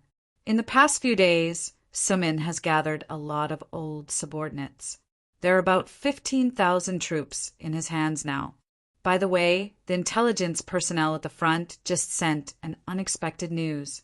The Blue Lava Estate, Lord Chandler died of a relapse of his old illness because he was bedridden for a long time. Is there any conspiracy in this? Chandler died of illness? This news was indeed unexpected.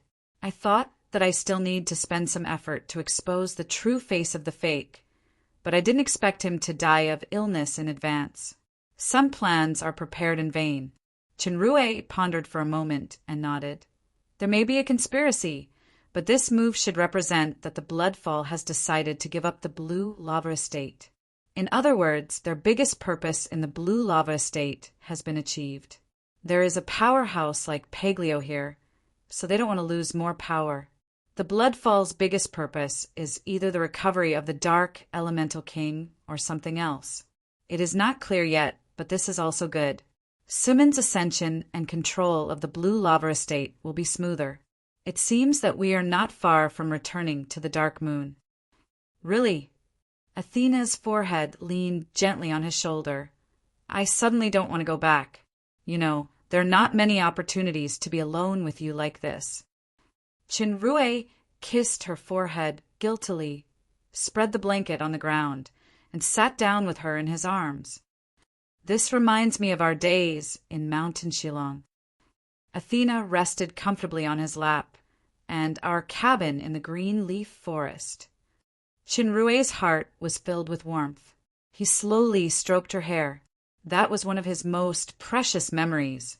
Athena closed her eyes, enjoyed his gentle movements, and said dreamily, "Promise me, never leave me before my life comes to an end." Our lives will come to an end together. Believe me. Chinrue leaned down and hugged her shoulder. Do you know? I can't bear a life without you. And Athena responded to his warm hug. The two were silent for a long time, just feeling each other's powerful heartbeats. There seemed to be no distance between the two hearts. Your singing is really beautiful. Why haven't I heard you sing before? Because your ears are full of Kia's charming voice. How can you hear my singing? There was a little sourness in the tenderness and sweetness. This is a woman. Humph.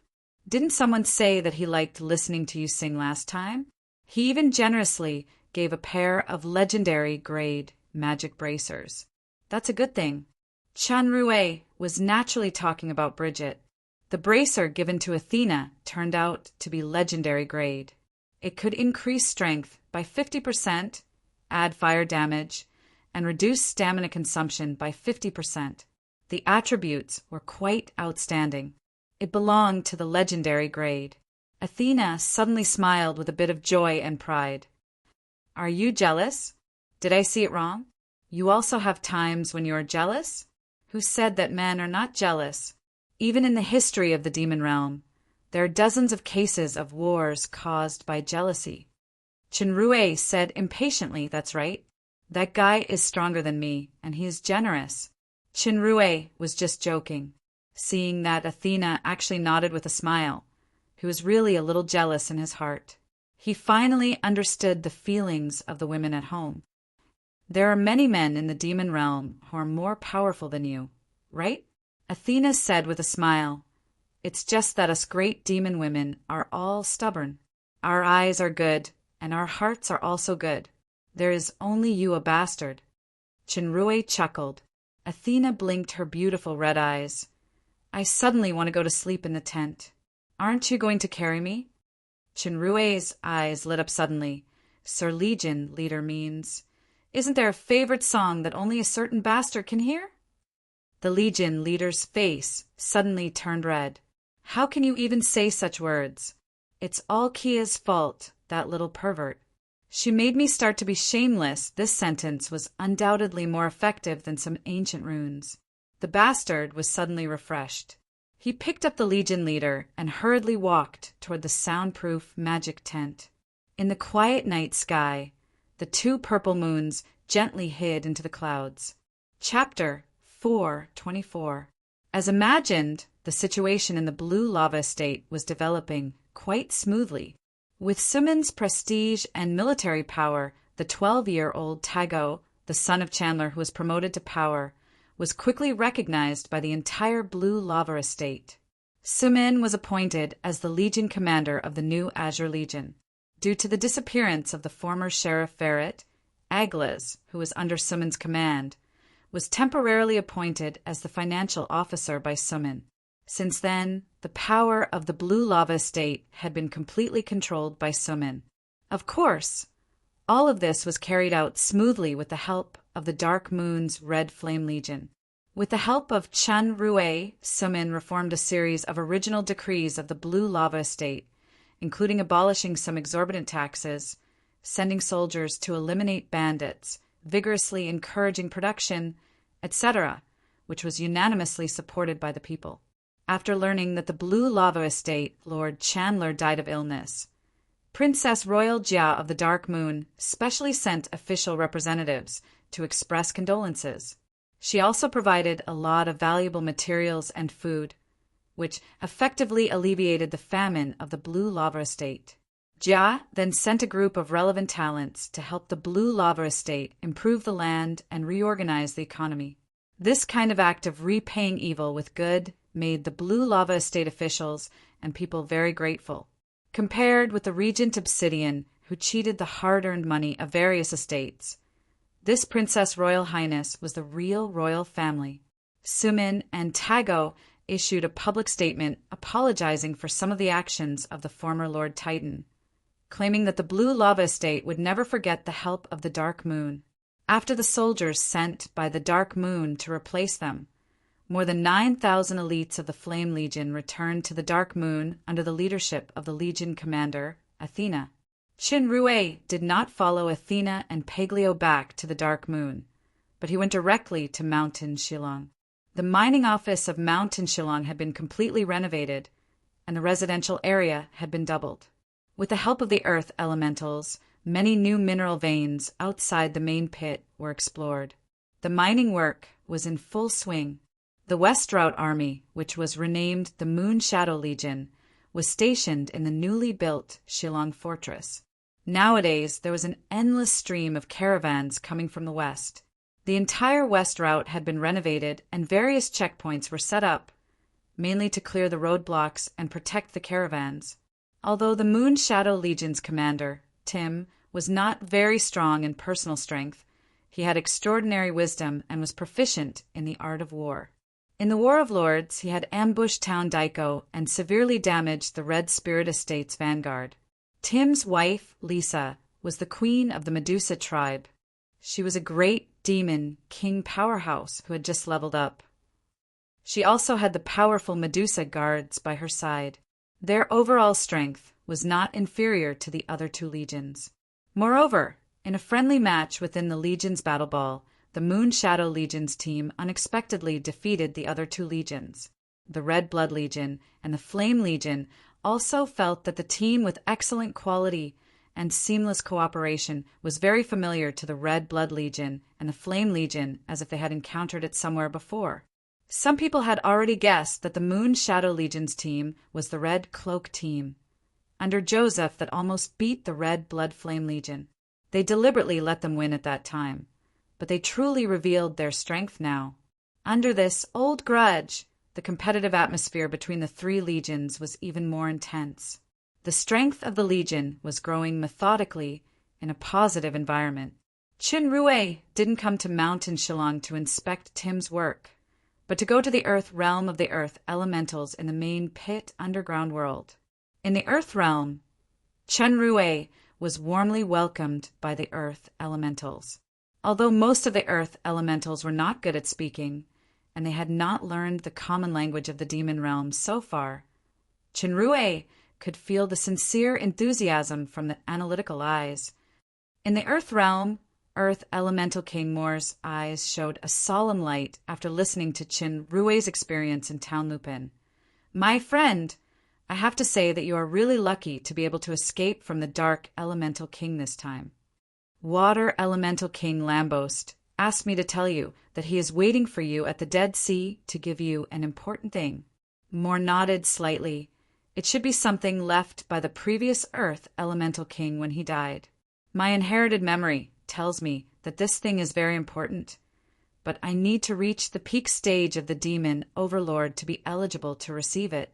Glorfin is at the peak stage of the demon overlord. Although I was severely injured before coming here, I still couldn't compete with him due to the limited time of my birth. I only destroyed his body with the help of the power of the Earth realm. However, the 400 years of battle with his soul made my strength decline instead of increasing. The Earth elementals also suffered heavy losses. Even with the special effect provided by you when you repaired the elemental heart later, I still can't reach the peak stage of the demon overlord.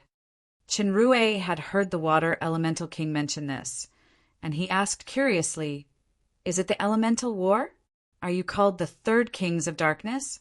What is the Elemental Covenant?" The Third Kings of Darkness are Dark Element, Water Element, and Earth Element.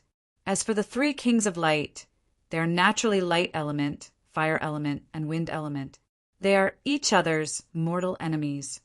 As for the details of the Elemental War and the Elemental Covenant, I will tell you when I have the chance in the future. Qin knew that everyone had their own secrets, so he didn't ask further.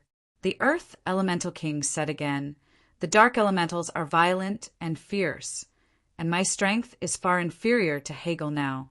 The Elemental Blessing can only help you this time. Before you have the corresponding strength, try not to conflict with the Dark Elementals."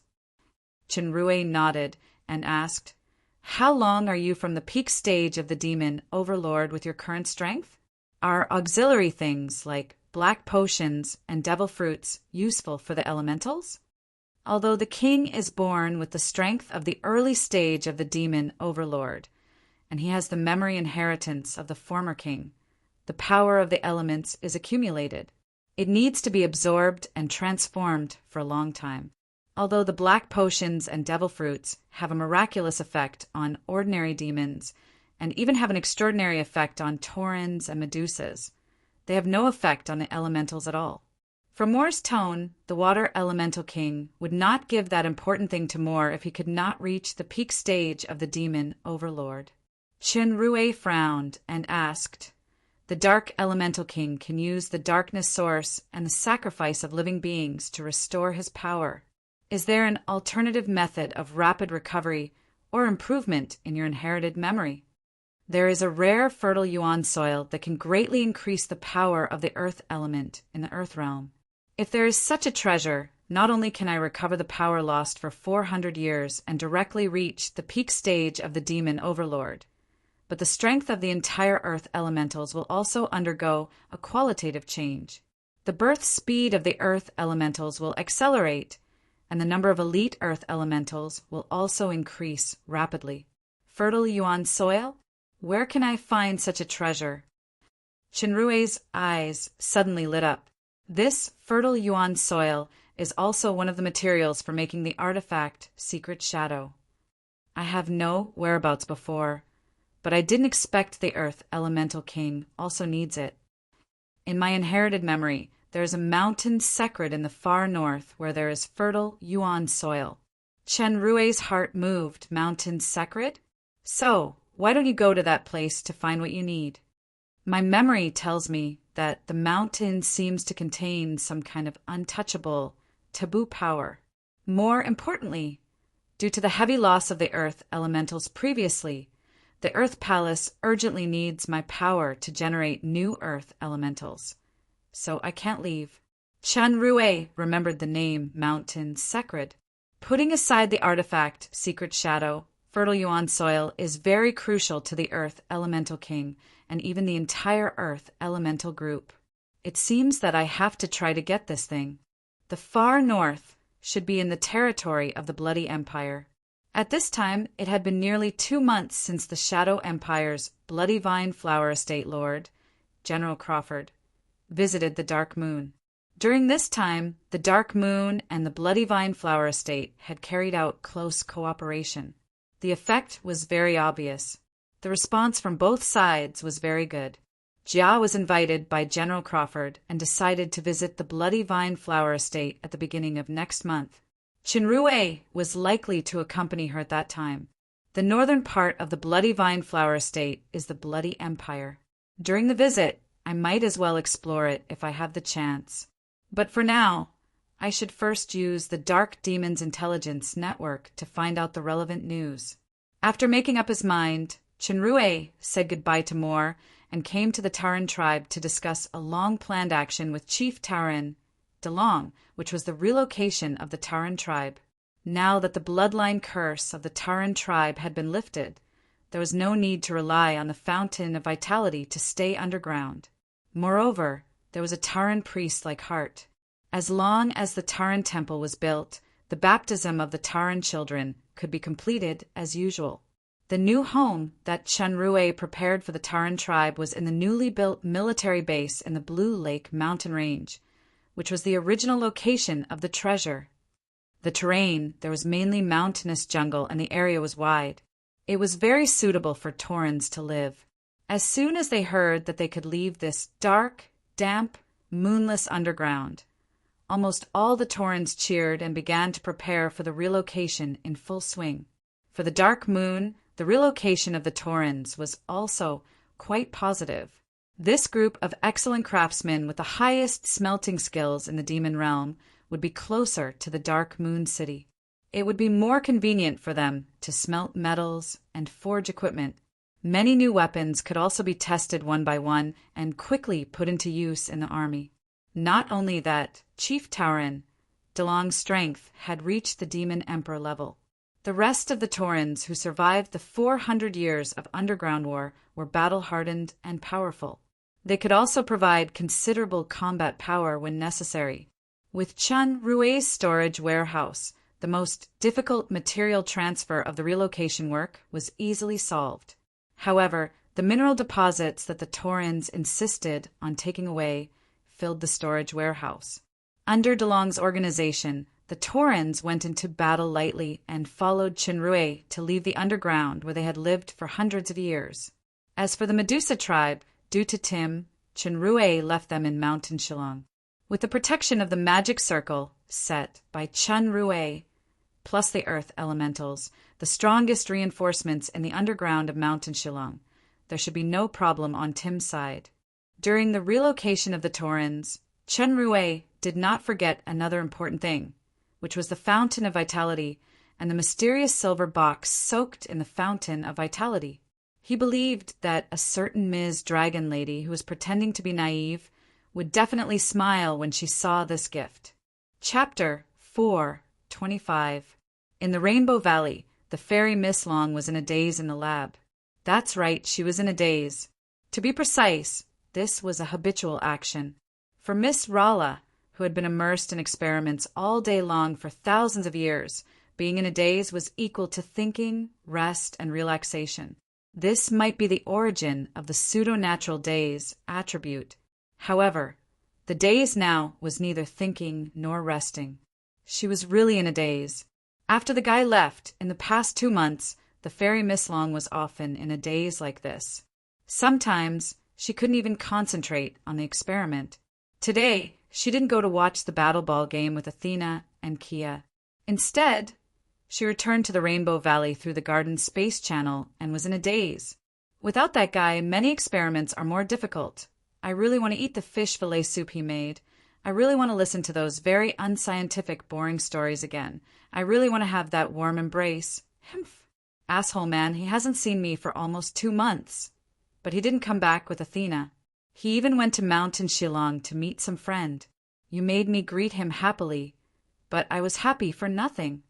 Just as the fairy Miss Long was in a daze and thinking about how to punish the guy who valued his friends over beauties, the crystal ball on the side suddenly began to emit a faint light. Is there an intruder?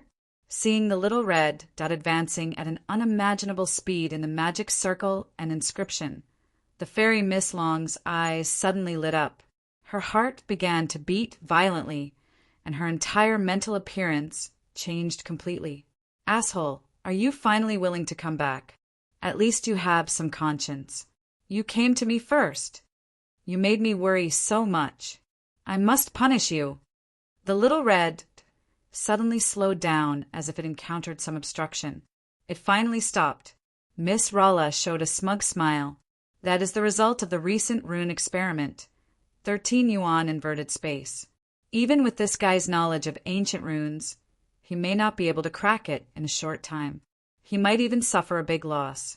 Consider it as an appetizer from me. If you can crack it in 10 minutes, I can consider forgiving you a little. 10 minutes passed, and the little red dot actually didn't move. Last 2 minutes. Give me one last minute. The red dot still did not move. Miss Ralla frowned. Something was wrong. What was the problem? Or was he injured by the power of the runes?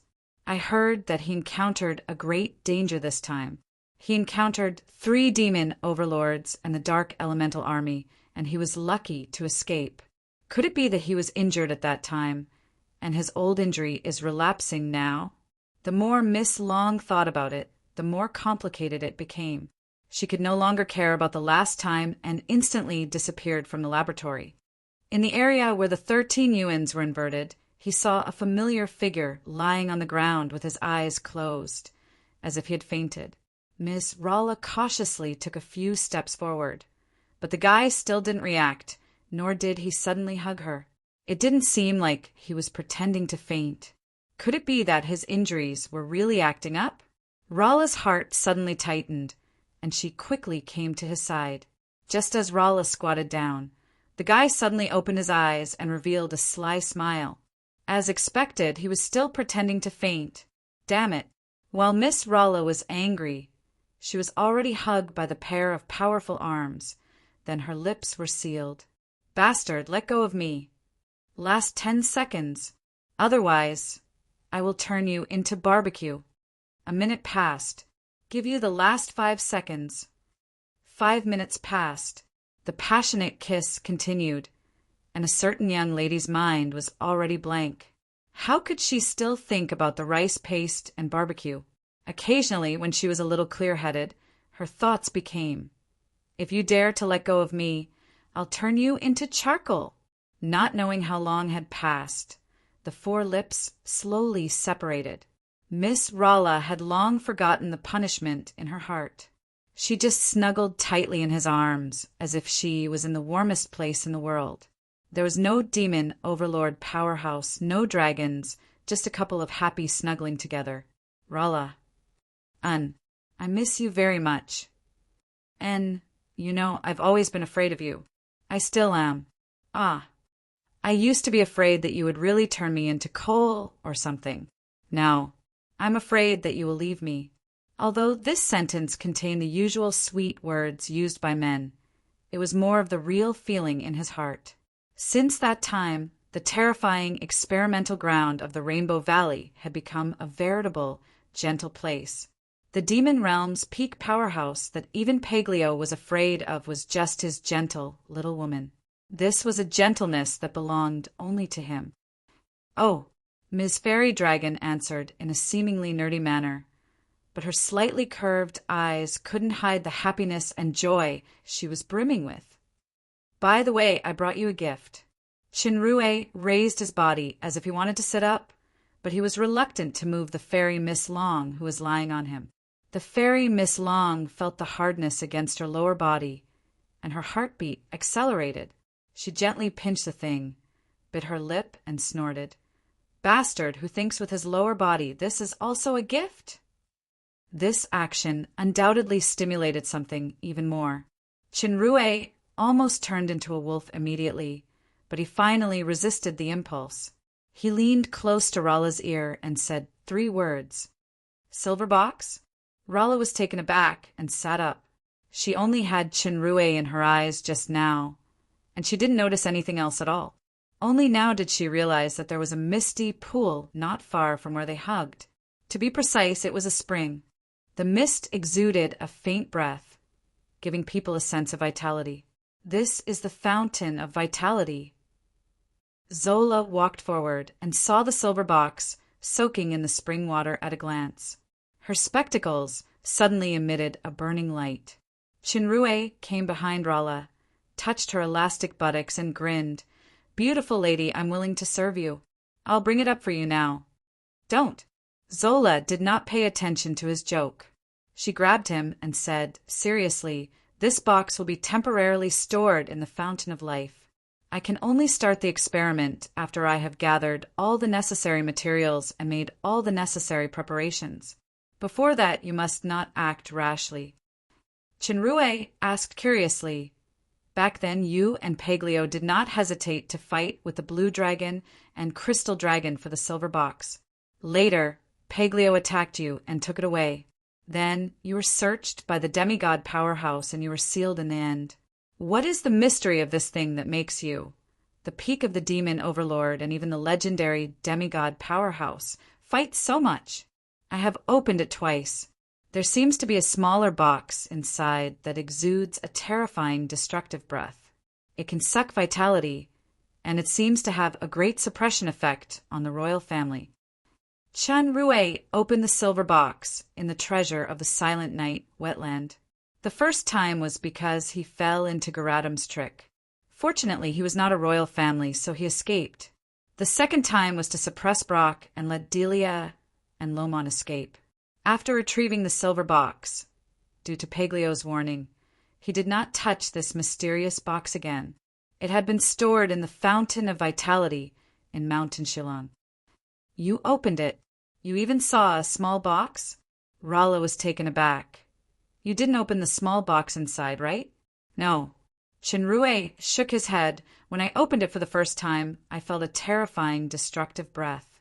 I almost died. Fortunately, the Grand Master's inheritance power played a role, and I seemed to have absorbed a little.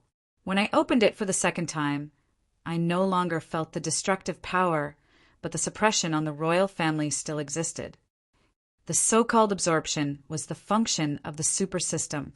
For some reason, the special destructive breath actually merged with the inner demon of the original Alioth state, thus giving birth to a more powerful and inescapable Shura. It still existed in his consciousness today." "Are you sure it's the destructive breath? And it was even absorbed by the Grand Master's inheritance?" A thoughtful look appeared on Rala's face. "From the looks of it, it's very likely that the ancient Grandmaster that you've inherited from has reached the God level." "God level?" "It's a scam level, because Monkey King doesn't exist in this dimension at all, let alone inheritance." Chinrue smiled bitterly and changed the topic. "Rala, can you tell me the real secret of the silver box? Fortunately, you didn't open the small box. Otherwise, even if you have the Grand Master's inheritance, you will be annihilated because you can't withstand that kind of power. That's not an ordinary level of power." Rala said solemnly, "There is a taboo thing sealed in this silver box. Although this thing is only a part of a whole, as long as you can unlock and comprehend the mystery contained in it, you can peak at the God level or even become one of the gods." "God level?" Chinrue's eyes suddenly widened. He finally understood why the 4 dragons of the peak stage of the demon overlord and the demigod powerhouse were fighting for this silver box. It turned out that the thing inside could actually become a god. God level, with unlimited lifespan and power above everything. According to the Water Elemental King, all living beings were just playthings in the eyes of the gods. What was the Dark Elemental King? What was the powerhouse who sealed Paglio? Perhaps with just a thought, he could annihilate them. If most of the demigod powerhouses were in legends, then the gods were equivalent to the illusory supreme existence. They were originally looked up from a distance. However, after hearing this amazing news, Chinrue felt that the illusory suddenly became real, and it seemed to be within reach. "It's in the Fountain of Vitality in front of me. It's really within reach." Chinrue looked at the silver box and couldn't help but ask, "What is sealed in the small box?" "It's just 1/7 of something." If the 7 can be perfectly combined, even the gods. Rala suddenly paused. Your current strength is not enough. Don't ask too much and don't be distracted. Concentrate on training to the demon overlord level first. At that time, we will study this thing together. The study of this thing must use a lot of knowledge of ancient runes, and it takes a lot of time and effort. My current knowledge of ancient runes is not enough. I need to continue to study those stone slabs and make all the preparations before starting. Even the gods are afraid? Although Chanrue was very curious, he also knew that Rala was doing it for his own good. She didn't want to affect his focus on training, so he nodded immediately. Rala glanced at Chinrue with a faint gentleness in her eyes. If there is a chance to succeed, I hope to enter the god level hand in hand with you so that we can be together forever. Chinrue stared at the gentleness in the fairy dragon's eyes, and he suddenly had a strong impulse. The two figures overlapped again, and they slowly lay on the ground. Then, before that, accept another gift that you want. This time, he was really going to turn into a wolf. His hands had already, unknowingly, reached into his clothes. His plump and round breasts kept changing shape as he played with them. The hard part that was pressed against the woman's body was shamelessly raised even higher. I don't want your damn gift. Although she said so, a certain part was more moist, and her breathing became hot. Humph. You must be very happy to spend time alone with Athena during this time. Humph. I'm going to take it all today. I won't leave it for Athena and Kia. As the fairy Miss Long thought in her heart, her body felt hot. She turned over unceremoniously and straddled him, but she was pressed under the man who was unwilling to be at a disadvantage. The two obsessed man and woman rolled and played. Suddenly there was a flash of light. The fairy Miss Long, who was pressing on Chinrue, suddenly reacted. Oh no! Teleportation point. The two felt a distortion of space at the same time. When they recovered, they had been teleported out of the Rainbow Valley and appeared in the courtyard of the sheriff and financial officer's residence. Around them there were Athena, Kia, Paglio and his wife, and Lomont and his wife. It seemed that they had just come back from watching the game. They were staring at the adulterous couple who suddenly appeared in front of them with disheveled clothes. By the way, it was the position where the woman was on top and the man was on the bottom. The poison dragon and his nephew showed a weird expression at the same time. They looked at the guy who was pressed under them at the same time. Their wretched eyes seemed to be gloating at the poor boy who was being raped by a female gangster. Even the fairy Miss Long, who always pretended to be dumb, couldn't help blushing at this time. She disappeared instantly, leaving only the man with disheveled clothes. In the strange eyes of the surrounding people, the guy who was shot in the knee was embarrassed for a moment. He pretended to stand up as if nothing had happened, straightened his wrinkled clothes, and looked at the two moons shrouded in haze in the sky. It seemed that it was going to rain. Acid rain. Chinrue shrugged and said cheekily, Everyone, the weather today is good, isn't it?